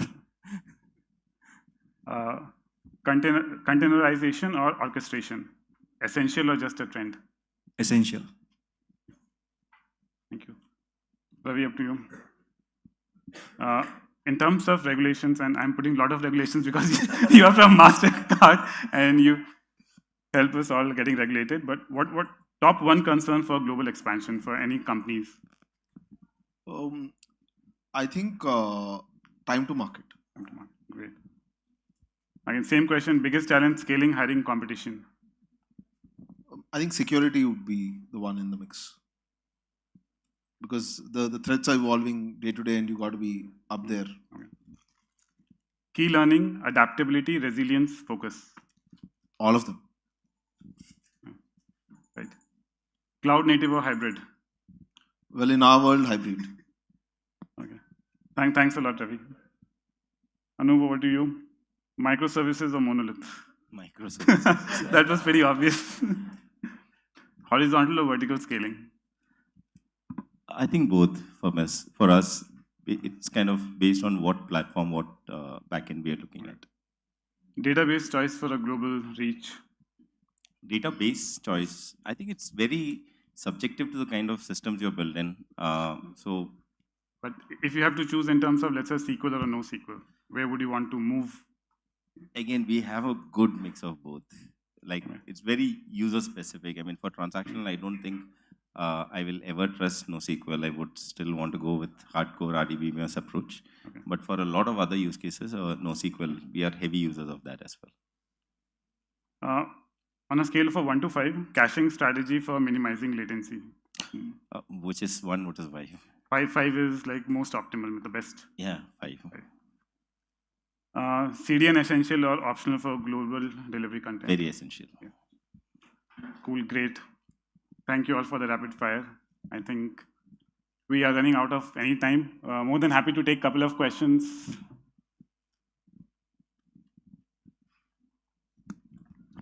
Thank you. That was a very intriguing session. One question to the panel I would like to ask is, I've seen a lot of folks, even in the startup side, right? The moment they want to expand, they try to look at Southeast Asia. Is there a reason? Is it because of culture? Is it techno regulations? Your thoughts? No, I mean, for Redbus, I think the reason Southeast Asia is because we've not looked at expansion from any other logic than the market being available there. So So we had this mix of defining whether we should enter a market, 2-3 things, whether there is a marketplace effect. For example, we will not enter a market where there's only one operator or two operators. What would we do? However large the business is. And secondly, what is the e-commerce trend there? What is the ecosystem, payment ecosystem like? Those are the choices. And if you really look at it from a bus market, there are two large markets we've seen. South America has a large market, we feel, and then followed up with certain parts of Southeast Asia has been very, very promising. So that's how we are there. It's nothing to do with the culture or closeness to India, nothing like that. I just thought it's a repeating trend, so there has to be something to it. I mean, for us, it's been all, from Malaysia, then Indonesia was close by. From Malaysia, we have expanded into Cambodia. There is some adjacencies there, but because some of these are smaller countries from a business side, so it becomes as a extension to, let's say, Malaysia. Cambodia would be looked at as an extension to Malaysia for us internally, though it are specific countries with specific challenges. But otherwise, there's nothing. Otherwise, we would not have been in Peru and Colombia, which is pretty much on the other side of the world. Thank you. Hi, my name is Nitin. My question is to you, Ravi. In last couple of years, UPI has disrupted payment market. And if I'm not wrong, it has impacted Visa and MasterCard most, the network schemes. What are some of the strategies that MasterCard is evolving to kind of compete with UPI? So I think the way we look at it is it's multiple rails serving various needs and various customers. And if you actually look at many folks in this room, everyone uses UPI and some of them have cards for specific use cases that they continue to use. I think what we look at is what is the overall growth of the payment ecosystem. And I think it's just multiplying every year. And there's a huge pyramid that is getting created. And if you look at the overall penetration of digital payments, we still have a long way to go. So if there's a competitor accelerating the entire digitization, and it would definitely have green shoots for us as well. While there's a mainstream perception that we're impacted, it's the way to look at it, right? A few years back, there were 2-3 players in the market. Now the number of players have increased, and obviously there's one player who's doing significant work. But did the market grow for everyone? Did the business grow from everyone? And is there a underlying use case or need that each of these parties are serving to? I think the answer is this, and that continues to stay. And the very simple way I'd say is, if the cards business was not as lucrative, RuPay wouldn't launch a credit card, right? So technically, the business is good, and everyone's going to play their equal share. Thank you. Thank you. Thank you. Folks, thank you. Sorry, can I ask this question or can Just I take one the unfair last advantage? question and we'll quickly close it. Yes, All please. right, so I have a simple question, I hope, that is simple. So for any platform that is starting up and looking to have AI models integrated in that platform to automate the journey, what are the primary factors that you would be looking at? For example, it is ChatGPT, Midjourney, and so many other AI tools nowadays. So if I integrate that in a platform, what am I doing? What I should be looking at as a non-tech person? Yeah. I can take that as well. So one thing that we have realized is there's just lot of buzz, lot of adoption around Gen AI. At the same time, we have been running, or we have been we say our core ethos is games, science of gaming, and we have been running these models for a while. One thing you should be very, very concerned about, or should be observing very closely, is the quality of output there. Many times we feel that, oh, I should integrate Gen AI, or this model or that model there. What you should also concern is, do you have enough guardrails in place to say that, can you do a quality check on the output of that or not?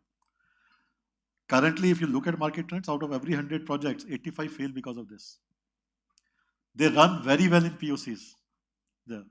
As you start productionizing it, when you say in production, in POC, 90% accuracy is right.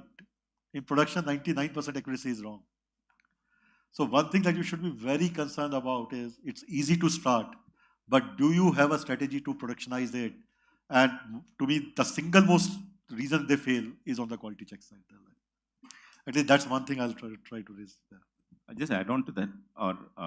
But having said that, and I agree completely with what Rajat said, But I think it's also important for everybody in this room, anybody else who's listening. I think tech guy, non-tech guy, whoever it is, I think it's important to be on the bandwagon of AI now.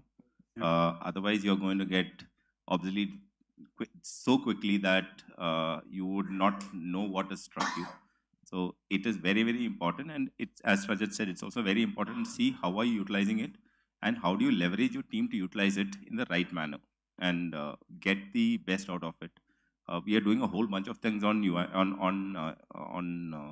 the Redbus and on the AI part of it. And we are using all of it. We have tried on Gemini, we have used Claude, we have used GPT, because we are also evaluating what works best for our use cases.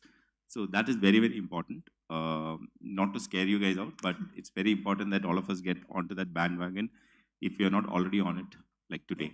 100%. You will see us releasing a lot more Gen AI come IPL there.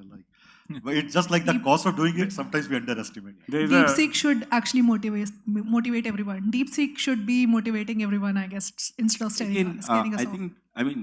Look, there are so many models out there.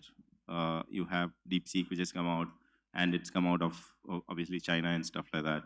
But you had Llama before that, you had Claude before that, and I think every second day you're going to get a new model coming out.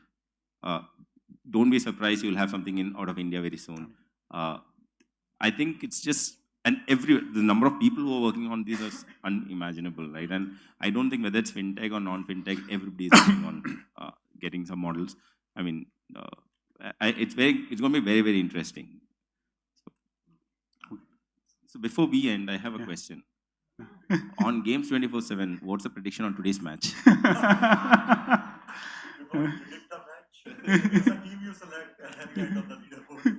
All right. We need to know his team, what he selected. Cool. Thank you, folks. Thank you for being a lovely audience. Thank you. Thank you so much, sir. Yeah. Thank you so much, Anu, for engaging the audience in the end. All right, folks. That was all about scaling and taking companies global. Next up, right after scaling, we want to talk about resilience, because if you talk to any founder, any entrepreneur over here or outside as well, I don't think anyone would say that, hey, I don't want to give a great consumer experience to my consumers, right?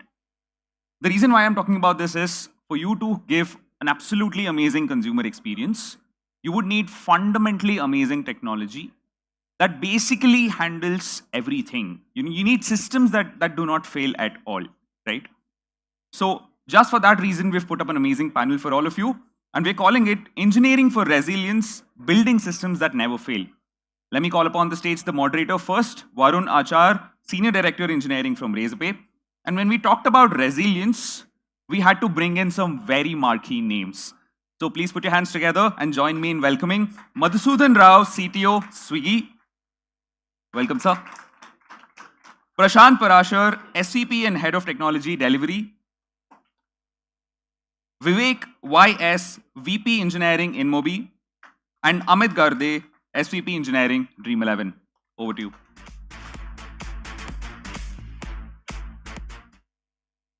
Thanks, Chetty, for introducing all of us and setting the stage for this very fascinating discussion. So, resilient engineering is not just about building systems that don't fail under stress, but it's also about understanding the complexities of your business and building for that eventuality so that you can deliver the right customer experience every time. So we have 4 remarkable companies on stage, which I'm sure all of us have interacted with maybe multiple times a day, month, right? And we're hoping to have a very, very fascinating discussion. So we'll quickly get started. I know we're short on time and we have a lot to discuss. So Madhu, I'm going to start with you. Congratulations on the recent IPO. I hear the property prices in Bangalore have shot up after the IPO. But I know Instamart is the next frontier for Swiggy, and QCom is taking India by storm. And one of the big things that you solve for is deliveries within 10, 15 minutes, right? And that must be a very, very complex problem to address. And there must be a lot of things that fail that engineering systems have to deal with, so that the customers' expectations are met. So can you talk about some of these failures, and how do engineering systems sort of deal with these things and deliver the experience that we all come to expect and love? Hey, thanks, Varun. So one of the things that's not so obvious about delivering something in 10 minutes is that a lot of your basic definitions, where maybe you had like a change data stream that was running at like a 5-minute lag, which is used for debugging, or where your mean time to detect and recover is like 8 minutes, 10 minutes, which most of the time seems reasonable, good even.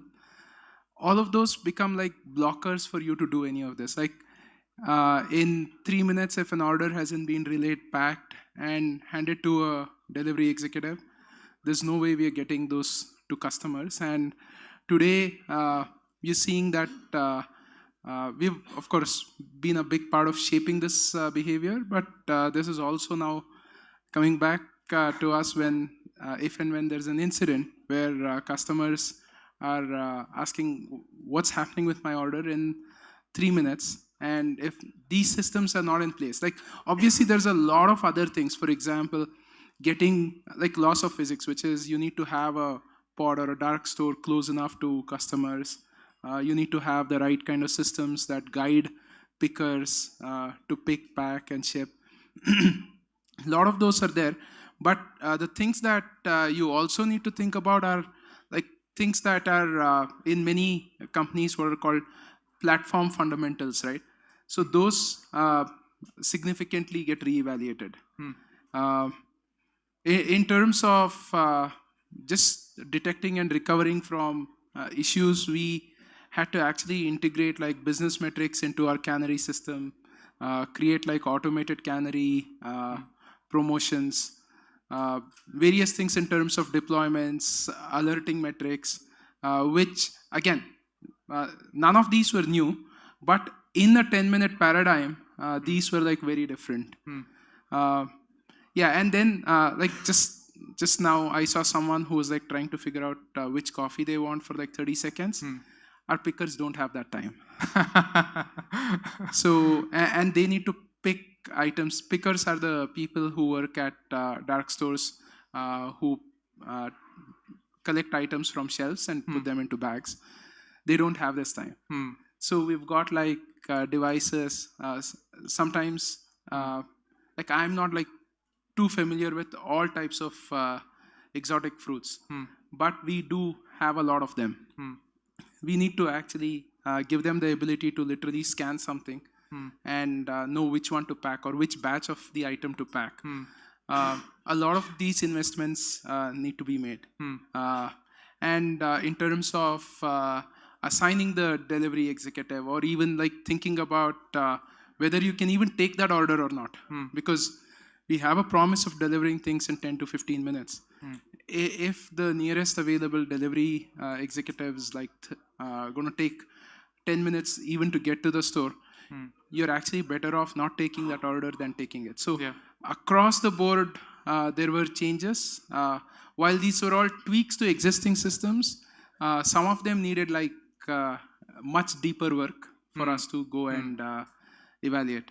In a microservices environment which is operating at the scale that you are, a lot of the things must be asynchronous in nature. So getting that events across the entire ecosystem for a delivery agent to actually get started and start the work, that I'm sure they must have also taken a lot of engineering just to get those events in place in time, and there must be very tight delivery guarantees for all of these things. So did you do something around optimizing for those things? Yeah. In fact, that was the first thing I touched upon, which is the change data stream. These are all like think of them as events or logs that are emitted by your data stores. They all get to this one common place from which systems can work on them and decide what to do next with an order. Those cumulatively had delays of about 5 to 6 minutes. Now, for various streams, of course, some of this comes at a trade-off of infrastructure cost. But we had to actually tweak it to the point where the delays had to come down to less than a few seconds. And especially in our messaging systems, even in our choice of whether we do something synchronously or asynchronously, we had to rethink them. And another big one was we were all in on microservices. You now, that smile tells me you know more. So while it's a good thing, we also had to take a step back and consolidate some of these things and reduce the number of microservices that we have to get to some of these timelines. Simple things like a large enough order proto or JSON, whichever format you guys use, right? Serializing, deserializing that too many times can again cost you more boxes, latency, various things. So needed like us to look at every single place that we spend time and see how we can shave seconds. Of course, like the guiding pickers, those are where you reduce minutes, but within the systems, you're looking at how to reduce seconds. Very, very interesting. So, shifting a little bit to more global deliveries, delivery delivers to 99.5% of India's population and, 220 countries globally. And that's an astounding number by any measure, right? And so I'm sure there must be a lot of complexities in this whole network of logistics that you have to deal with. Again, similar to Swiggy, a lot of failure points, a lot of human touch, etc., going into making sure a package gets delivered. What are the systems that you use to sort of ensure that these things are smooth and seamless for customers? Yeah, thanks, Varun.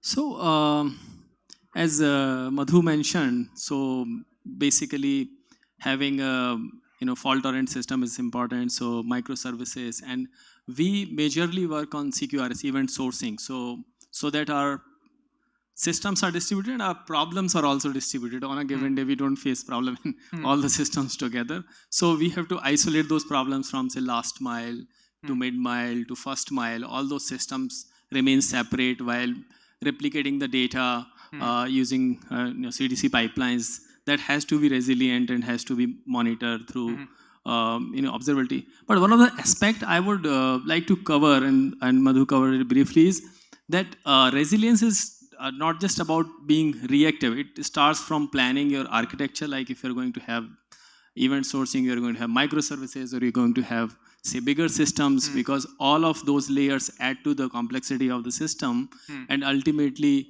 will end up making your system less resilient. On another side, on the business side, you also need to start thinking about resilience. So I'm sure all of us would remember the days when Big Billion Days started and all the e-commerce sites started going down at 8 a.m. in the morning as soon as the traffic starts, because there used to be advertisement that sale starts at 8 a.m. right, or sale starts at 7 a.m. and 7 a.m. everybody would log in for that 20,000 rupees iPhone, right? So and now if you observe later on, everybody stopped showing the time of sale in the advertisements. So that is what the change that you from engineering or technology you have to drive to the business, that this is what would cause us being less resilient or more resilient. And then you have to build systems where you put certain feature flags, etc. For example, for delivery, if I have one of the delivery center, last mile delivery center, which can deliver 2,000 shipments a day. And suppose today some Amazon or somebody manifests 5,000 shipments for that center to be delivered tomorrow. There is no way I can't just add people like I add instances on AWS, right? I can't add space in my center to deliver so many packages in a day. So then I have to have features in my system where I'm able to stop those packages coming in. I have to stop that activity right there so that my system is not choked ultimately, because some route or some center is going to get choked. And this is true for any business, not just for logistics. For e-commerce also, you would have seen like on huge sale days, some of the websites will switch off your my order section or will not show orders more older than 6 months. So I think those are the changes that technology leaders have to drive with business, that what are the decision calls that you are taking and that protects your system. So that is first step, I would say. And second is your your observability. And observability is not limited to tech systems. Observability of business metrics is very important when you want to determine whether system is under stress or not under stress. So building observability across tech and business metrics is important. Building observability along your data is very important. That whether data that in CDC pipeline, there is data that is coming in, say if one source gets switched off for some reason, you will still get data, but the data would be incomplete. So you need to build observability which verifies, validates whether you are receiving complete data or not, on which all the business decisions are taken. And then obviously third option is being reactive, where also from a technology perspective, you have to build a lot of feature flags. You have to build a lot of muscle around what all you can switch off, how quickly. As I mentioned in say my orders example, that is an example of what you can switch off and switch on, how quickly, who will operate it, and when this happens, what will you do? So I think all of these things together makes the platform resilient, not just say choosing an architecture. Interesting. You know, Amit, cricket is like religion in India, and there's a joke which says that cricket is the only religion where even atheists pray for divine intervention. And when Dream 11's traffic hits, I think everybody's hoping for some divine intervention, especially in the payments ecosystem, right? So I wanted to understand, what goes behind the scenes in Dream 11 to, plan for an event like this, where, it's not usual amount of traffic that hits so suddenly in such a spiky manner. So what goes behind all of this? Well, a lot goes into it. I think we spend a lot of our time worrying about spikes in scale and traffic, so much so that for spikes in particular, we've coined a term for it in-house. We call it impulse engineering. And it's inspired by a term in physics. Basically, an impulse is the product of a force multiplied by the time over which it acts. So in this case, if you have a really large, big force and a very small amount of time, that's when you get the classic spike. So there's a lot of things you have to do. I think the important thing is to have a structure about how you operate in dealing with spikes. A lot of it is not necessarily very cutting edge technology. It is bread and butter distilled common sense. So one set of things is you have to know your systems. You have to load test them. You know what their SLAs are. You have to have the metrics on observability to know when it starts to degrade. You have to know how much you have to provision for an anticipated level of traffic. You need to know how much headroom you have, right?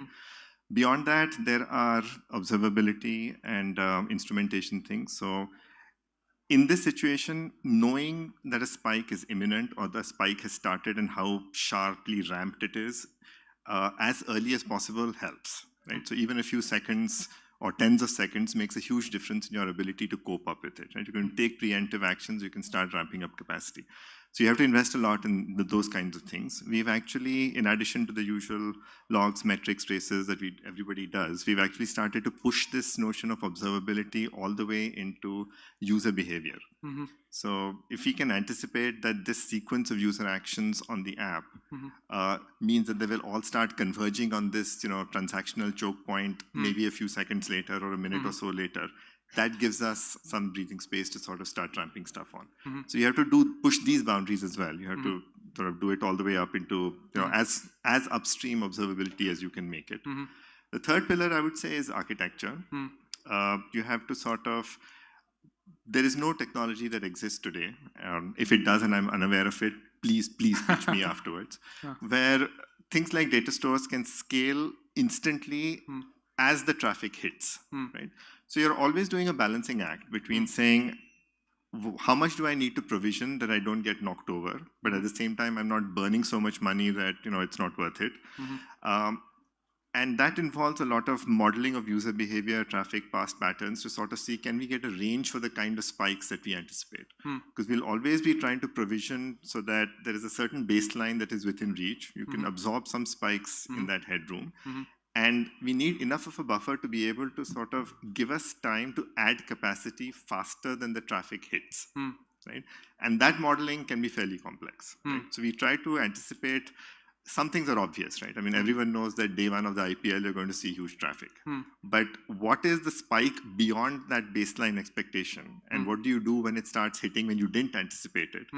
That goes to the fourth pillar. What architectural levers and choices do you have that give you that flexibility or optionality in the moment to be able to do something about it, right? One aspect is you have to bring down the time it takes to provision capacity to shave off as much as you can.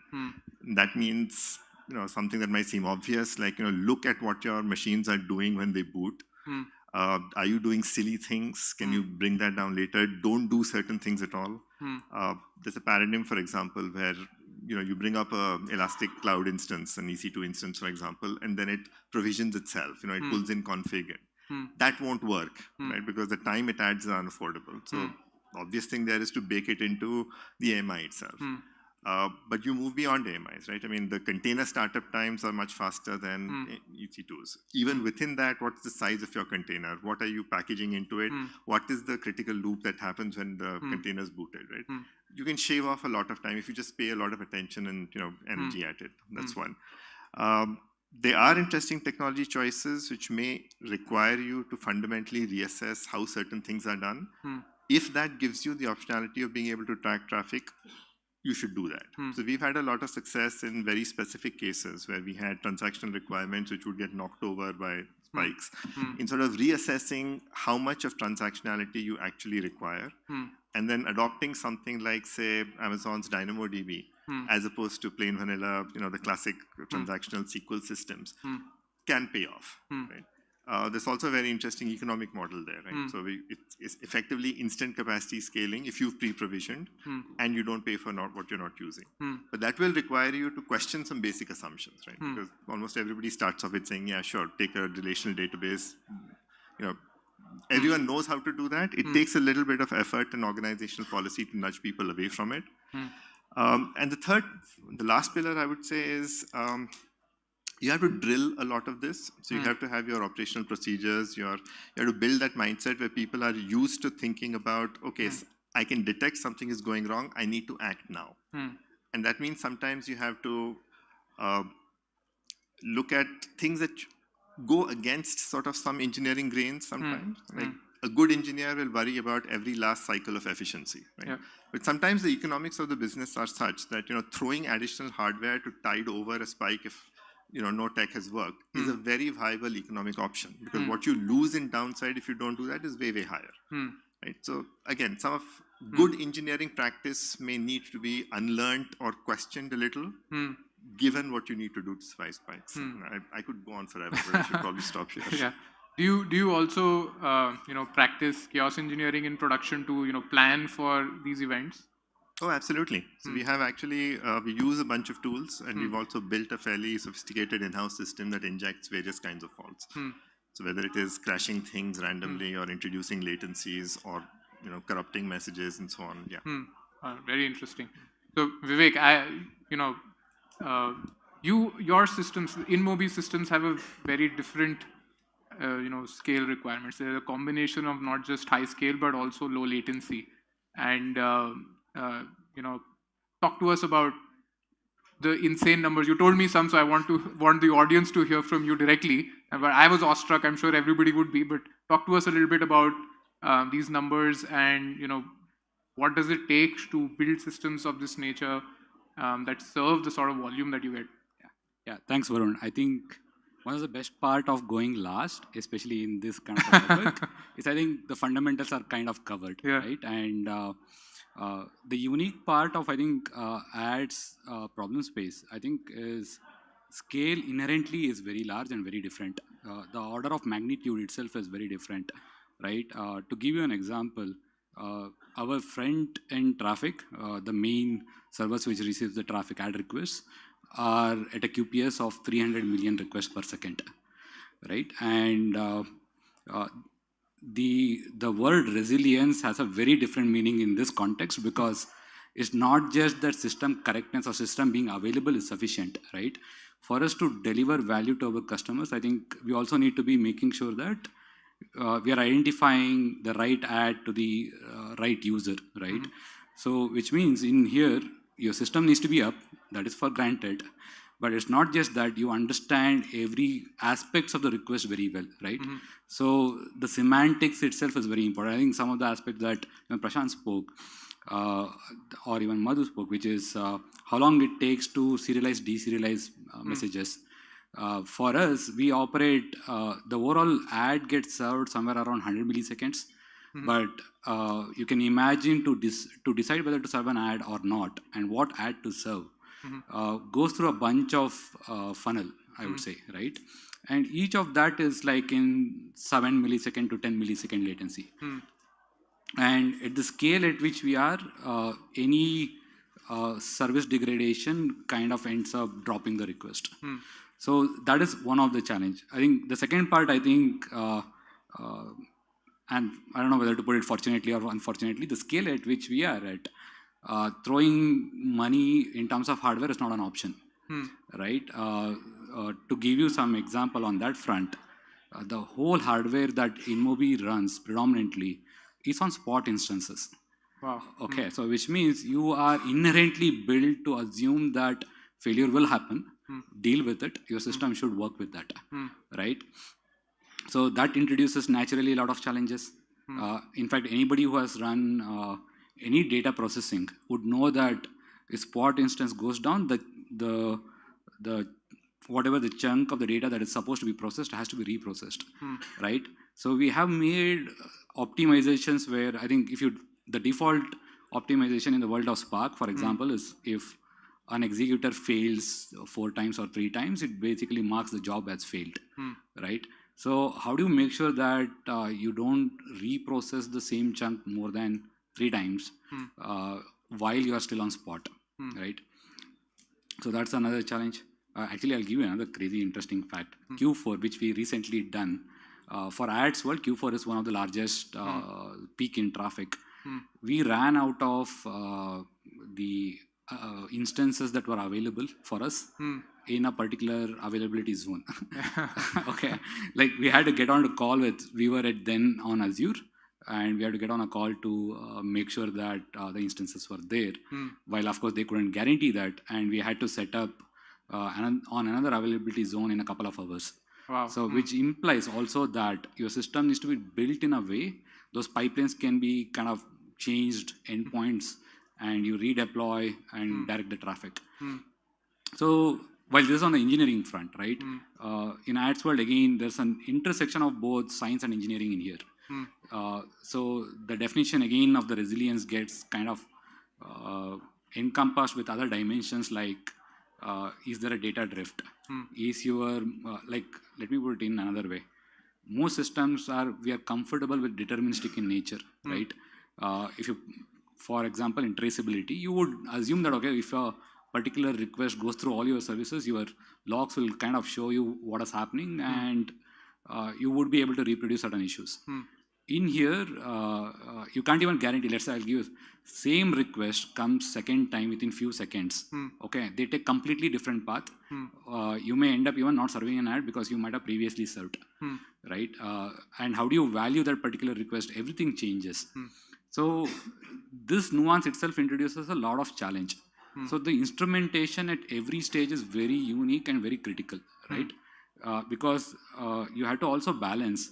Instrumentation also takes certain latency because you're pumping in certain metrics and that adds to your latency there, right? So how do you balance what metrics to emit at what stage while you don't lose observability also, right?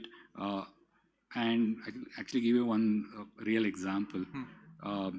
The user agent, device ID, IP address, these are unique identifiers which enables us to figure out who the user is to some extent, right? Sometimes what happens is exchanges ends up overwriting the IP address. Instead of sending the end user's IP address, they may end up sending their own. their gateway address or something like that. Now, if you don't detect it, your data is corrupt. System-wise, it's fully correct, right? You're getting populated data. Your JSONs are valid or your request is valid, but semantics has changed, right? So, so in that context, you need to be even aware the distribution of the data itself. So, can you compute how your distribution of the data is shifting in real time? It's also kind of like very critical. So, again, we can go on discuss more deeper. I wish I had 4 hours for this panel because it's just so much that we can talk about. Yeah. Madhu, coming back to you, routing is a complex problem at Swiggy, right? Especially in Bangalore. Some days I'm flying at 40 and some days I'm crawling at 4. And on top of that, Swiggy is sort of guaranteeing deliveries with their new Swiggy Black subscriptions and all of that, right? How do you optimize, or how do you build these systems which can guarantee these delivery ETAs? Because I'm sure you must be dealing with bad traffic or a sudden flooding somewhere, or so how do you do all of that through your systems? Yeah, I think one meta theme or the theme that you're hearing from all of us is to do anything at that moment, you need to do like a lot of prep beforehand. And same thing goes in here, which is, for example, even it's a choice whether we even offer Black to people in a pocket in a geographical area based on how prepared we are, how much supply we have, what are the kind of challenges we run into, a bunch of these things. But there are also changes around how we assign, because there is always the trade-off of efficiency versus time.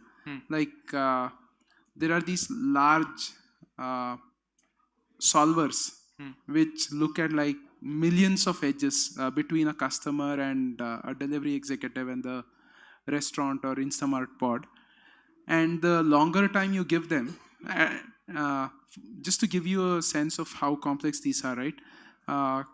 Container movements, all of these run these solvers for days to get the most optimal one, because there it's worth it. For us, we need to have delivered the order in 10 minutes, both for snack as well as Instamart. So we can give it only so much time, which means there is some inefficiency there.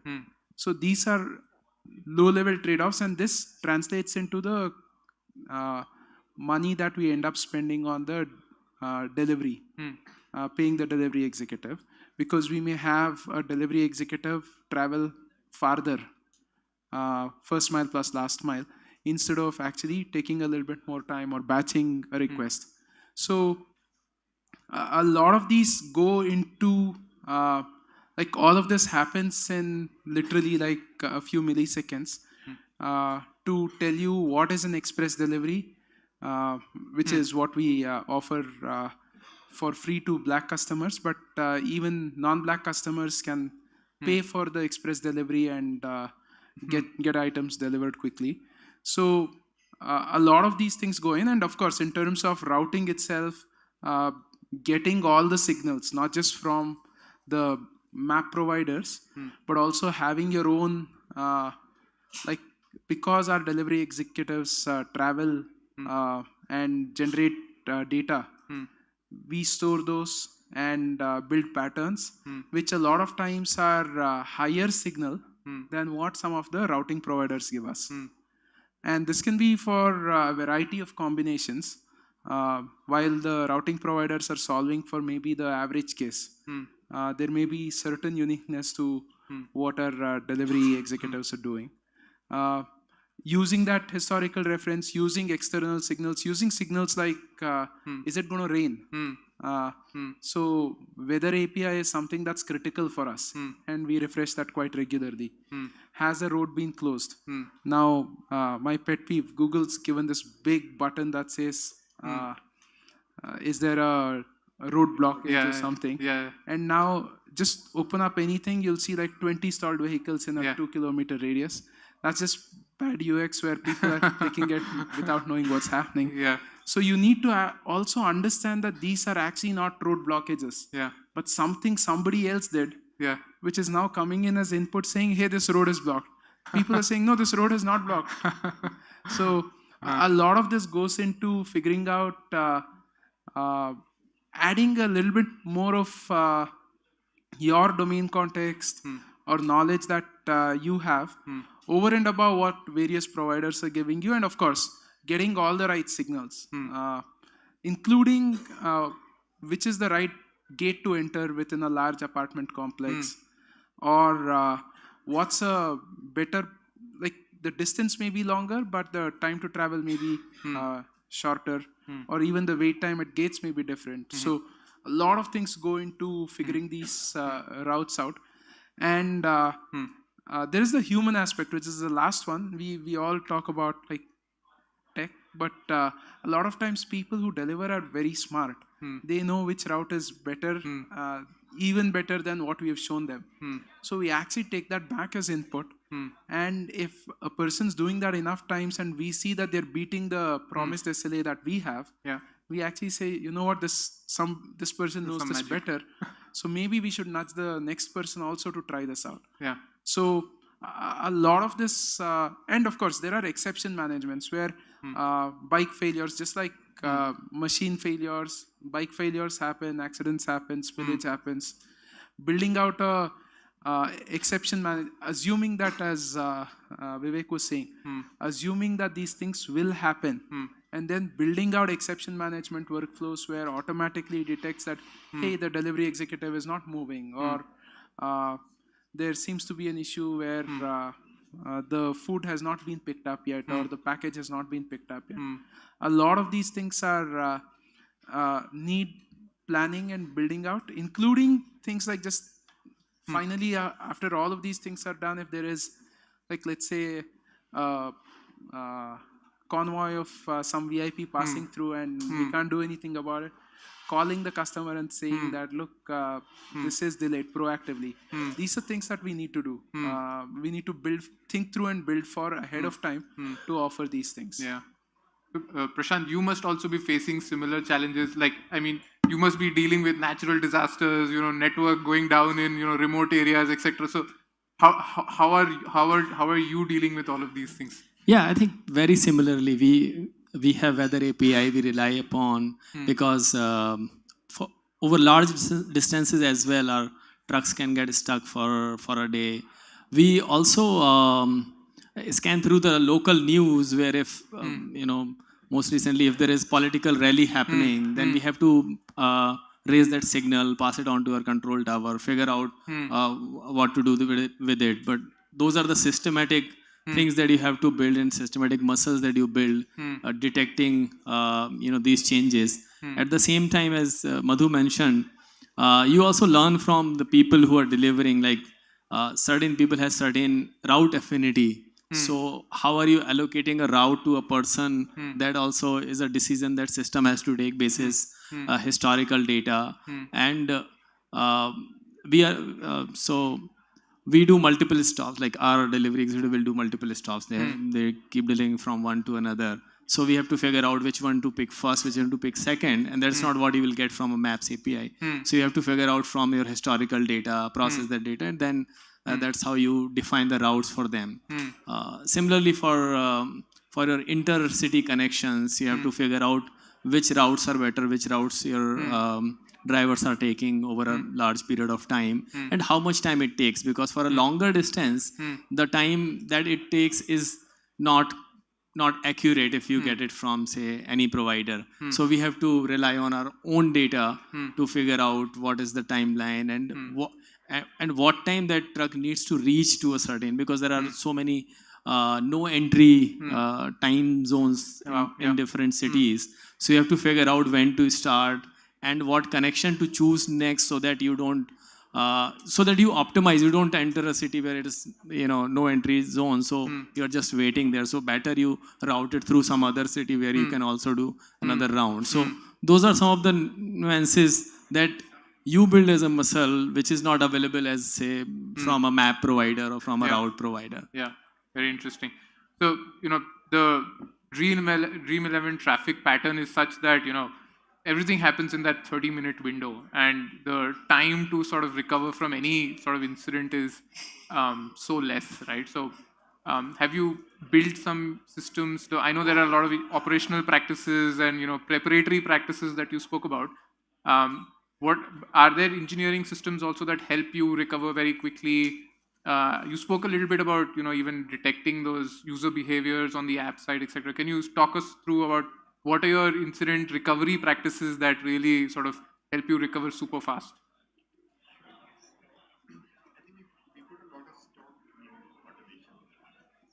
I think Mike is. I think automation is the key to a lot of these things, because the speed of response that you need, assuming you've built the levers that you can pull when you know you have to pull them, can only be delivered with things that are essentially not just automated, but pretty much semi-autonomous now. Right? Because the time it takes for a human being to come in and detect that something is going wrong, triage it, figure out the right approach to fix it, roll out a fix. Madhu, I think, mentioned 8 or 10 minutes, and that would be pretty good in most situations, right? That's 1/3 of our revenue earning window before an IPL match, right? So it's simply unaffordable. So a lot of autonomous operation is there, where we kind of preemptively do certain things, but where the systems kind of will start kick in. We have a system called Scaler, for example, which starts adding capacity and tuning capacity to traffic more or less independently. We can intervene and of course control it, but it does. We have literally millions of sort of micro scaling events that happen throughout the course of 24 hours. That's one example of autonomous. The other thing is actually you have to rethink in some ways some core philosophies of what it means to recover. Because if recovery means figuring out something went wrong, what went wrong, deciding what to do about it, and then restoring function, you pretty much lost a lot of time which you can't afford. Right? So it has to be, you have to be skewing your choices in some sense towards things where you can have instant cutover. And that's a trade-off between saying you're throwing more resources at having sort of warm standbys or active-active. And you will not do that for all systems necessarily, but for the things that are in your critical path, you'll have to. A harder case of decision making is, how do I cope with this once it's happened? We may choose to sort of start affecting user behavior in a way to sort of throttle things so that the demand reduces, right? We open circuit breakers, for example, right? The tenet there is you have to protect your core, right? And in some cases, it's better to sort of give a degraded experience to the user than no experience at all. Right? Which of these techniques or which of these approaches works best is something that, again, we've tried to automate, and I don't know what the verb will be, autonomize. But there's a lot to be done there still. Awesome. The world is being taken over by AI, and you, in sense, are fighting AI as well as part of InMobi, right? A lot of traffic on the internet is fake, right? So how do you deal with fake traffic in InMobi? So bot traffic, I think, is a very interesting space because today they are so sophisticated that it's very hard to distinguish a user-generated traffic versus a bot traffic. And especially with all the cloud providers, right? It's very easy for anybody to build a mimicker who can actually mimic user behaviors. So it's a pretty challenging and a cat and mouse kind of a game, because we evolve at the same time fraudsters evolve, right? So there are a few low-hanging fruits which we have put in place. For example, before that, actually, let me take a step back. How do you even identify who the user is in the first place, right?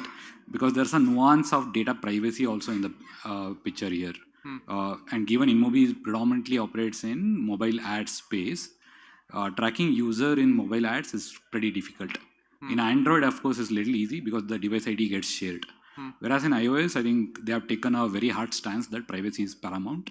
And you cannot track a user unless a user has given a consent. So pretty much what almost like 80% of the iOS traffic that we get is unrecognizable. In a sense, we can't target who the user is. So in this context, how do you identify user behavior versus a bot behavior? So what we do is basically, there's no label or a ground truth in here, right? So what the simple way to look at it is there an outlier behavior in it? Like for example, take probably anybody in this room. At max, they may be browsing 20 to 30 times in a day. On an average, a page has 4 to 5 ad slots, right? That takes that to something like 150 to 200 ad requests per user in a day, right? If any chance you start seeing in the order of thousands, then something is wrong. Now, you also, as I said, you can't figure out who the user is in here, right? So what happens is you go to the next higher level aggregate, which is usually an IP address or a location. So with that detail, you start measuring kind of the outliers that are there, right? So that is one tactic we usually use, whether you can detect outliers on these dimensions and kind of prevent. And again, the challenge is exactly this. As I said, this is a real-time decision being made at the very top of the funnel, at the ad request, right? So you have like hardly about 7 to 8 milliseconds to make that decision. The second trick we also do is, I think there's a lot of instrumentation that goes into an ad that gets served. So for example, whenever an ad is served, there is usually an user interactions on it, right? Which means if you look at the heat map of how the user is interacting on those ads, you'll see a fairly diverse distributed spectrum where people are interacting. But when you go to bot, you see somewhat concentrated. But anyway, bots are smart. This trick now everybody has learned. So bot has started to randomize. So that is tricky. So it's harder. But for a time this was working, right? There are several such ideas, and as I said, I think it keeps evolving. But I think the invariant in here is basically you understand how the money movement is happening, right? And thereby you can figure out, like for example, for us, the critical thing is, can we deliver ROAS or revenue on ad spends to any advertisers, right?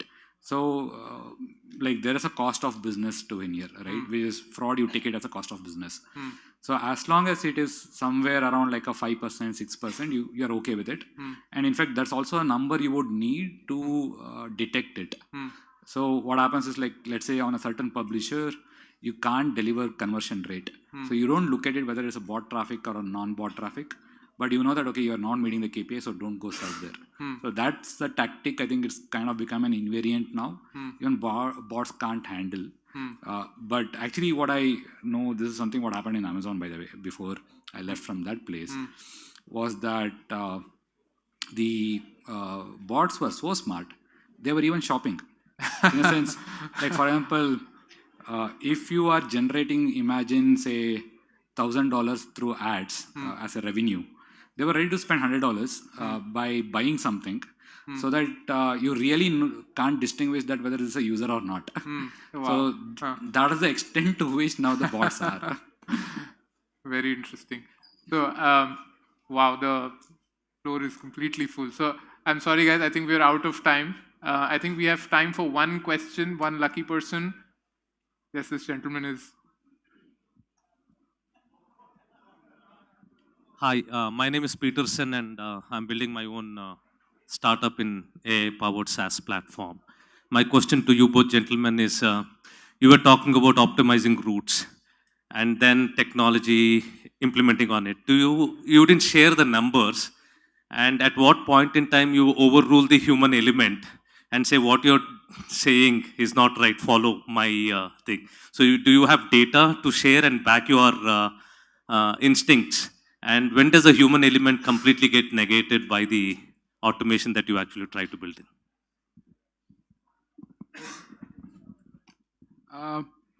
We give benefit of doubt to the our routes are also short. Maybe Prashant will have a better thought through answer.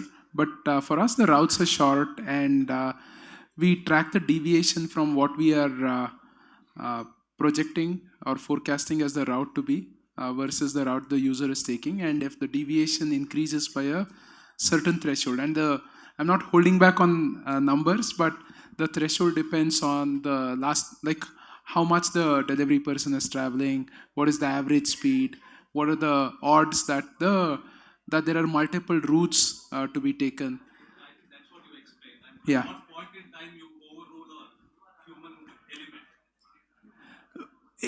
There is no overrule. We send a nudge saying, hey, you seem to be going off route. Finally,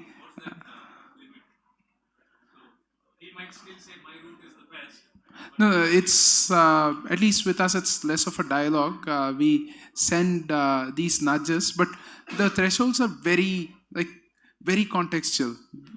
I can't tell you it's at 3 minutes, 5 minutes, or 30%. It depends on, like, if you're literally at the gate of a society and now suddenly start moving away, you'll get a nudge.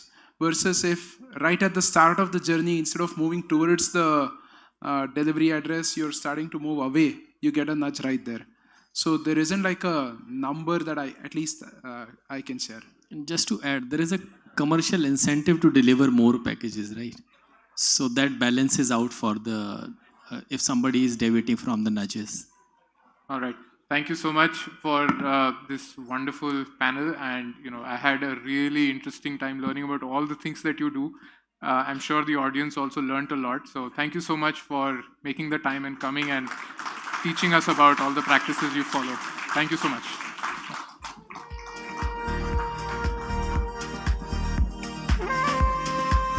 Thank you so much, sir. Yeah. Thank you so much. That was an insightful panel. Folks, in the interest of time, I am supposed to kind of fast track this a little bit. All right. The talk of the town, the last panel of today is, again, the talk of the town, AI. It's on everyone's mind now. It's on every CTO, every engineering head, every CEO. Forget that, even parents back home are thinking about AI right now. So to talk about that, we've put a very amazing panel for all of you folks. Let me start by introducing the moderator, Chief Technology Officer of Razorpay, Murli Brahmadesam. Can I please have you on stage, sir? And we have, again, marquee names in the panel. Aruna Rajan, co-founder Magasul. Welcome, ma'am. Abhijit Khasnes, CTO, Healthify Me. Somit Srivastava, CTO, Wealthy. Ramyanshu Datta, or often called as Romi, VP of Product, Data Robot. And Navdeep Manaktala, co-founder, Snowbit, President, APJ Corologics. Thank you so much. Welcome to Razorpay. Looking forward to an amazing session.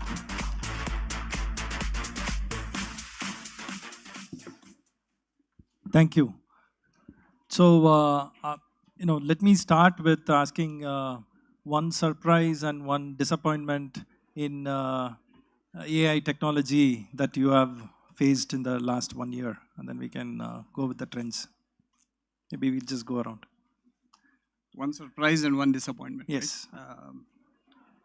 Okay, two parts of the same story, right? So we introduced this thing called review a user's meal. Healthify is a health tracking app, so you track your food on Healthify and it'll give you feedback, right? So we had a simple prompt that said, look at the food that the user has had and share an insight about how they can improve the food.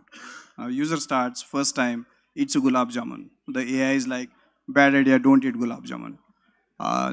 Okay, remove the gulab jamun, right? Tomorrow he's not eating the gulab jamun, and we are like, oh, you eating rice, don't eat rice. Switch to quinoa. Okay, switch to quinoa.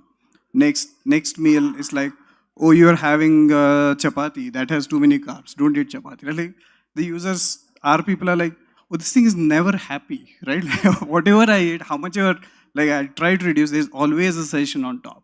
The lesson that we learned is the prompting needs to be correct, like how much you push. If you just give a simple prompt saying, give a suggestion to improve the food, it'll always try to optimize, right? So you need to have some contextualization, some understanding, saying, look at other things that the user is doing. Maybe he's gone for a run today morning, so it's that gulab jamun is acceptable, right? So that was a surprise. We thought it's a simple thing to do, and we were disappointed in the beginning, but it took us some time and practice to figure out how to rightly nudge the AI system. You answered just with one, both surprise and disappointment. Surprising disappointment. Yeah. All right, we'll go to the next. Sure. So, to give you context, my background is physics. I actually ruined my life by studying physics for a long time, and it turns out that that's the foundation. At least physics people like to believe so of AI. So I'm surprised that suddenly things that I've studied are cool 40 years after I've studied them. So that suddenly the fact that people like me can make money and can be in demand is surprising. And then I'm disappointed, but in an expected way, because whenever, with due non-heartfelt apologies to the North Americans amongst you, whenever the North Americans are the first to do something, there is like 100x noise and some half-x signal. So I'm very disappointed that AI has a very high ratio of noise to signal, and I'm looking forward to 2025 extracting more signal from that very noisy environment. Yeah. Just to give everyone context, so we are a platform for independent financial advisors, and we implemented a feature which was smart analytics on top of user data, and that was surprise. Like when we started working on the feature, we didn't give any prompt. Simple that you are imagine you are a wealth advisor, and the results were surprisingly good. And the bad side was that even if the data was little incorrect, it was able to give that answer, which was like, it was always trying to make up things so that it looks accurate. So I think that was biggest thing which we have to work on, tuning the prompts, and what he has done. Thank you. Yeah, so I think let me start with the disappointment on this one. As per, I think, certain reports like publication by Menlo Ventures, about 80% of the generative AI-based applications still are in a sort of prototyping pilot stage. Moving it into production has been excruciatingly slow.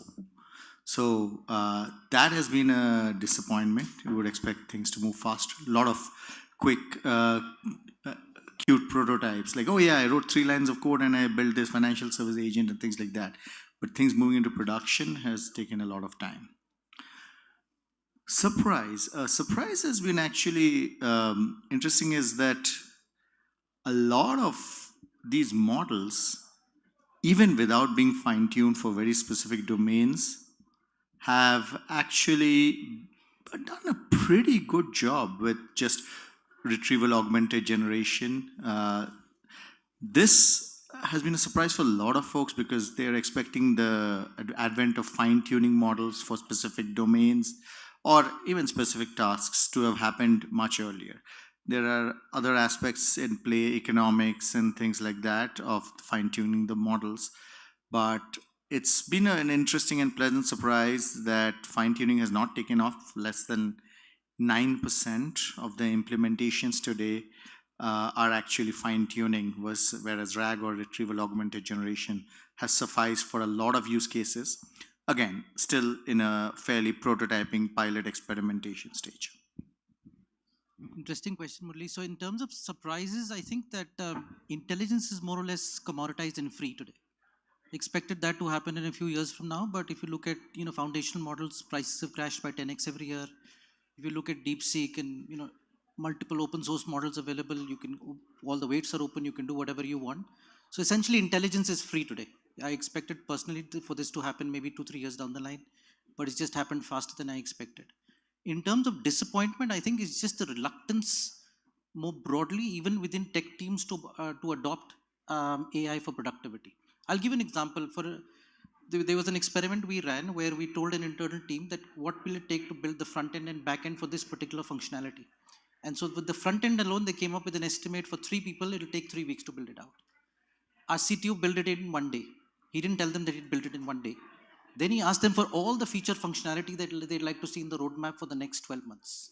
So there was a channel running and furiously people were kind of commenting. And he built the next part of it out in 1 day.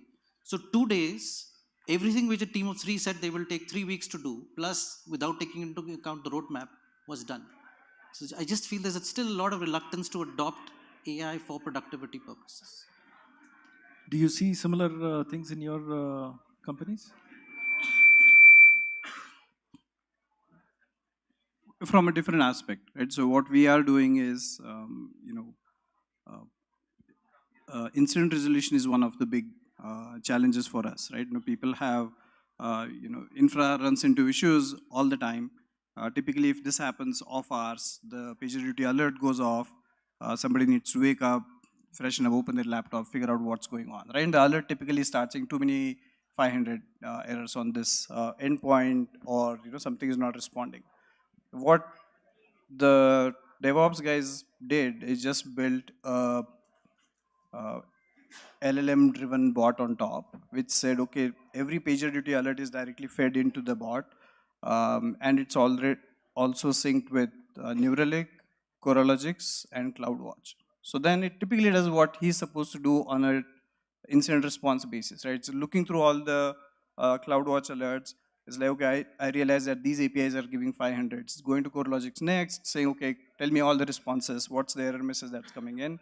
And then it's trying to correlate with the APM logs from Neuralink if it's needed, right? And then by the time he opens his laptop, all this analysis is done for him, right? So all he has to do then is just say, oh, okay, this is just an OpenAI issue. Their server is down right now, so that's why this problem is happening. Close the incident, go back to sleep. So there are pockets where we see that people have managed to automate a lot of drudgery work that they do and move forward. I think it's also probably tied to the incentive. Yeah. So we at Razorpay also we found that when we launched adoption of Copilot, initially around 200 devs adopted it out of 1,000, and then it has taken a lot of push to encourage people to use it. So right now we are around 500 to 600. So there is clearly some reluctance in using the tools, but there is also maybe, we hear that there are multiple tools, not just Copilot. And people are using, directly on their desktop, they're downloading open source LLMs and they're using it. So it's a little bit hard to also track. Not that they're not using the AI technologies, but it's just a little bit hard to track. Are they also making you code? Are they sending you the roadmap so you code in an hour? No, he has a very super CTO. You So we should want just a hire CTO to code in an hour? A day, sorry. My company, I think I see few other developers, they are saying ki my skills are getting loose because I've started using AI, I'm not coding on my own. So I think that's which thing is happening with me. Okay. Romy, when, from your vantage point, data robots, you guys talk to multiple customers and different market segments and whatnot. What do you see leaders talking about in terms of AI? Yeah, I think right now a lot of leaders, especially if you think about the non-technology leaders, the CFOs, or even the technology leaders like CTOs, they're like, how can I start getting ROI? And how can I start getting ROI faster from this technology I'm investing in? And that comes down to like, how can I productize this? It's taking me, every time I take an application, it's taking me anywhere between 8 to 14 months to productize it. And what they look for at this point is end-to-end lifecycle management to accelerate this journey. So the build, the operate, and then the govern of these AI-based applications. To build, you would, to go into details out here a little bit, is you would first need to translate a business problem into what is the AI solution for it. Try out different workflows and components quickly, evaluate them, and then build your application. Deployment and operation, equally hard. Find the infrastructure, which itself is pretty hard to get right now. Find a way to auto-scale it, set up the right monitoring, set up the right guardrails, and then govern it by having a single source of truth or a single mechanism to provide permissions for these composite AI systems you're going to have, calling different tools and predictive AI models, and filing compliance reports, staying compliant of different laws in different domains. That is the crossing the chasm they are feeling right now, is that a lot of things are in great application or a great experimentation stage, but they need to do this end-to-end lifecycle management much faster. So in the investment domain, what type of challenges do you have in using AI No, I think one of the very big challenges we have it's about regulation. So we are a SEBI regulated company, so we follow all the guidelines which is set by SEBI. So in terms of security, what we do is we are trying to host a lot of models are self-hosted by us. We're also working with Google on the enterprise solution of Vertex AI because they have a solution in India. So we cannot send the data outside India. And while interfacing also, we have to make sure we don't send things like client's name or his email or phone number, PAN number like that. We just send the raw data and we get some analysis out of it. But those are the challenges because every time we have to keep in mind. But on the hindsight, the team is also sort of getting sensitive about that privacy of data is really important, right? So once we keep talking about whenever you're using AI, a lot of developers are also free to use AI. So they have to keep in mind that they're not sending any proprietorship data, which is on the back of their mind. There's already a loop running to make sure that that happens. So I think advantage, we have seen a lot of advantage as compared to what is the challenges right now. Only thing is we have to make sure that things are done in the right way and all the grounding which is talking about with the base data so that the results are correct. I've seen that regulators think about explainability, lack of bias and so forth. So when you recommend certain things, how do you make sure those things are taken care of? Yeah, so we do have a grounding. So a lot of, let's say we have generating 10 sample results. So we send to, let's say we have a human expert also who will validate those results. Like out of 10, 1 or 2 of those are validated.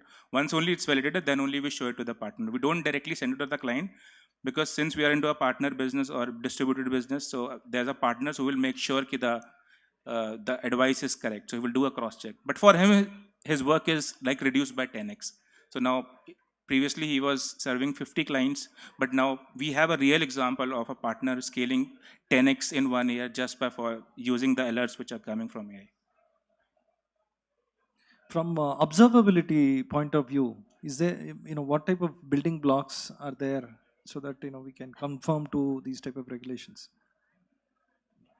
So Murli, what we did was end of 2024, we bought a company called Aporia.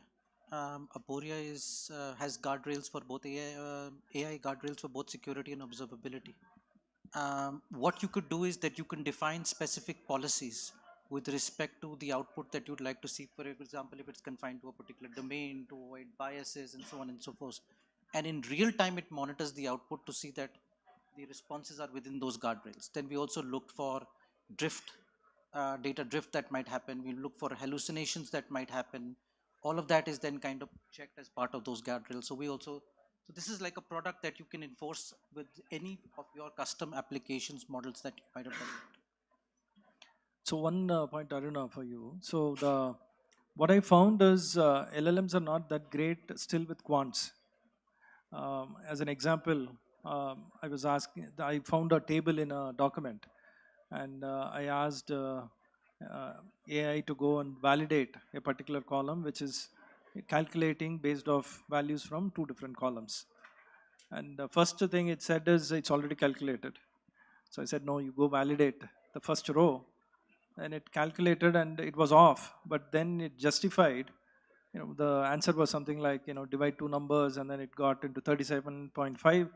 And it said, okay, now you round it up, it will become 61. So the answer is correct.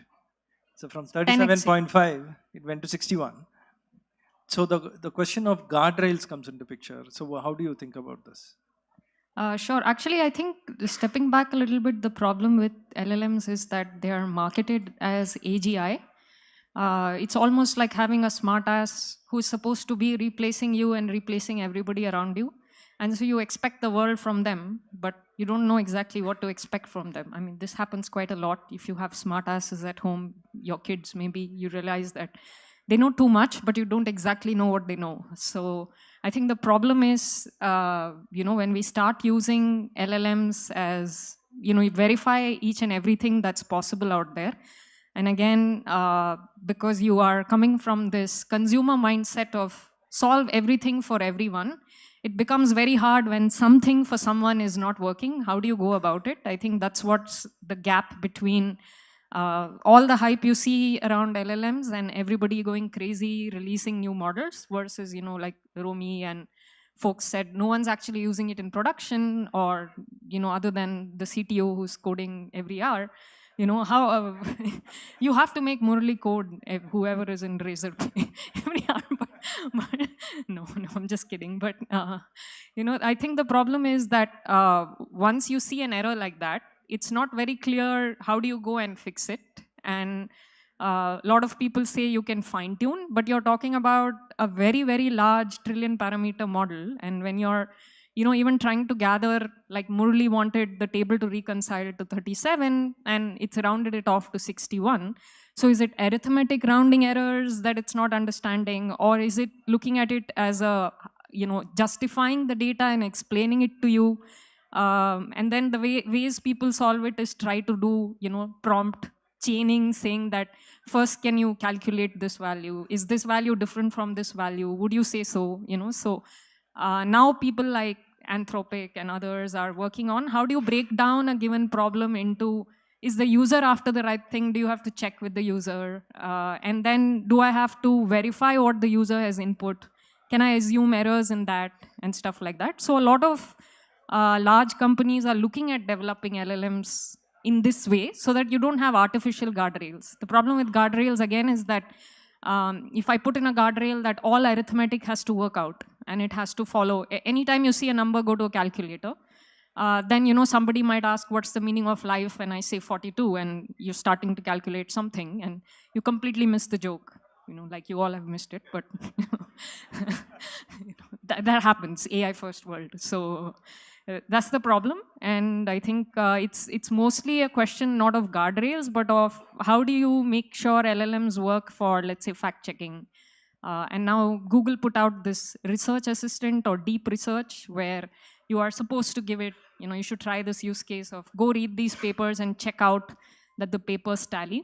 And I've only seen on Substack, like there are people on Substack who say this is impressive to start with, but really disappointing as it goes with time. And then there are people on Twitter, LinkedIn, Facebook, you know, all these noisy places where they're gung-ho about it. They're ready to hire the AI to build their next startup, and, you know, they're ready to go conquer the world. So it's very hard, you know, to make out the difference between these, whether it's a question of a guardrail or is it a fundamental change.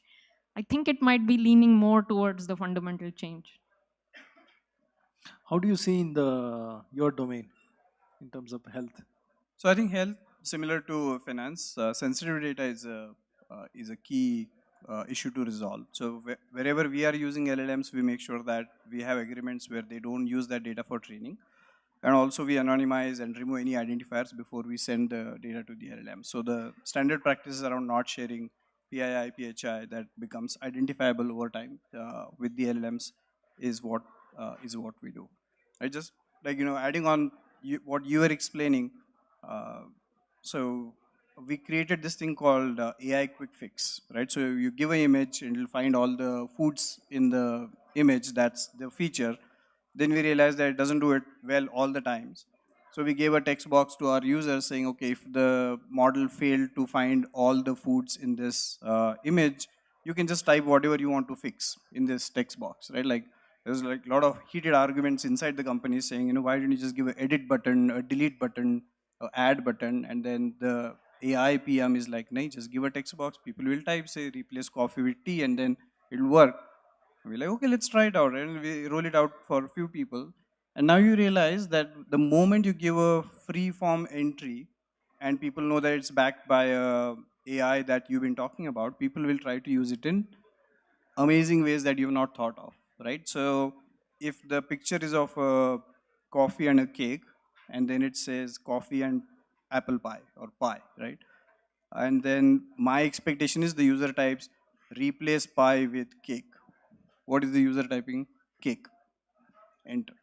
And now the LLM is supposed to figure out that, oh, you are saying that, oh, the pie is not a pie but a cake, and hence this is what you are saying, right? And then we haven't figured all of this out. And then people are asking customer support questions in that box. People are asking, you know, random questions in that place, right? So I think that's something that we are also learning, that it, while you can give those options to your consumers, you also need to train them enough or explain them enough of how to use it and what you can do with it. Otherwise, it's a madhouse. Yeah. In terms of the type of technologies that your team is allowed to use or they are using, what type of guidelines do you give? Let's go around. I think it's an interesting question. So on dev, we have Cursor. So the backend folks use Cursor. The Apple guys, finally with the latest releases, are on the Xcode with Apple suggestions, and then Android Studio also has Google's code completion module. We see the same split in using the tools. Generally, the more senior guys are not very happy. I'm sorry, but they are like, I know better than what the code complete is saying, so I want it off. Other people, different places. Some people are like, oh, it says too many things. I spend too much time deleting things that it is writing instead of actually writing. And but a bunch of people in the middle are really happy. Right now, I can see that productivity is increased, ability to do things faster has increased.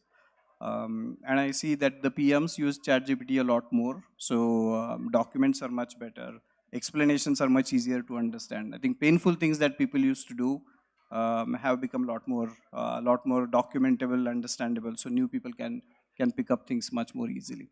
What about foundational models? What do you guys prefer?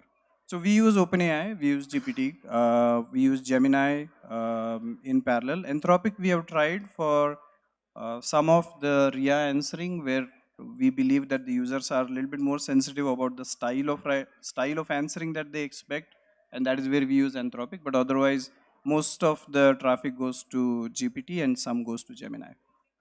Okay. Yeah, so I was in Google until last year, so I gave two different answers, and now I have a startup. So when I was at Google, we used Google uses all Google tools, and the same. All of code is written with Google Gemini-like model that's supporting code completion. Now I work for myself, which is I work very little actually. I'm waiting for the CTO to come and code everything. So, I think you have given a bad idea. yeah. I'm going to really rag the hell out of that CTO.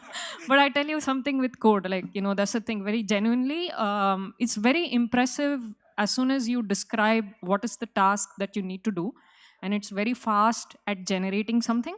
But when you have a very large code base and you want to check that in, right? So AI, it turns out that AI actually wants to replace your VPs and CTOs of engineering. It has no interest in doing what your SWE1s, SWE2s, your the QAs, all the hard workers in your company. It has no interest in them. So the problem is that whenever, and I've seen this at hyperscaler companies, and even what we are trying to solve is that when you actually check in code using an AI agent, then you're actually leaving, and many people have published about this, where they've done control studies in enterprises with trying to have developers code with AI agents. Cursor is popular, so I use Cursor for myself, but in a startup, we don't restrict anybody from using whatever they want that I don't have to pay for. So use whatever doesn't cost you anything, or something you're willing to pay for by yourself, or with the limit of $20 a month. And what ends up happening is that there are a lot of downstream bugs and integration issues. I can give you a very simple example of, let's say that your table, let's say you're reading a PDF and you're saying that you've written code that parses that table and does one computation. And now I simply want to change this code to say, and somebody has made this change, right? Like suddenly Murli finds out that his code is not, whatever he's using, say GPT, is not really parsing the table well. And he decides to talk to these folks, and he switches to AWS. And he says, hey, developers, now go and integrate with AWS document intelligence and then do this computation. Now, something as simple as this, when you have an AI agent check in this code, now go and use document intelligence from AWS, breaks the behavior, because there is no implicit understanding right now of an API is just an interface. It can make changes. It can be backward compatible. So let's say document intelligence adapts to suddenly analyze Excel sheets and Google Sheets and not just PDFs. Certain things might break. You might find that your images are getting parsed, but you need a human developer or a human a hard worker to go out there and find out this is what happened. And what do? Do I go and use Gemini? Do I do something custom? If I do something custom and they make an upstream change which handles that, then I might be overcorrecting, I might be losing some information. So actually, the problem with coding with AI agents is that you have to catch up a lot. It's like somebody who is littering the place quite a lot and also cleaning the place. And you literally have to, have a broom and chase them and look at how do I clean up after this very fast, very energetic, toddler-like, code checker. So that's pretty much what we do. We say that how can we make AI agents more humble and clean up after themselves, or how can we, being very good Indians, build good cleaners after AI tools? So how do we make sure when all of you are becoming more productive, handling, his team member is handling 10 times more partners, so you don't get 100 times more bugs as a result. Thank you, Rana. Let's finish. Yeah, I think for me the case is different. The senior lot has improved a lot. I mean, they are able to churn out faster, like one day ETA. But what I've seen is the sorry, I'm just same rack, double meaning. I have two on my list. Okay, but I mean, I've seen with the junior lot, there's a lot of issues when writing the code. They don't understand the code, which we use a lot of cursor. Everyone uses cursor in our team. So there's a joke also, right? When I wrote the code, cursor and I used to understand the code. Now only cursor knows. so, so, so yeah, I mean, the team is free to use anything. We have licenses of Gemini also, and we do have API keys of ChatGPT, which team can use. But other than that, they are free to use. So people do run their own model machines. And Romy, you should tell how customers are using. I think customers as well as internally, I was thinking this.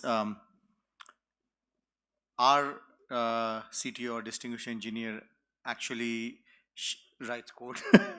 But the funny thing is, she says she doesn't write it, she generates it. She takes very well specified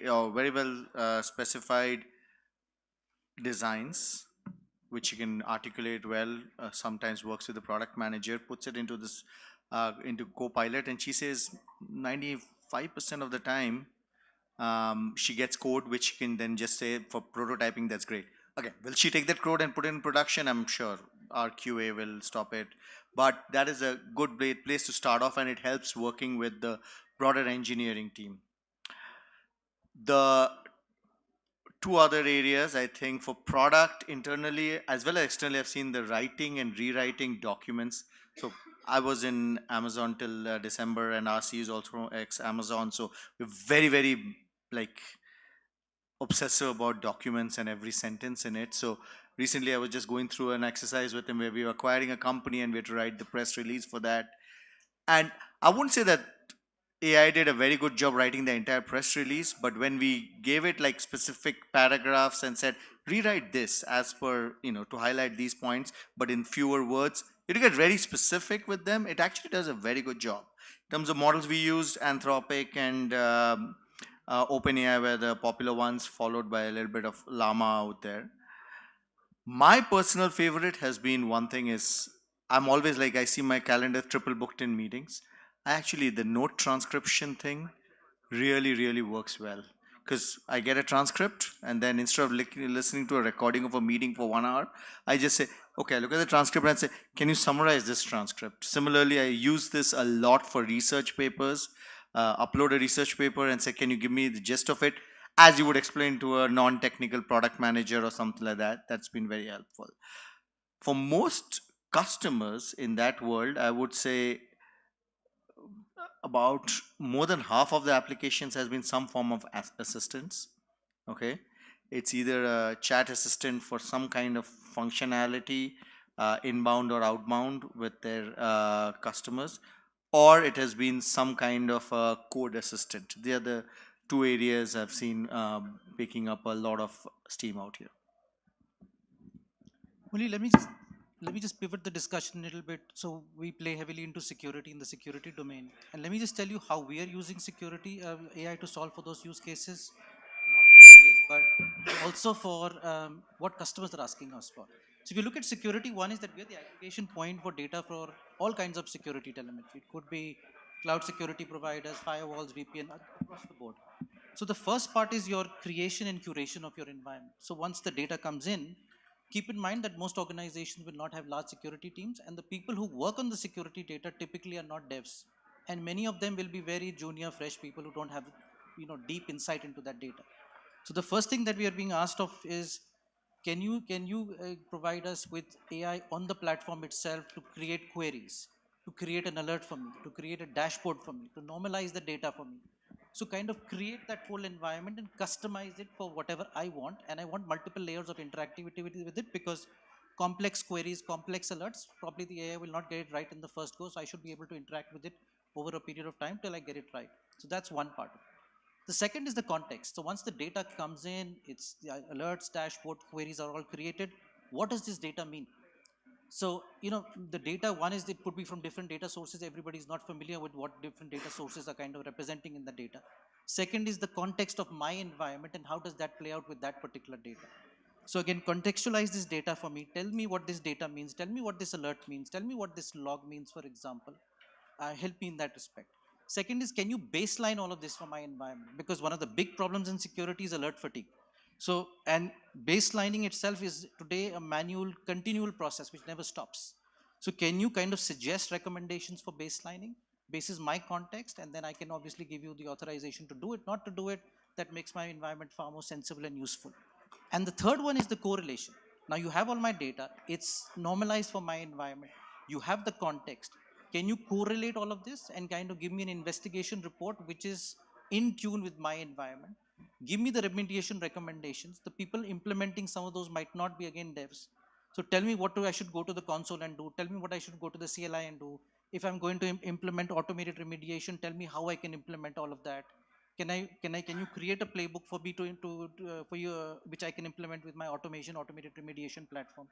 So these are the scenarios that we are solving for, and every aspect of it we are trying to solve by infusing some element of AI or another. Thank you.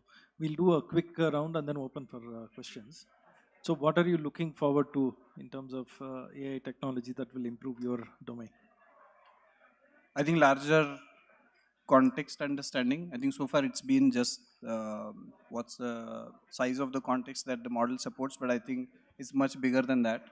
Even today, we use AI in a lot of cut and paste way, right? Like I have a problem in my doc, in my editor, in my code. I copy my problem, take it to ChatGPT, explain everything, get the answer, and then paste it back here. So it's still very disjointed. Hopefully, through the year, we are able to understand the context either inside the tool, so you don't have to do this copy-paste business, or something like a computer user operator, where it is continuously watching what you are doing, so you don't have to give the whole story about what you are trying to do, right? It's watching you, so it knows what you are exactly trying to do, and then maybe you just call for help, and it's like, okay, I know that you were trying to write this email, and then you are now stuck at this paragraph where you do not know how to continue. Let me just kind of complete it from there. I think that integration of context with that intelligence that AI provides is hopefully something that we'll look for. And then what's the implication of that for apps like ours, right? Like how can the AI be ever present when the user is using the app? Can we help the user if he's not able to track food, if he's not able to ask a question properly, or not able to do something that he's trying to edit, he's not able to do it? Can we step in at that right time, and without the user having to give us the context, guide him through? That's what we're looking forward to. Aruna. I think personally, I'm looking forward to solving some significant problem in software engineering. So we have something to sell you when you say that you want something to plug into your code and for your engineers to be able to guide it, or for it to be able to guide your engineers. So that would be great for me.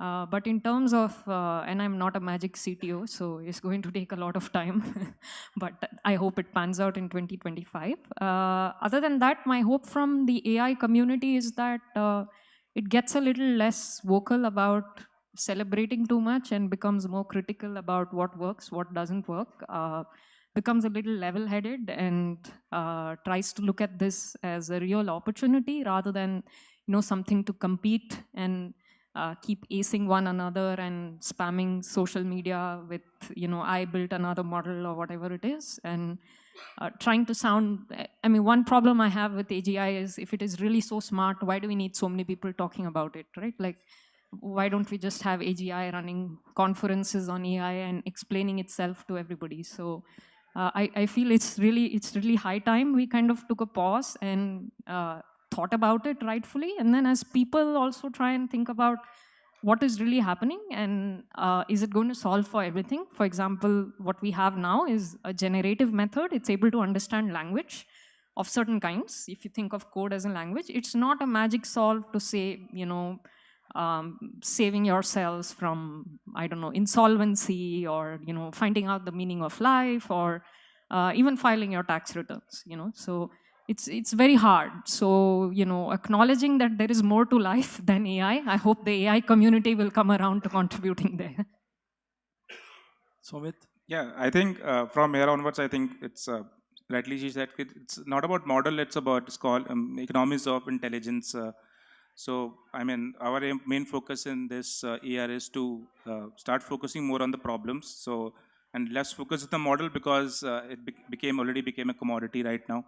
And center business around the AI intelligence which we have, how we can solve, because in all the financial business, there's a lot of inefficiencies which are there inherent in the system. Like, we have a lot of back office operations where there's a lot of feed files involved. Every day there's thousands of files which are being passed here and there. How we can just make sure simply to check whether those files are correct, so that the end user has a faster transaction. So those simple things, I think we can very easily do with AI, ultimately, which leads to like overall India can have an advisor as a wealth advisor for India.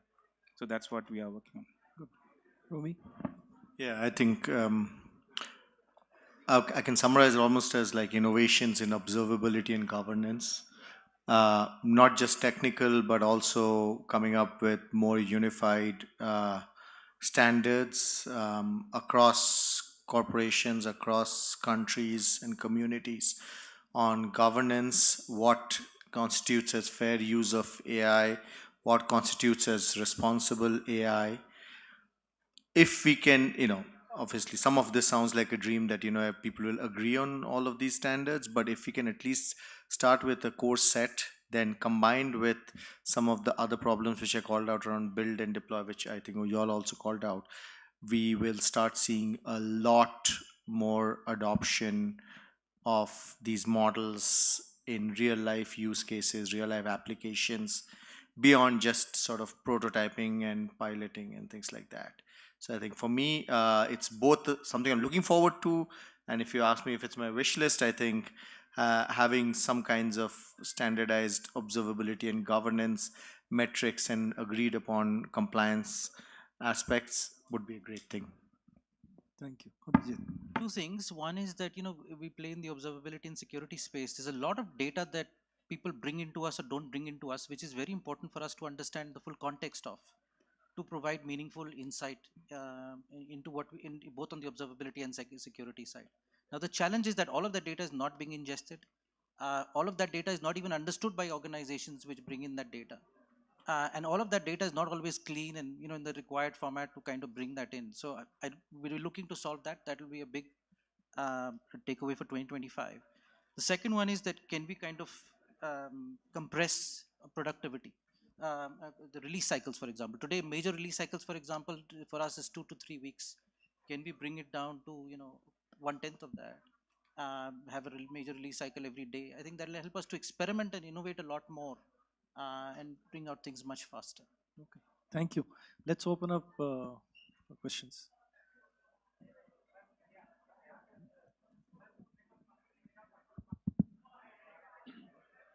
Hello, hi. My name is Pankaj. I'm working as a product manager at an HR tech startup here. And my question is directed towards every one of the gentlemen and Aruna ma'am. I wanted to ask that you guys mentioned in your discussion that there is a certain reluctance within the engineering and developer community for adopting these AI tools, be it ChatGPT, be it Gemini Advanced, and Cursor, Bolt, etc. Right? So I wanted to ask, since these products are meant to ease the user's burden and make heighten the productivity, what do you feel is the barrier for these products to not do that? Because these products are meant to change the user behavior, but they are not able to. So in that setting, what would you do to actually solve those things? maybe an internal tool, or building on top of these? I wanted to ask your So opinion. I'll start with I don't know the solution to it, but I'll tell you why the reluctance comes, especially on programmers to adopt this. The programmer community, I mean, many of them, they would say like, okay, if the AI creates code and it creates a mess and someone gets paged at 3 a.m., okay, who is responsible? Is AI responsible? No. In the end, I'll be held to account. So is it reducing my work or is it increasing my work that I'm not writing my own code? I'm actually now taking someone else's code and now figuring out if some things could have been wrong out there. In fact, a lot of the human in loop aspects around inspecting code, or as these model builders build their models, is about taking those borderline code things, which say an Anthropic or an OpenAI or things like that, cannot distinguish between and say that this code actually is probably erroneous, but takes a very advanced developer to say, okay, there is something this code can fill in these particular kind of conditions. So that is the fundamental reluctance, and I wouldn't say it's unjustified, especially when it comes to like corner cases and things like that. The models sometimes might generate code which might fail in some corner cases. As I said, I don't have a solution to that today, but the right solution would be, it could be really, I mean, when it could generate for corner cases. Okay, thank you. Let's take one more question.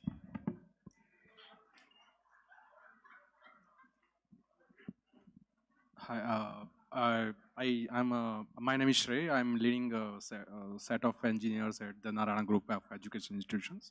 My question is simple, that now we are using AI in our life, tech is life, that a lot of output has been driven by AI, right? Previously, the set of repositories at GitHub or GitLab was it still today is private, right? I mean, it's proprietary software built up on based on those private repositories. Now, if I use AI, all those code base would get exposed to the AI servers. How do you see as a security threat? I mean, kind of, do you see all those LLMs, GPT servers, Cursor, Cloud AI, you paste all set of code snippets on that. Easily those server can able to detect what is the loopholes in your security stuff. I mean, do you see that as a security threat, or do you, how do we, there is some set of differences in my mind that, do you see as a security threat where you are going to expose those code snippets to that, or because usually we see AI to get the output of that. What can you do better on your code base? Yeah. Sure. You want to take it? Yeah, I think, one thing which you can do, which you really worry about, that the data leakage, and also it's using enterprise, like ChatGPT Enterprise doesn't train with your data. Or if you have self-hosting solution, so that is a simple way to start with, if you think that is the challenge in terms of security. But I don't think we are anyone, like, I've read a lot of code in my life, still write code every day. I don't think there's anything which is rocket science which we are writing, which is like anybody can steal. Anyone can write the code, right? I believe whatever we have written in 6 years, anyone can write in 6-month period now.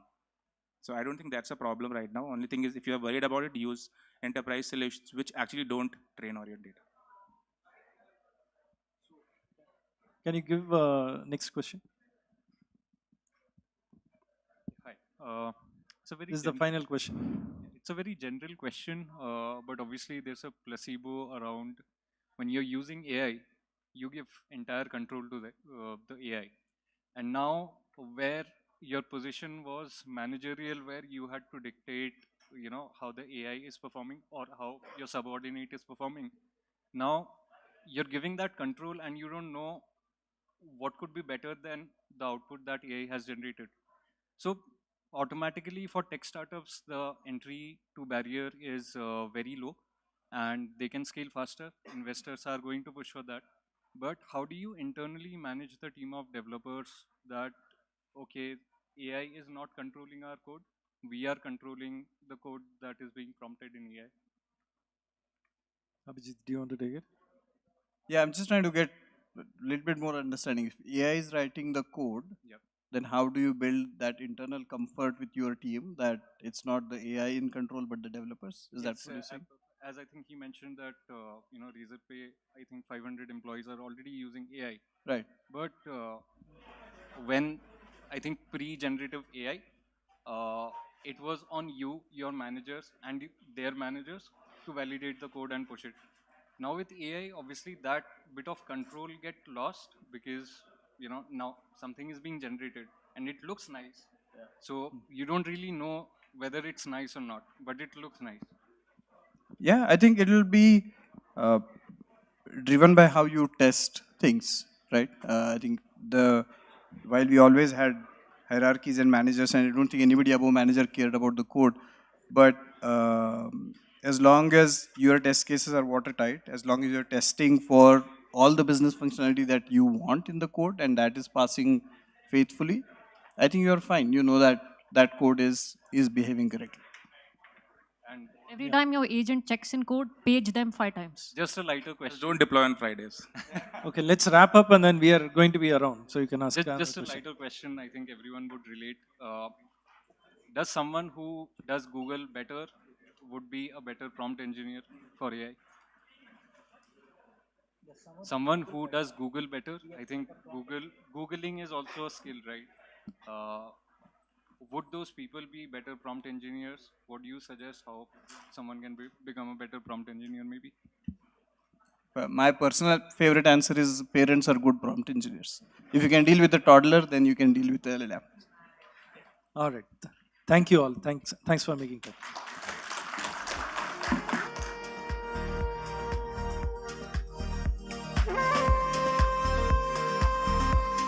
Thank you so much for that. Folks, we are not done yet. We have the Razorpay engineering team showcasing you a bunch of demos on how Razorpay uses AI. Please stay around for these couple of demo sessions. Let me quickly kickstart on that. I'll take a cue from the current discussion on AI itself. We at Razorpay have been optimizing costs, again, using AI. To take you through a quick demo, I have Nehal, Ram Surya Balmurli, and Syed Mudassir Razvi from the Razorpay engineering team.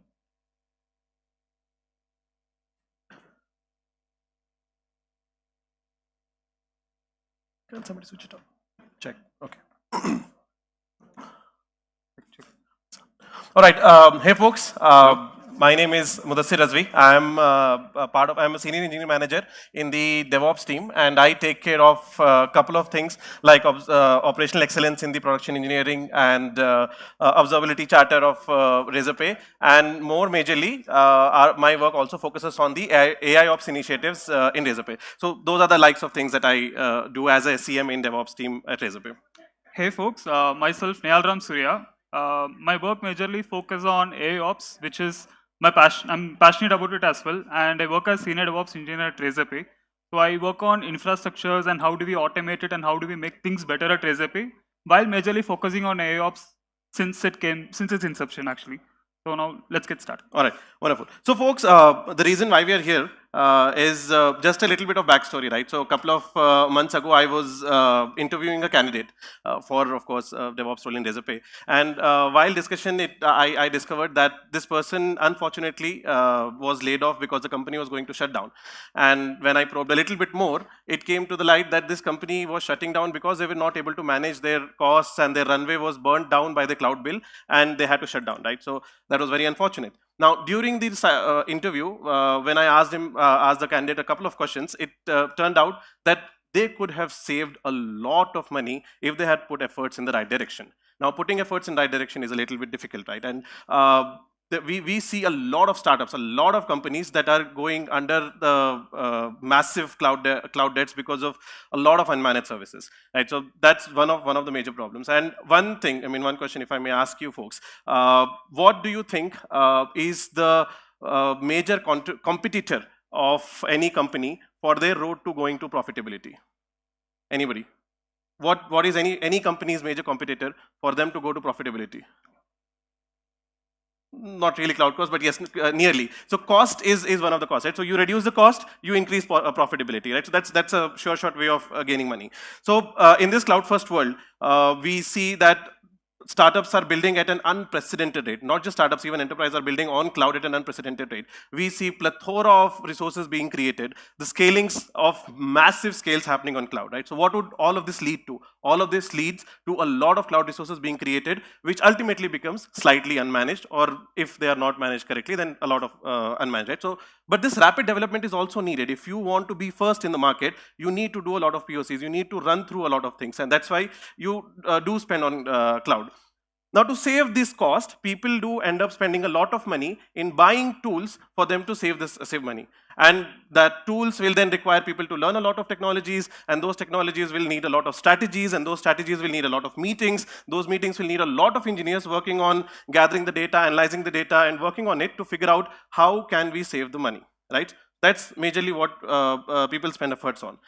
But unfortunately, until now, I mean, we've been in the market, we've been looking for these tools in the market, and until now, all of the tools that you have are very fragmented, right? You can't find one tool that does everything for you. And even after that, these tools only tell you what are the probable things that you can do. So there are a lot of manual things that are still there in cost optimizations, right?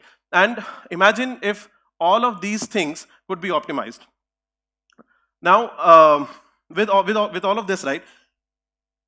There's a statistics which was published by, I think, Gartner in 2023, that almost 78% of organizations end up wasting almost 50 to 70% of their resources because of resources that are kept running. They do not optimize after they have done their POCs and all of those things, right? So that's the reason why we need something to tell us that these are the places where you can save cost, and this is where you can build. And again, these tools only give you a lot of data, and they make you do a lot of things at a manual pace. And that, folks, we are introducing SkySaver for you. SkySaver is a AI-driven cost optimization platform which helps in optimizing cost in an automated way, and which is obviously AI-driven. Now let's see like what exactly SkySaver is unique for. So actually, 1 year back, I was pulled into this cost optimization program. So previously, it was just a side activity which will be, performed in any other organization. But slowly, it's turned into a full-time project where it was actually, driven by a whole team where they used to spend good amount of hours, like, sitting in back, like understanding, like, where this cost is being actually spent, and then, working on some action items to reduce the cost by, deleting that particular resource or optimizing the resource. So what if all of these processes were automated? And that's where AI came into picture. We all know how intelligent any given AI model at this point of time is, right? We all know like all the models which we just discussed right now. So we just provide the required data to the model. Like, okay, say, take all these metrics, whatever we want to analyze, just feed into the model and just tell it what to do. Okay, this is what we needs to be analyzed. Now analyze it for me. And we just sit back and, concentrate on other important things. And next, we do predictive analytics as well. So I know one question would pop up in your mind, like how do I trust the analysis which is provided by an AI model, right? Because at this point, there is no model which is 100% accurate. So that's where this predictive analysis comes into picture. We forecast a particular resource consumption of any, recommended, resource, saying that, okay, hey, this is what the forecasting of the next 1 week looks like. Look at the recommendations provided by the forecasting analysis, and then you can approve or reject the particular recommendation given by that AI model. And if you can see that unified cost analysis, that doesn't mean, okay, you'll be having all the different cloud costs in a single platform, which means, say, for example, you're deploying a particular application on a server, right? And say if your particular application requires, say, 1 GB of memory, but it actually uses only 200 MB. So what it does is, and you will be consuming the corresponding resources on the server level as well. You will be creating an instance of corresponding requirements, right? So we'll be going into the code level of the particular application. We'll be optimizing it in such a way the corresponding resource utilization can go low, so the server resources can be going low. So all these combined comes under the unified cost analysis, and on top of it, it does a one-click implementation also. It does the action items on behalf of you as well. And before we go into the demo, we just wanted to say about Jarvis. We created as a part of DevOps. It's a one-stop solution for all the DevOps needs at Razorpay. It hosts all the automations, tools which we have, and SkySaver is a part of it. Now, without any further ado, let's see SkySaver in action. Allow me to introduce myself. I'm SkySaver. Your AI assistant dedicated to analyzing and optimizing costs. Now let's navigate to the SkySaver UI in Jarvis to see how I can assist you with analysis and recommendations. At the top, you can see the predictions for resource utilization for the next 7 days. It's helpful to review these predictions before moving on to the recommendations. As you can see, the black line indicates the past resource consumption, and the green ones are the predicted trend of utilization. With the trend for the upcoming week in mind, we can now check the corresponding recommendations. As you can see, I've provided recommendations based on an overall analysis, and I've detailed them individually for AWS resources, Kubernetes deployments, and the application code. The application chosen for today is deployed on the mentioned auto-scaling group, and you'll notice multiple recommendations provided for it. I've analyzed the code with their profiles and suggested optimal code that you can test and use. Additionally, I'll help you with taking action on these recommendations. Simply click on the Accept Recommendations button provided with each suggestion, and I'll carry out the actions on your behalf. Now let's check the deployment's current configuration before I update them. I can see that 4 cores of CPU and 800 megabytes of memory are requested. Now, once the user accepts my recommendations, I'll update the deployment in no time. Let's check the deployment configs again.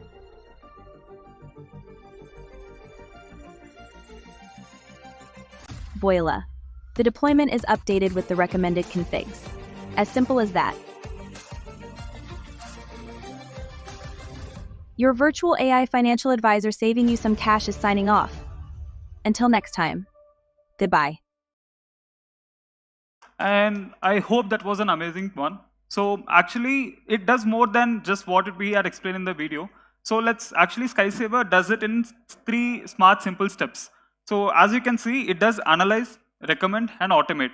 So analysis part is done using AI and ML engine, and recommendation is done on top of the analysis, and automation could be any kind of task which you want to automate it on day-to-day activities.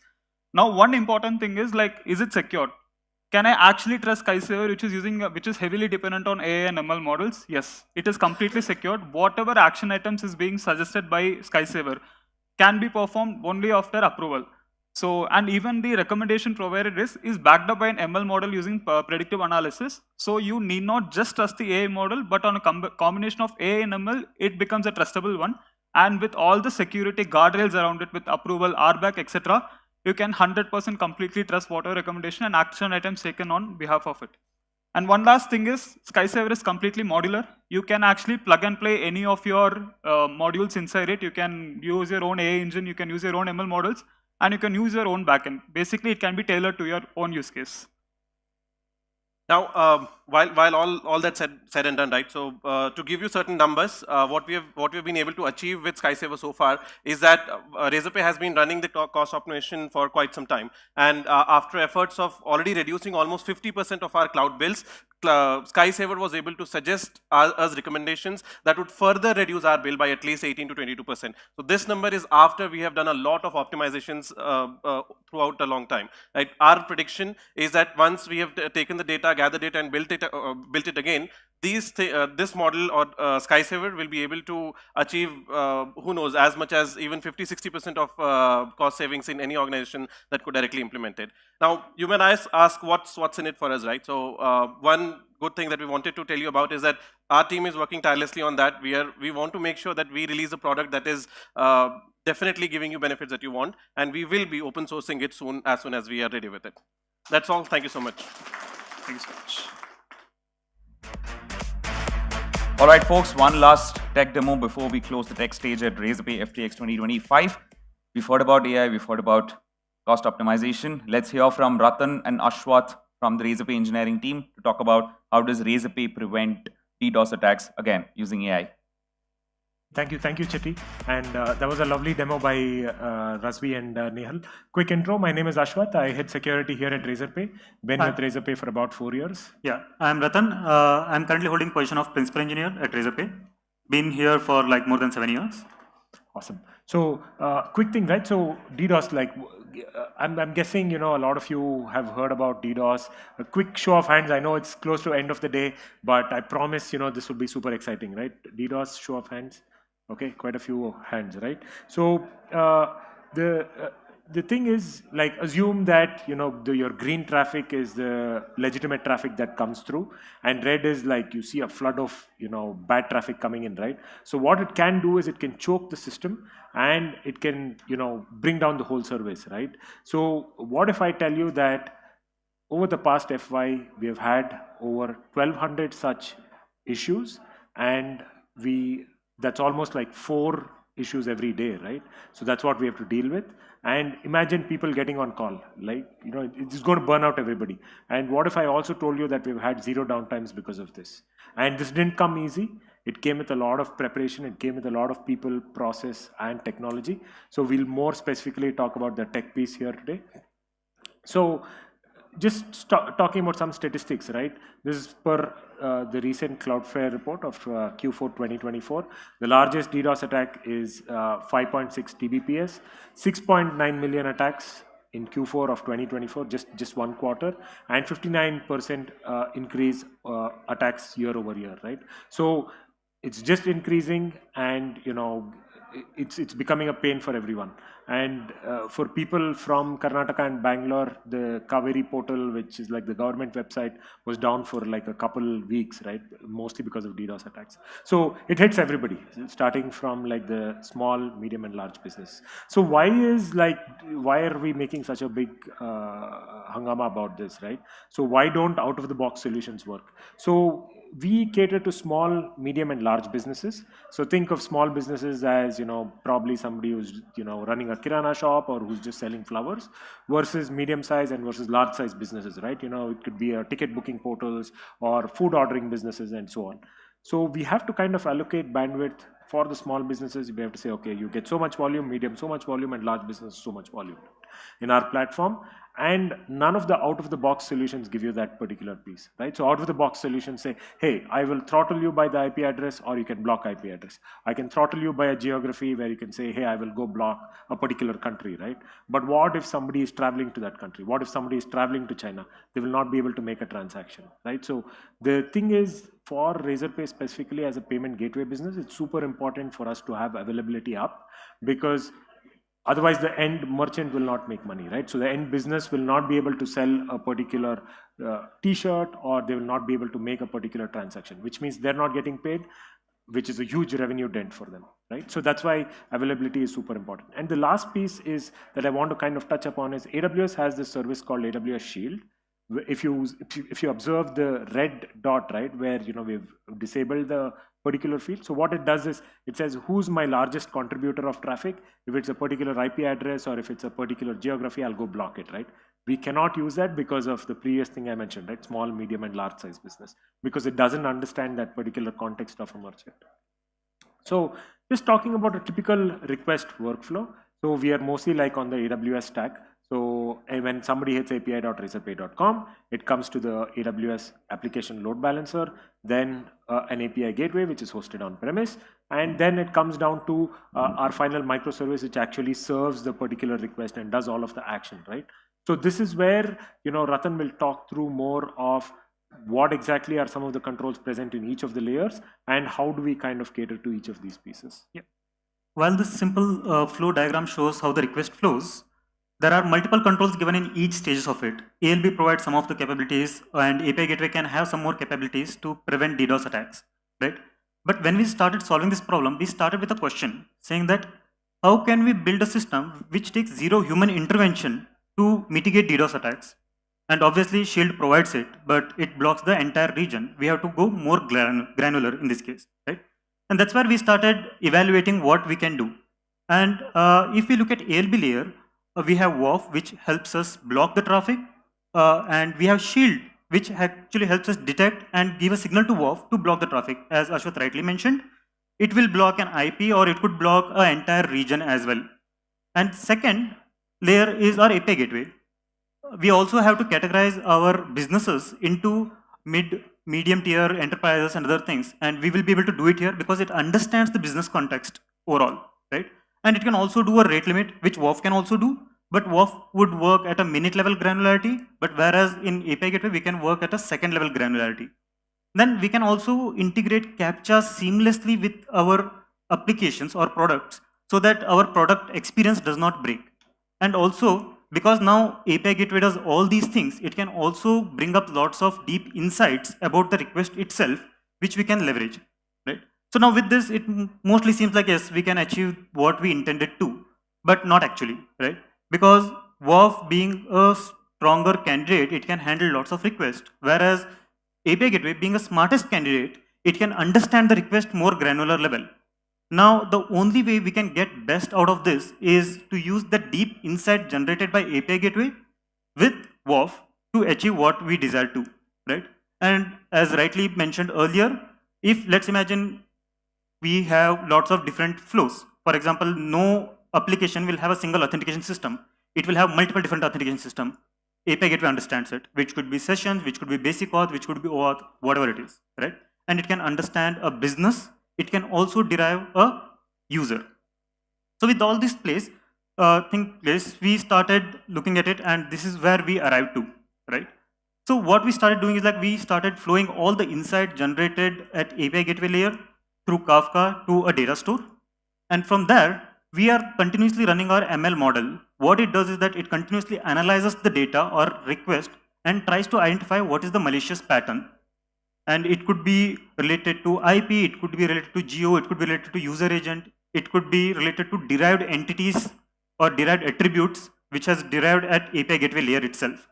And once it has the certain set of list, which is saying that these are malicious traffic or these are the patterns, it will actually put those things in a file in S3, and along with that, it will also calculate the reputation of attributes. So when I say attribute, it could be an IP reputation, it could be a key reputation, it could be any different attributes. And that will be directly consumed by API Gateway layer there, which will consume these things and directly start reacting to those things, which is start blocking a request or acting on those at a granular attribute level in a second granularity. And with this, obviously, we can solve the problem. But what if the request comes to API Gateway significantly large and API Gateway goes down? Because it needs time to scale. So we need to protect API Gateway as well. That's where the same data which is being fed in will be used by the Lambda over there, and it will feed that into WAF layer so that that accurate attribute or dimension which attack vector is used could be blocked at a WAF layer so that the number of request flows to API Gateway itself is fairly minimum, right? So that it can easily scale. So with all these things, we have gotten few more things out of the works, because now that we have all the request data in our data store, so we were able to build lots of visualization. This is one of the example of one of the dimensions. We can actually build this dashboard. We have a huge dashboard which has multiple different attributes. It shows patterns of multiple different requests as well. And most importantly, what we have achieved out of this, right? This is some screenshots where we are talking about volumetric attack, which has we have looked at, and the detection was happened internally as plus as WAF shield, like AWS shield. Right, blocking was happened at API Gateway as well as WAF layer, and the rate limit applied here was adaptive in nature, right? So if you look at the left-hand side image, right, the blue line is illegitimate, not a legitimate traffic, and the green line, which is at below, is the legitimate traffic. So you can see that per minute we were able to block more than 8 million requests, right? Now this could be possible that, yeah, you said that WAF actually does these things, WAF has handled it, obviously. Then when you look at the right-hand side, if you can look at most of the lines are going down are a legitimate request, and the violet and pink line is something which is a malicious request, right? So if you closely look at it, you will see a significant spike in between as well. What that indicates is like when we got an attack, the pattern was not known. It took some time and reacted, it started blocking the request. And then the attack pattern was changed. So we see a small spike in the legitimate request and then started blocking the request. Again, the reaction time might look bigger here because it's a 5-minute granularity, but it happens in seconds, right? And if you look at the last, it is more than 80x of the normal request which was blocked. And if you look at the reaction time, which is fairly minimum, right? So by doing this, we have done all these things. What are the numbers? Obviously, Ashwat talked about the overall attacks, what we are seeing. We also mentioned that we want to go to 0 DDoS attacks or mitigation without downtime. So, and also we had a goal that we should have a 0 human intervention. So at the end, we have reached this. So in last financial year, we had faced multiple different things. There were absolutely 0 downtime or degradation due to DDoS attacks. and every single attack was handled without any human intervention. We just get a Slack notification saying that, yeah, there was something malicious and we have blocked it. And then near to zero customer impact, right? When I say near to zero, it's only due to the reaction time, which is of few seconds, right? So with this, we have boosted the resiliency of Razorpay system, right? And that's all, folks. I'm Ratan, Ashwath with me here. Yeah, And if you have any question about this, you guys can catch us off stage. We'll stick around, but if you can go back 2 slides, right? Because this is kind of personal for me. So just take a moment, right? Just think about, if you have captured your environment to handle a particular traffic, and if it's 2x, your system starts getting a latency. If it's 5x, then you start getting pings, right? But what if an attacker hits you with like 80x or 100x, right? So you cannot scale to that particular piece. You have to build solutions in, and the favorite statement that I keep using with Ratan is, think of your application gateway which understands the whole context as the ninja, or like the Jason Statham, and the WAF as the rock, which has like big muscles, but you need to give it the fingerprint. So understanding the fingerprint and getting the rate limit is the key. And that's what we were able to achieve. And this didn't happen overnight. This didn't happen in 1 month. It's been 3 years, and with every new thing we keep learning, right? So it's a process. So with the whole thing, tech is one piece, but the people and the process is also super important. I think that is also special credit to our incident management team. Avinash is here, who heads the multiple functions, including the IM team. So thank you everyone. Thank you, folks. Perfect. Thanks a lot. And folks, basically this wraps up the tech stage at FTX. The tech stage comes to an end, but FTX doesn't. We have a couple of other stages actively running with a lot of panel discussions and fireside chats. You may very well stick around, network with us. A bunch of engineering leaders are over here from Razorpay. Please get in touch with us. We'd love to take you through whatever demos that we showcased over here, and also talk a lot more about the engineering culture at Razorpay. Otherwise, you're free to check out all the other stages as well as the experience centers that we set up. Thank you so much. We'll meet you around at the next year's FTX, again at the tech stage. This is Chetty Arun signing off.